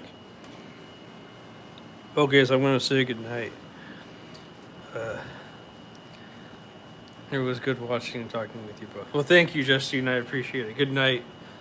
You're definitely. This is gonna get done by tonight. I'm not gonna finish it tomorrow or anything because I want to do. I want to do nothing for the next 3 days. So,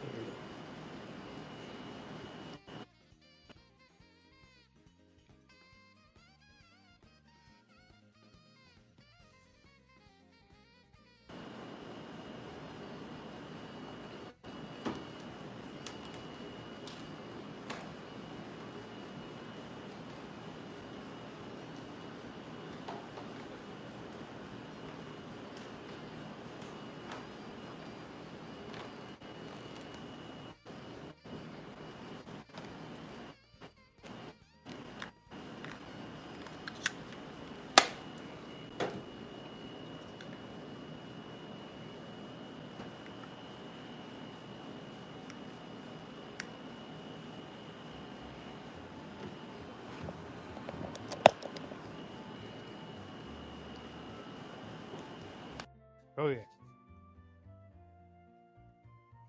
I am just put this all together.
How much did I cut of these again?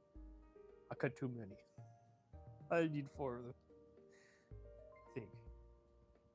Yeah, I needed one of each. Oh yeah. Oh, I did that. Oh, I have more now just in case.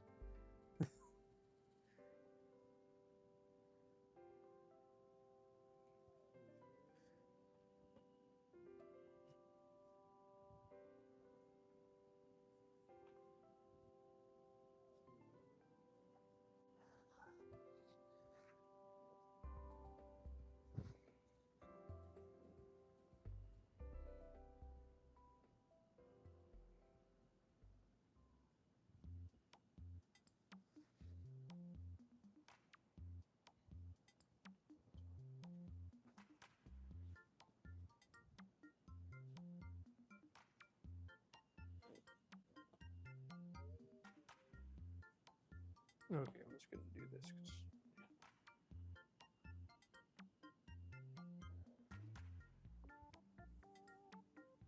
Wait, no, that's not the right piece. This is the right piece.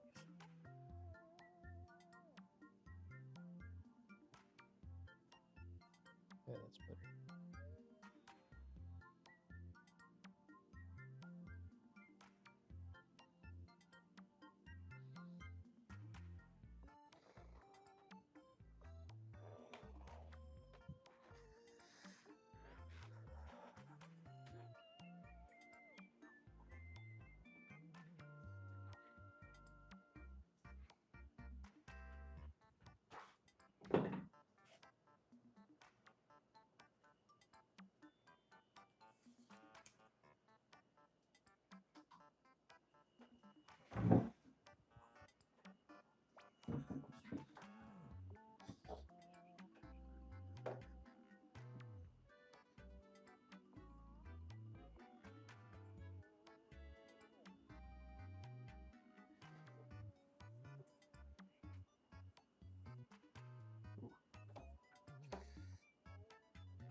I better do that.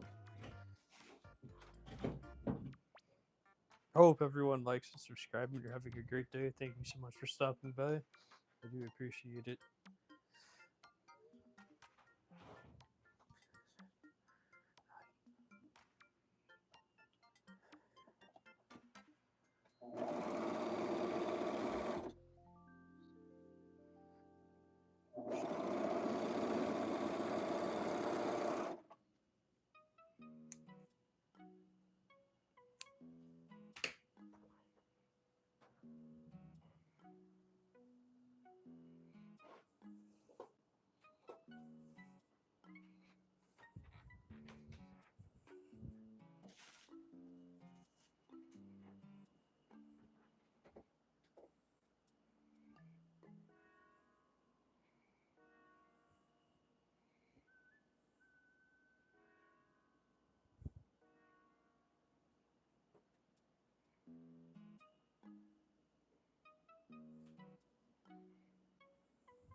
Yeah, that looks right.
That'll work.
Okay.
Ah, okay, great.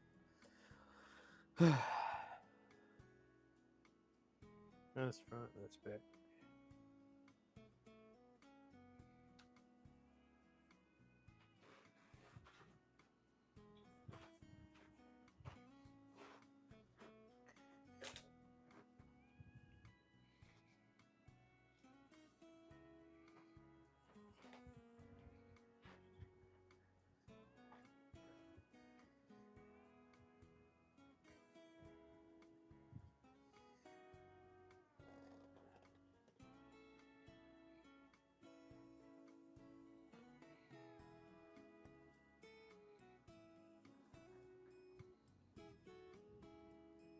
what am I doing? I don't remember.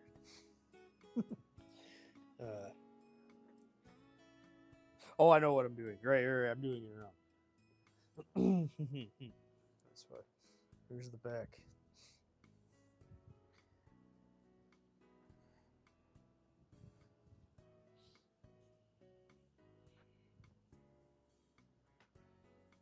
Oh yeah, that's what I'm doing. Right.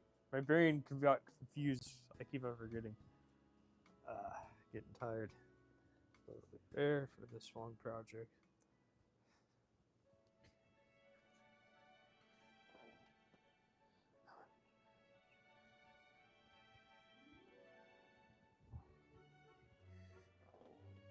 That's it. That's what I'm looking for.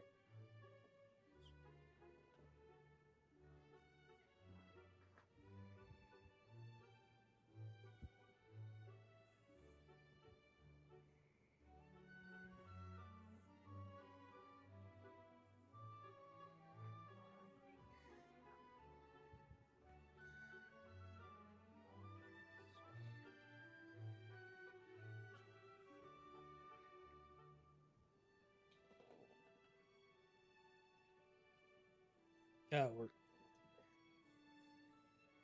that's what I forgot about. Everyone forgot to do that one step.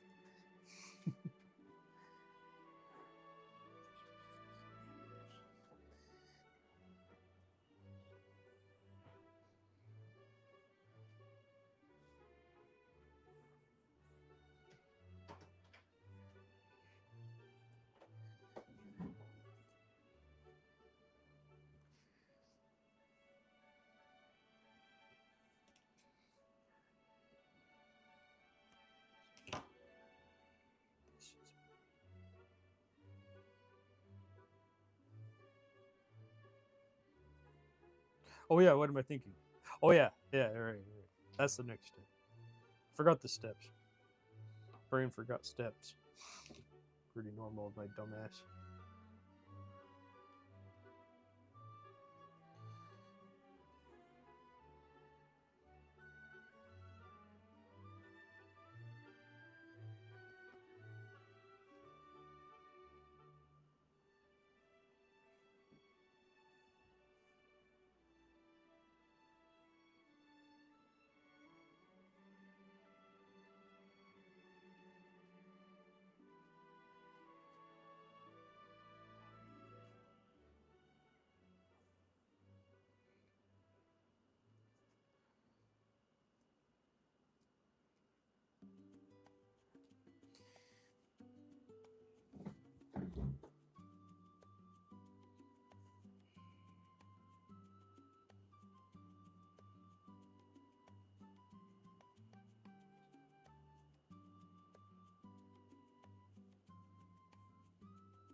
Okay, I need to iron that.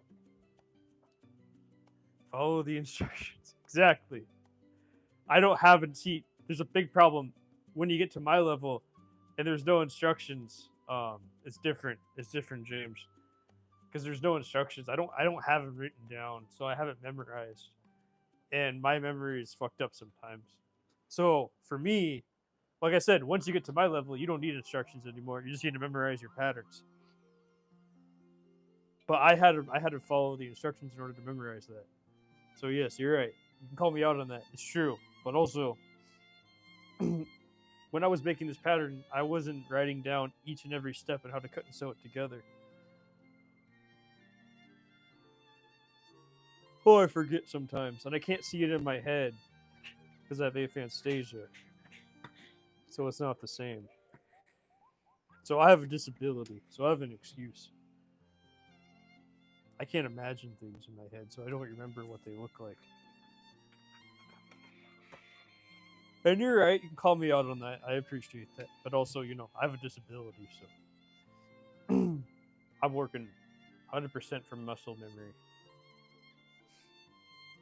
If I wrote instructions down, I would be reading them, to be honest with you.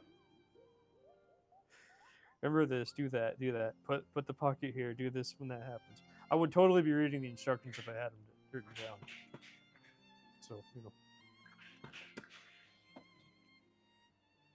this is all from muscle memory.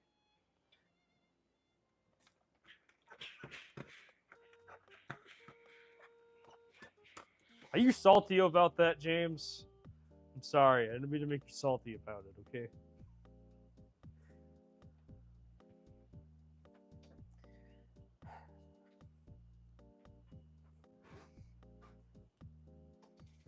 I wish I could imagine things in my head like you could.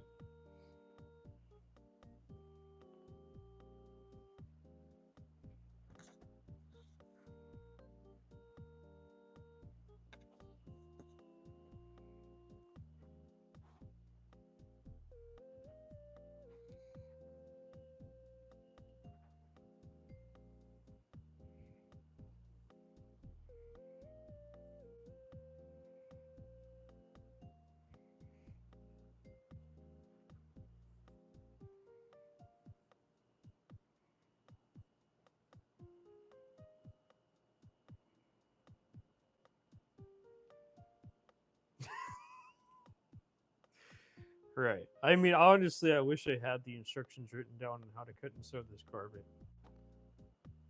I'm not joking when I say that. Like, just that when we were making it, when you make your own patterns, when you get to the level of making your own patterns, it's a much different process. Because like, I'm talking about just learning. Like when I'm saying things, when I'm speaking to you, I'm speaking to how I wanted to learn as a beginner, right? That's why I'm telling you to do these things, so you can like let go of the ego and just learn, right? Because I had some pride and some ego when I first started, and then eventually I broke it down, and then I lost it all. But like that just took me a while to get there. So I'm just trying to like help you, so the pride's not the death of you. That's all I'm trying to say.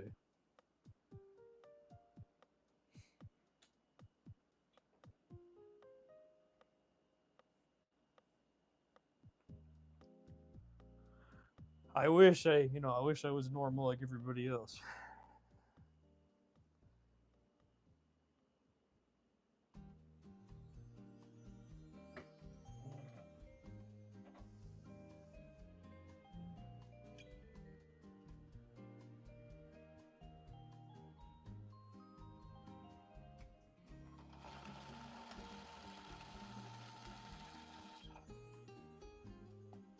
I don't know what these look like until they're finished. And then I forget what they look like until I see them again.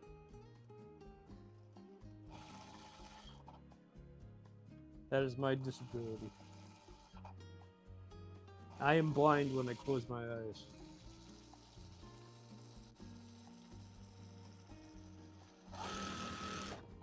I'm sure I would put these together much better if I remembered, if I could like close my eyes and actually see what I was putting together. You know what I mean? Like if I was able to actually like do that, I'm 100% sure they would be way better. But no, I can't even do that. Jealous of you, neurotypical people, or at least people with a neurotypical-esque brain. I am like, I could imagine the beautiful things people see in their head every single day that they take for granted. I don't know what that's like. I just don't know.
Gotta work.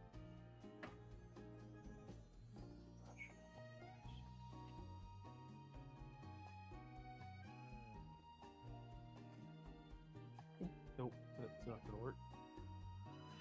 Okay.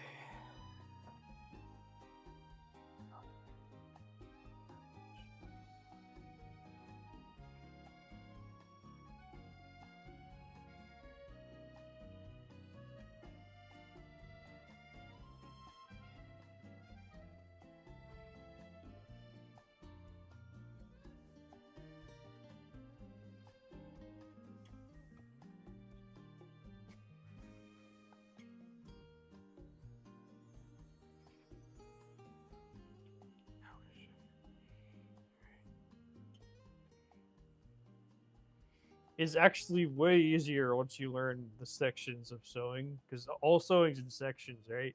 So that's why the steps are there, because it's all small steps to make the big garment. So once you learn all of those, it's gonna just help you learn how to do anything, because you know, different projects teach you different things. The more advanced you go, you're like, oh, I already did this project. I already know how to do it. I did this project, I know how to do it. I did this project, I know how to do it. You know what I mean? And I had the ego of, I could do it all right away. No, that's not true. I would, you know.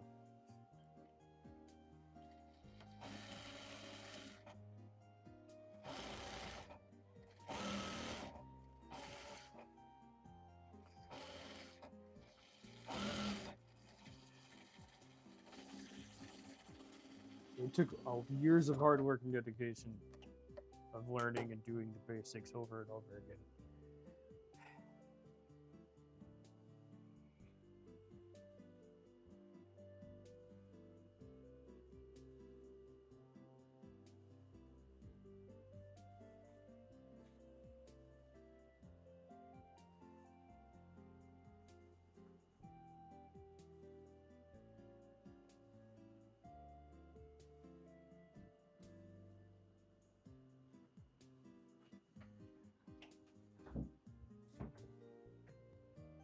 Everything I say is joking and poking. I definitely take everything you say and put it in practice. I'm happy to hear that. Okay, yeah, I'm totally cool with the jokes and whatnot, but I really hope that you're learning something, or at least taking away something from these, because I wouldn't say these things to someone and not be helpful, right? Like I understand that sometimes I can be a hard ass on things, but you know that's because I literally mean it. Like I'm not gonna like, I'm trying to guide you the best way I could possibly can guide you without me actually teaching you a class, right? Like obviously, like I appreciate that, and I love the bantering and the joking. I understand that, you know, whatever that's for men, that's what we do. But you know, Like I really hope that that you are, taking some of it legitly to the brain, and like actually go and try to do something with it. Because you don't want to be stuck at the same level and the same thing over and over. You want growth and change. You know what I mean? Hobbyist or not, like I said, I know people that do this for a living and they suck at it, and I know people that do it as a hobby and they're the best I've ever seen. So like at least the hobbyists actually because the reason about I think why the hobbyists is better because they take away their ego, and they just know they know what they want and they know what they're doing, and they go take a class and they just accept what the teacher says, so they can do better. You know what I mean? Versus someone takes it seriously who puts their ego and pride in the way of everything with people. So I can't stand those people. I'm not friends with them. So.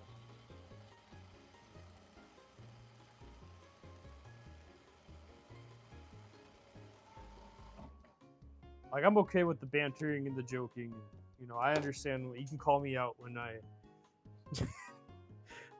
practice what I preach. I understand that. That's cool. I'm cool with that. That doesn't bother me. But I really want you to at least take away something if I want to take this seriously, if you want to take something seriously, just learn how to do it. And that's pretty much it at the end of the day. I really wish I didn't have aphantasia, and I wish, but no, I do. I can't picture anything in my head. It's weird. Okay, perfect. I did it.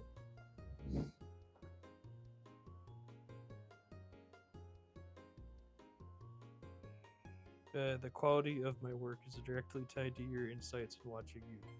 Well, thank you. Yeah, I know I give tips, but also you could have a higher quality of work if if you had obviously classes. But you need the right teacher too. So, but yeah, I do appreciate that. Thank you. It means a lot to me that I'm the integral to your work.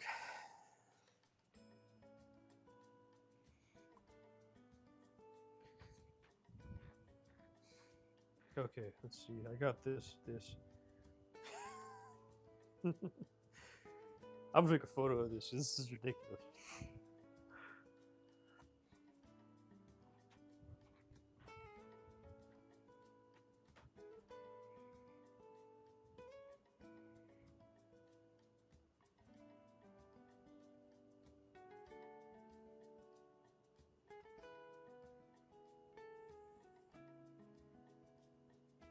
Well, I'm happy to hear that, I've helped you throughout this whole thing.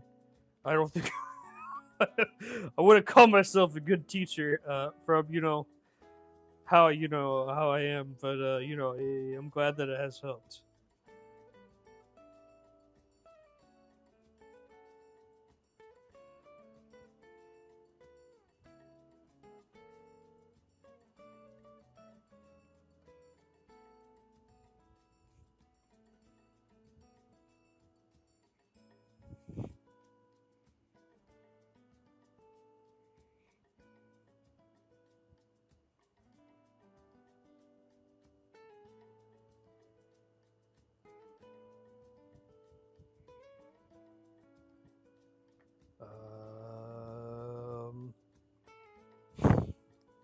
This ridiculous carpet that I made. Okay, what am I looking for? I'm thinking I want a new song.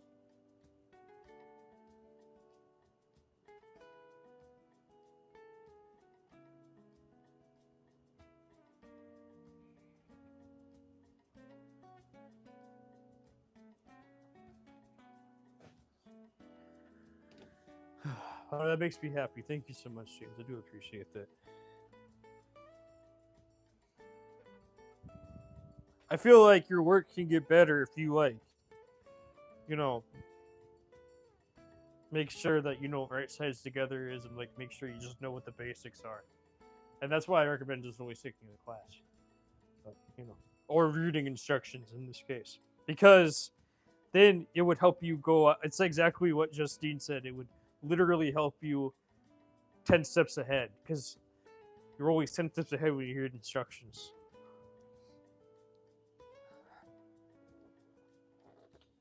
And that's not like we're not trying to insult you or make fun of you or say that you're stupid or dumb, because I read the instructions.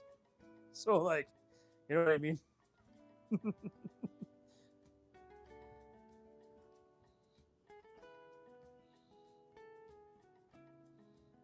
that's going to be the fronts. I'll put.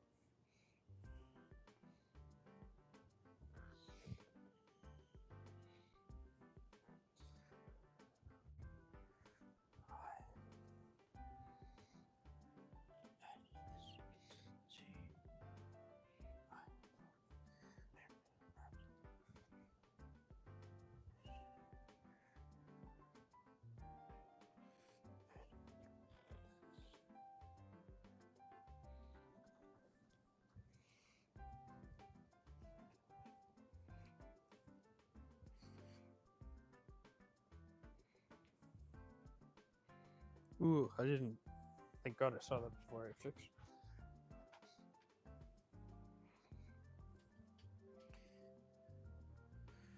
I can take constructive criticism, no worries. Okay. That's good. That's good. I can also, so don't worry. That's good. It's always good to take constructive criticism. It's not a bad thing to not take that. We're doing it for your best interest, James. We're not doing it out of.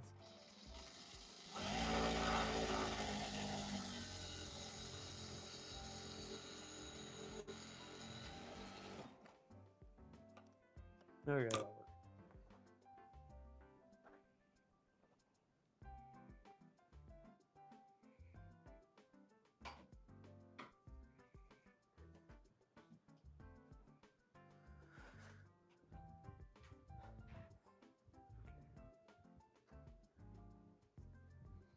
So that's the front. That's the front. That'll be tight here.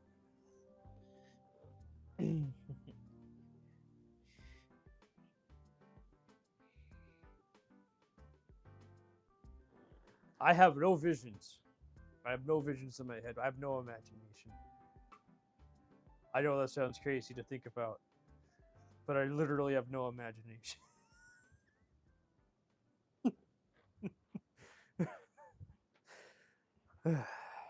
And I am a designer, and I have no imagination. What the fuck? Who the fuck am I? You know what I mean? So like, anything can happen. But there's always a base that I follow. That's basic garment construction. Good or bad, it's still a base that I follow.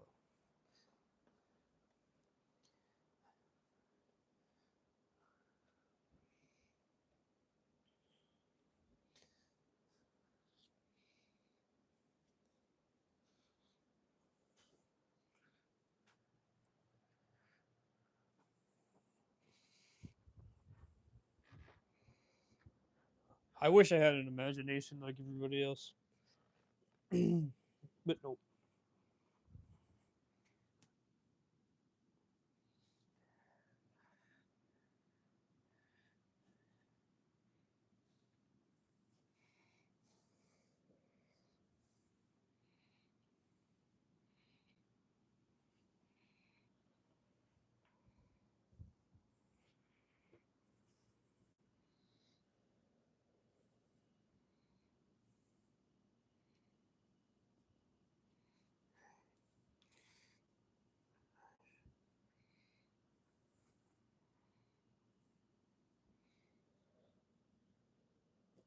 I don't know. I see the people always talk about having visions and like seeing things in their head and what that feels like and what that looks like. I don't know. I don't think I don't even have like I have dreams, but I don't see them. They're completely black.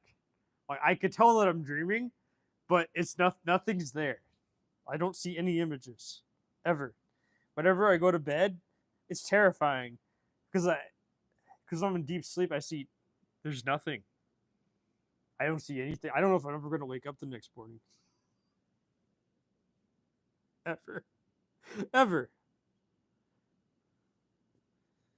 Is this unsettling, terrifying? Like that's why I'm not afraid of people and afraid of these things and afraid of like saying things because like at the end of the day, like I have to experience this terrifying,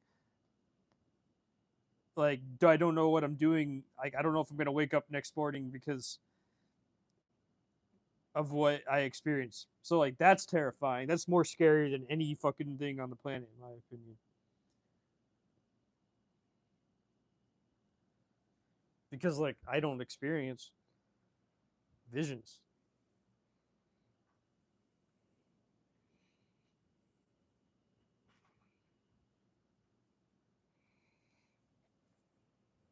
I have no visionary.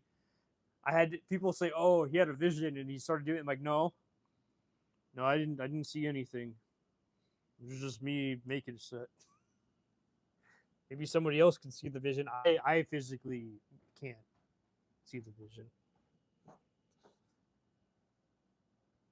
Oh, this was the pocket. Oh well. Whatever.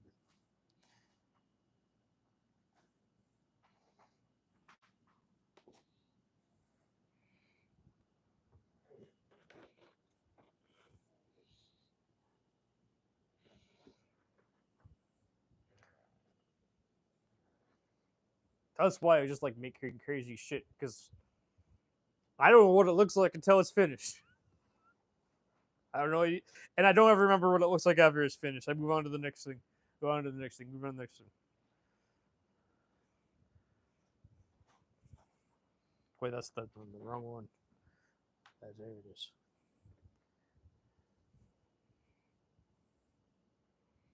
Wait. Yeah, that's the front. That's why I forget steps because I don't remember them in my head. It sucks. I guess I don't know. I don't know anything else. I was born that way and I can't change it.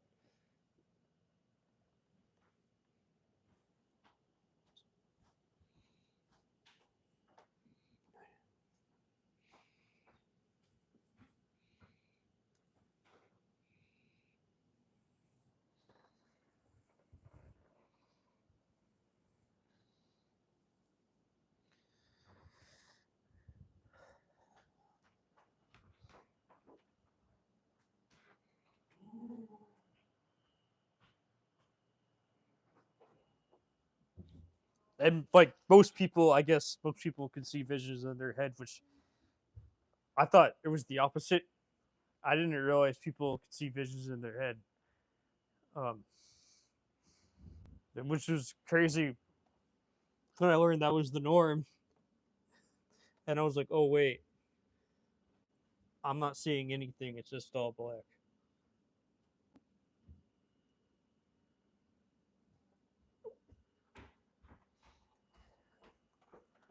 So it's weird.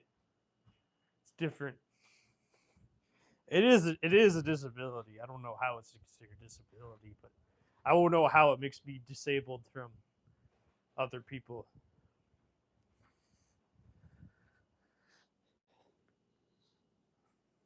But it does. So,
wait.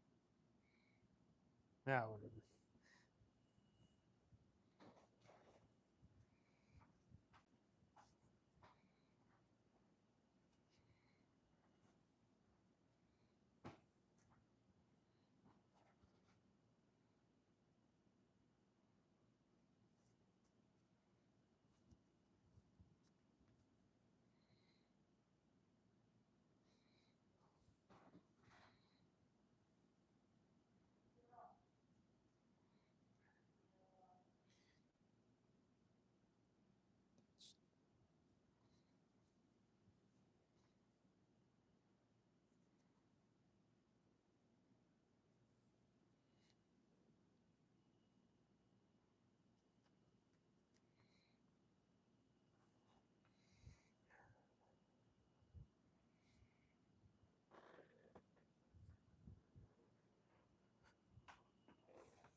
Okay.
That'll work.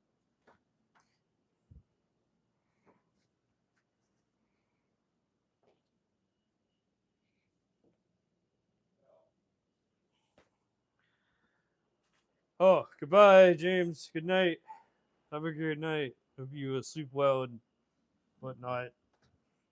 I just want to finish these pants so I can make videos tomorrow. Hey, good job on your hoodie. It looks great, by the way. Keep it up, okay? It's a lot of hard work, I know. You'll get there. You'll get where you want to be. Just make sure you read instructions. It will help you out so much more.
Okay, great. Perfect.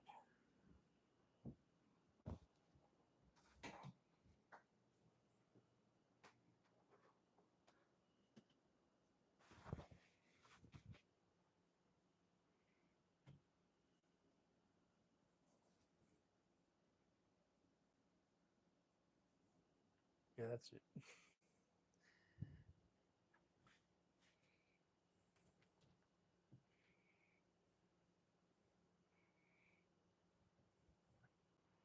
Yeah, whatever.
lot better.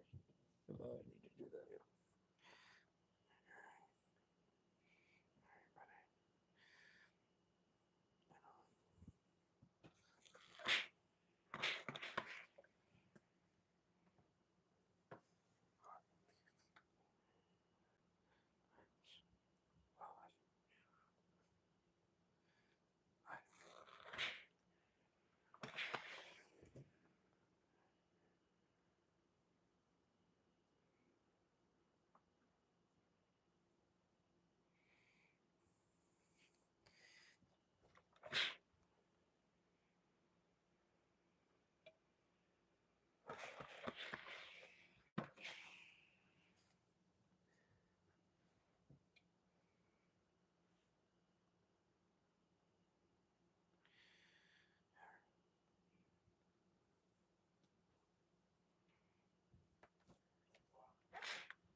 Okay, I better show the tag on. Which one's the front? That's the front.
Whew. Home the last steps. Finally.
Wait a moment.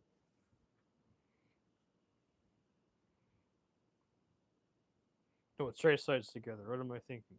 That's why I keep on doing it wrong. Oh boy. Oh, I can't think. I think it's right sides together. I don't remember this. I always forget. Yeah, but how do you do your sides together?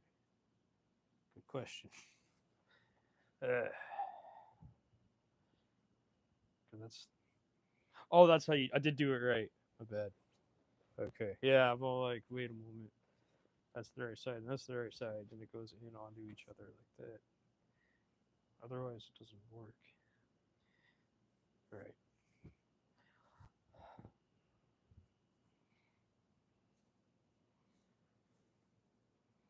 It's always sewing inside out. It's so confusing sometimes, especially my disability. Yeah, if I make a mistake, I make a mistake, whatever. But yeah, that's it. Those right sides together. So.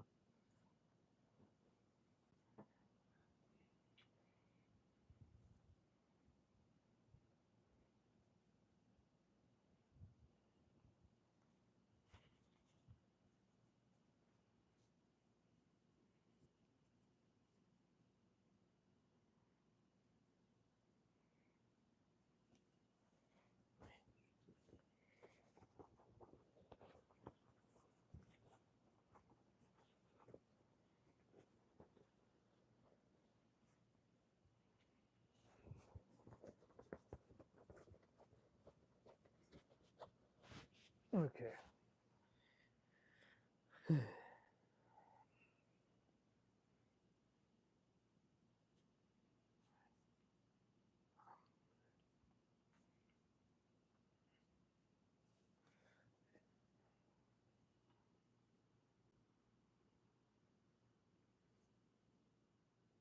Oh, I better do that one thing before. Okay.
Okay, great. Perfect. I sewed it right this time. Thank God. No big major mistake.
mistake.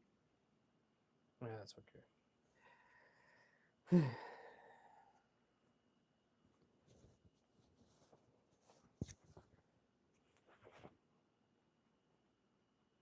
Oh yeah, that's like that's not a good mistake. Mm.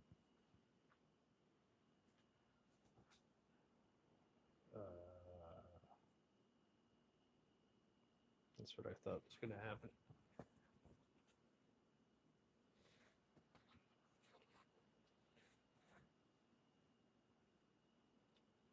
Oh, that's what happened. Okay. I can find. I'm looking for. Shoot.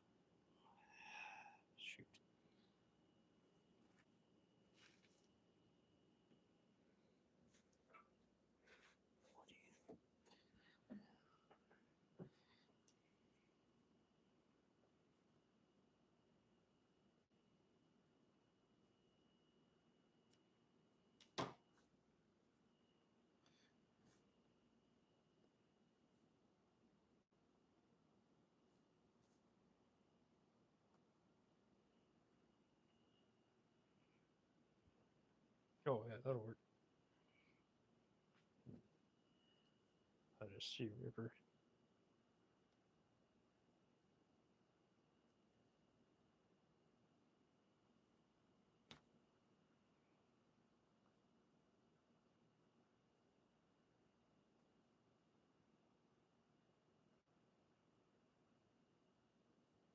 If I could find my C River, let's make the job so much easier.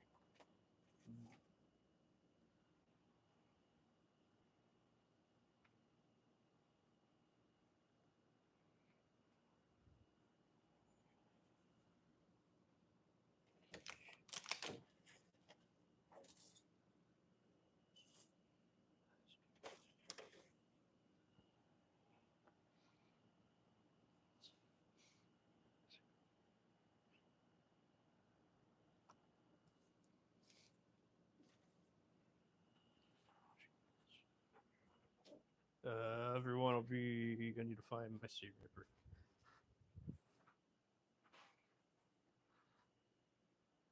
Yeah.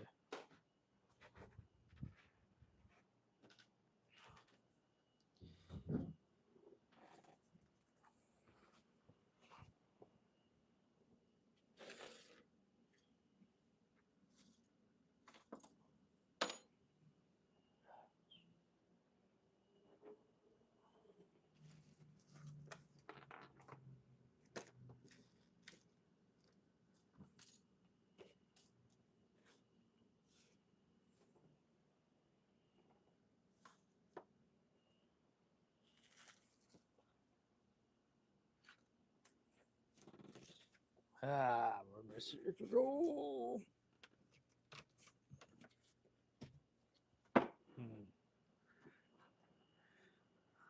Oh, there it went.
Wait. Oh, that's what I did wrong. Oh well.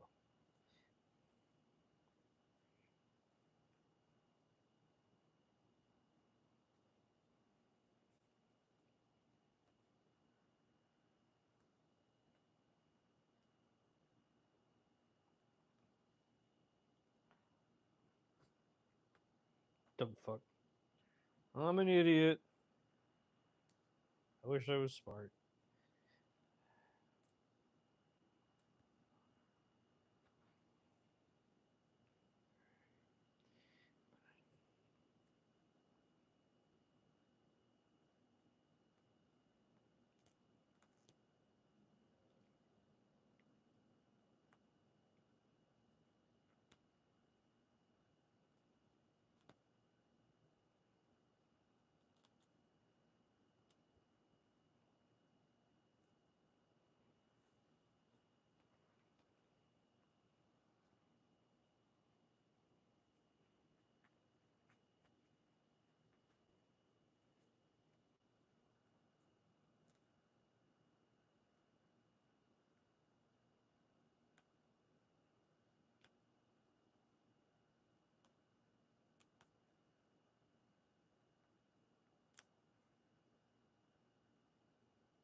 Alright, let's see if I can just.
Nope.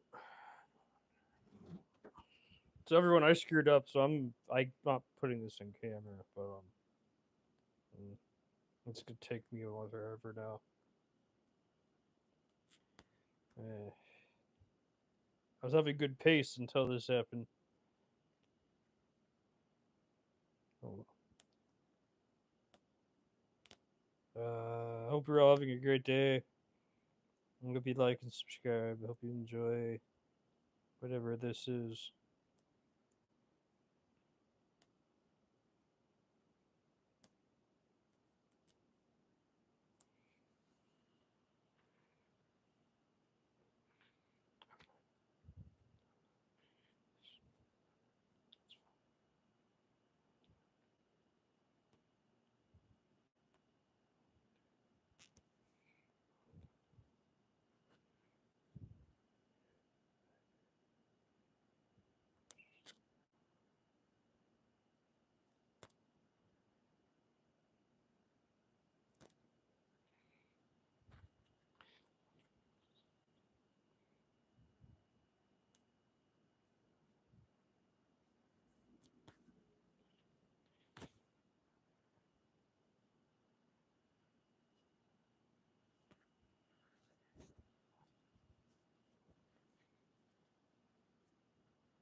Okay. Time to finally fix this.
Oop. I screwed that one up. Oh boy. Better fix that. Oh, I can't see these pants. That's my problem. I'm blind in my own pants.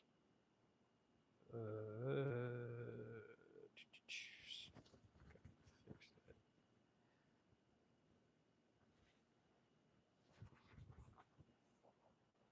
that. Okay, everyone. I got the other side right, but this side I got completely wrong. Oh, right. I see what I did. That's why I did it wrong. I was supposed to. I did it in the middle for some reason because I wanted to take it in the middle, but not the. Okay, that's fine. Let me fix this.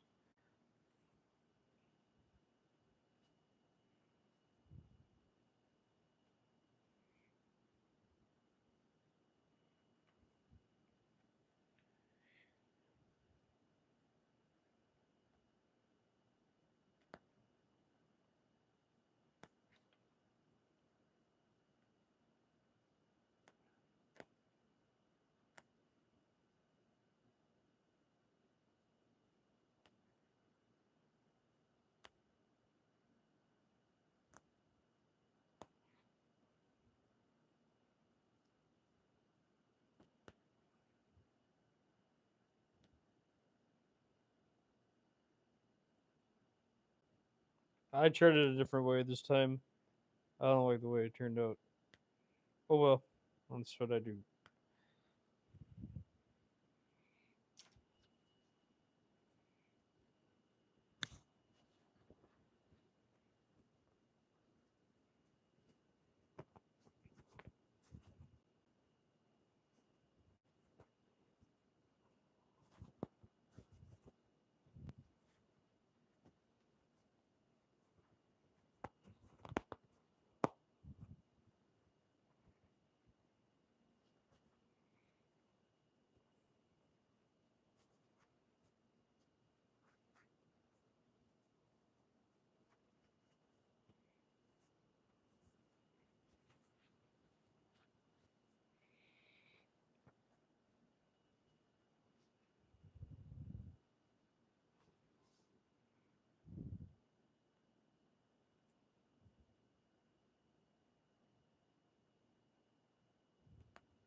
But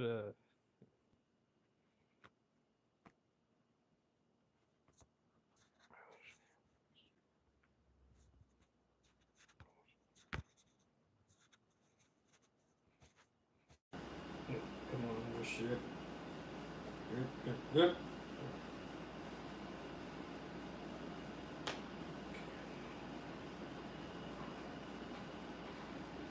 Okay, so I'm gonna do this now. I'm gonna do it the right way, or the better way. I completely forgot. My brain just completely. Yeah, I don't know what happened.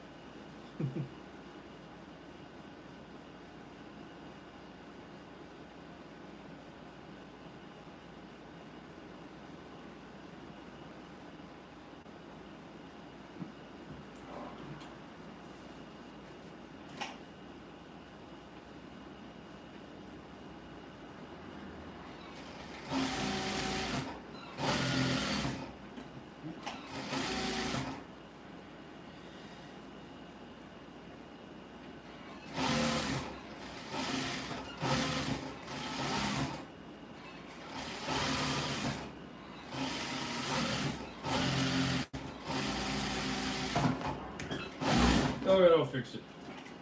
Problem solved.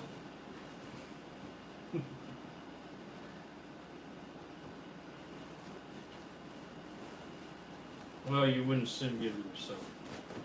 Okay, full of mistakes, but they're finished, almost.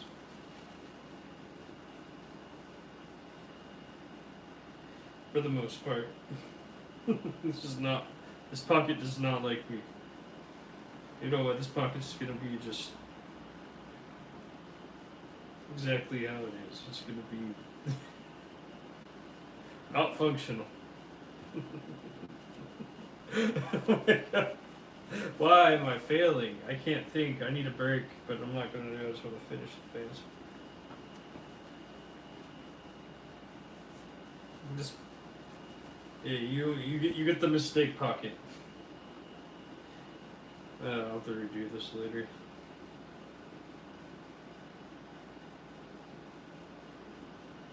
Definitely screwed up this.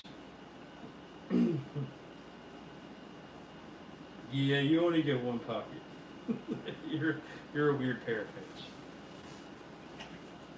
Anyways, I'm gonna do everything else.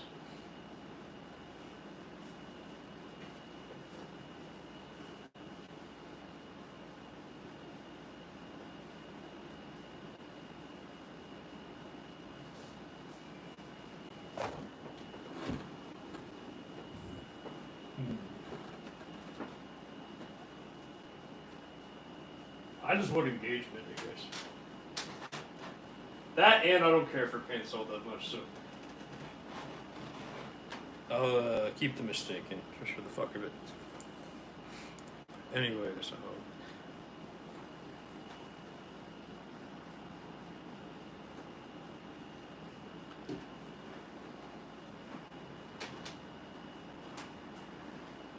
was thinking about something, everyone. Oh yeah, I need the weights there. I can't seem to sew right now, so this is gonna be what it is with all the mistakes in it. Oh yeah, no, I need a zipper. Can't sew right now, gotta do it wrong.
I know what I did wrong. Oh well. I'm just gonna keep it in. Hopefully people engage in that, so I can get engagement and go viral. Great big people are in love with this hour.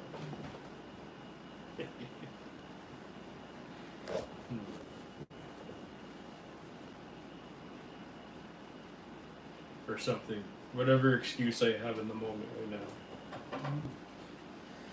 I really don't like rage baiting. I'm really against that, but people like to call it rage bait for some reason. It's literally me just being me. So.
Perfect.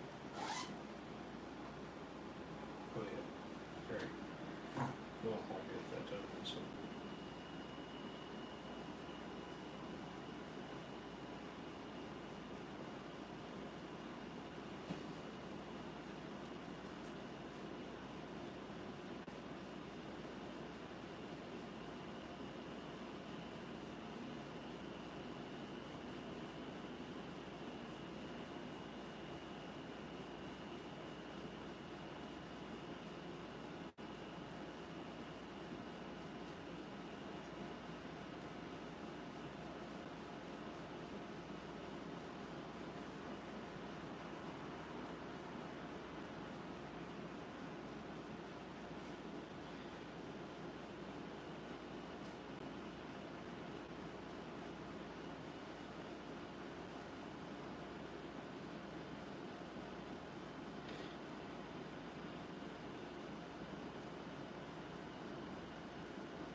Perfect.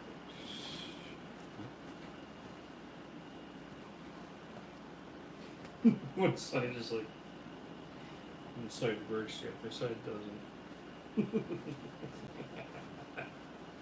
That's kind of funny to me how I ended up doing that. Yeah, that's okay.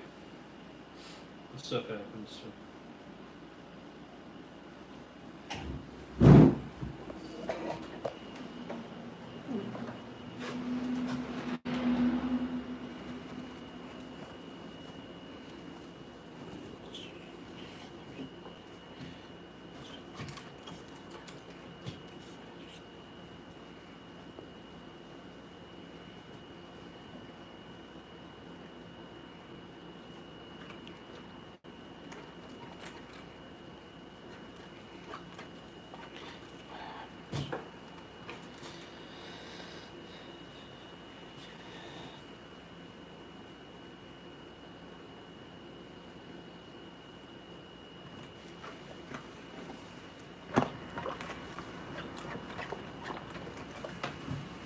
Hello, thanks for stopping by. I appreciate it. Hope you like, subscribe, and enjoy this. I'm almost done.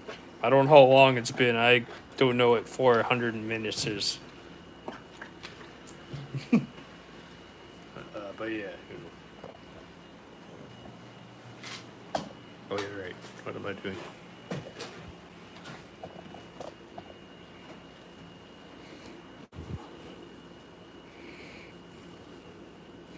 I can't watch a 400-minute movie, but I can cut and sew for 400 minutes straight.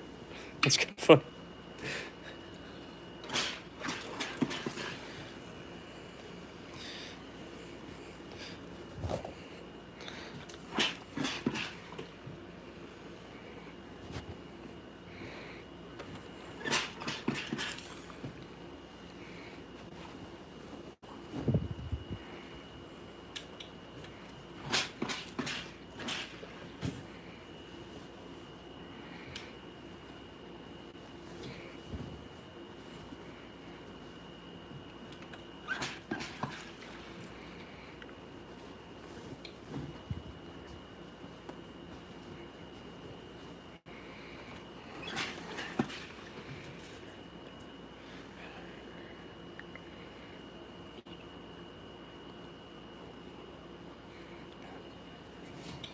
Hello, thanks for stopping by. I appreciate it. If you like and subscribe to Lumina watching me, thank you so much. Oh, all right.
Go to work.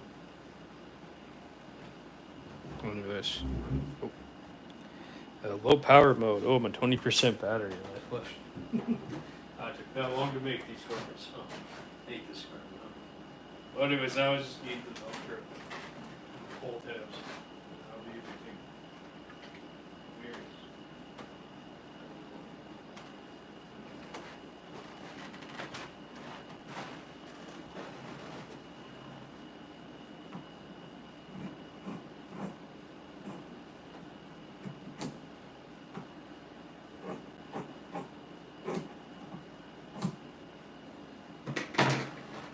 Better search this.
Okay, so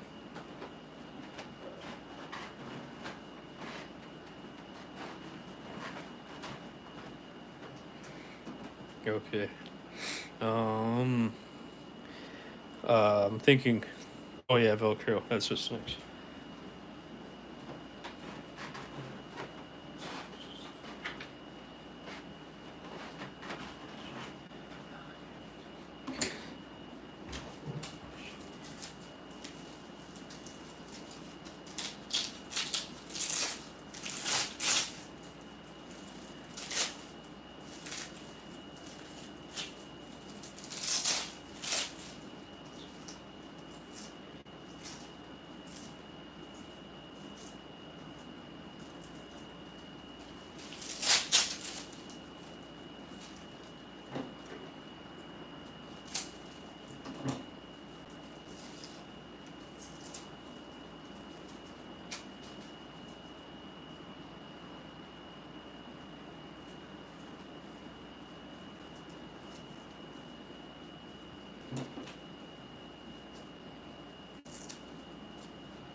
Okay, hold that.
Just put it right here.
What did I do here? I don't know. Right.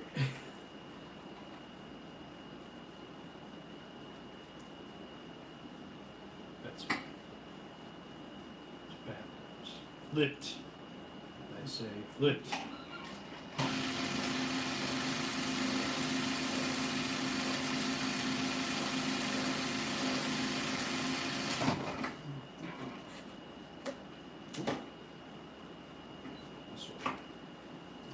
Just about done, everyone. Could be long enough. I don't know how long it took you to do this.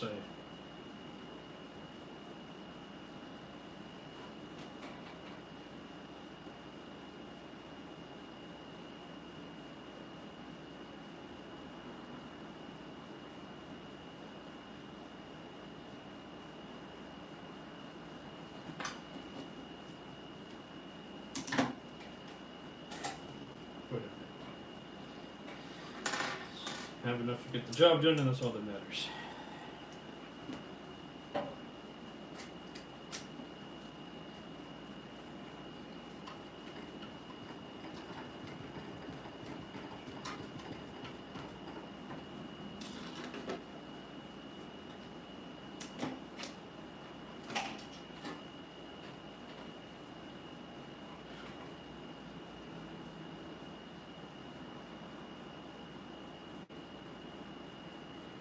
Burn. It's not burning. That's why. Great.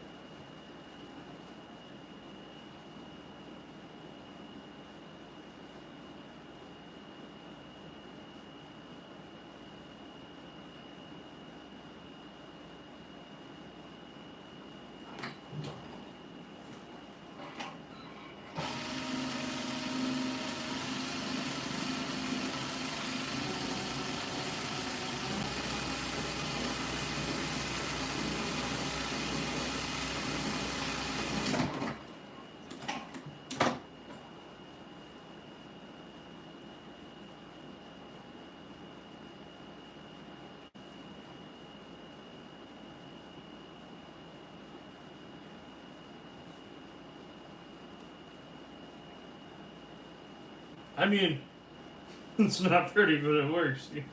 I can't fix it. Oh, I see what happened here. That's why it looks weird. Ah, whatever. These pants have character. Anyways, I'm just gonna put that there. I think I'll be fine.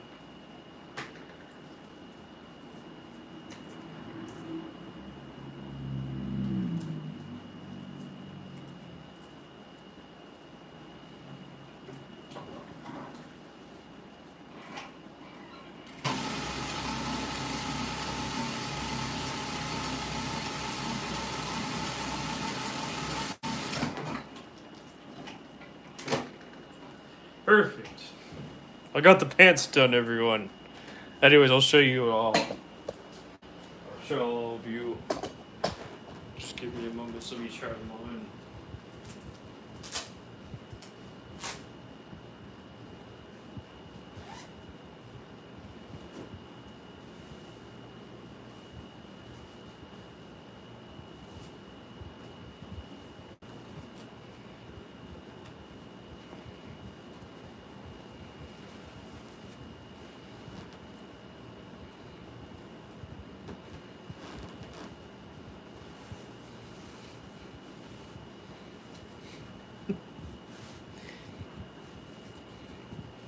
Okay, so if I can zip. So if I can zip them up.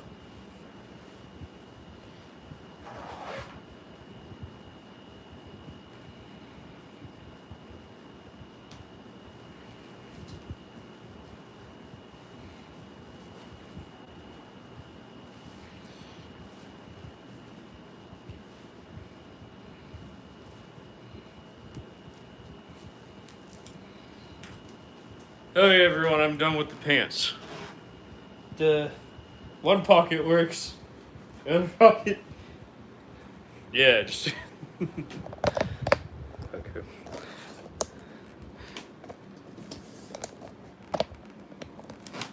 I'm done with the pants.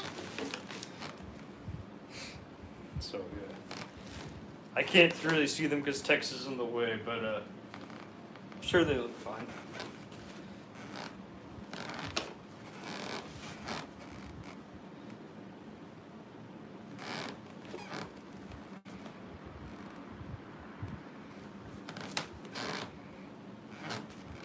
I hope you all enjoyed watching the process and all that.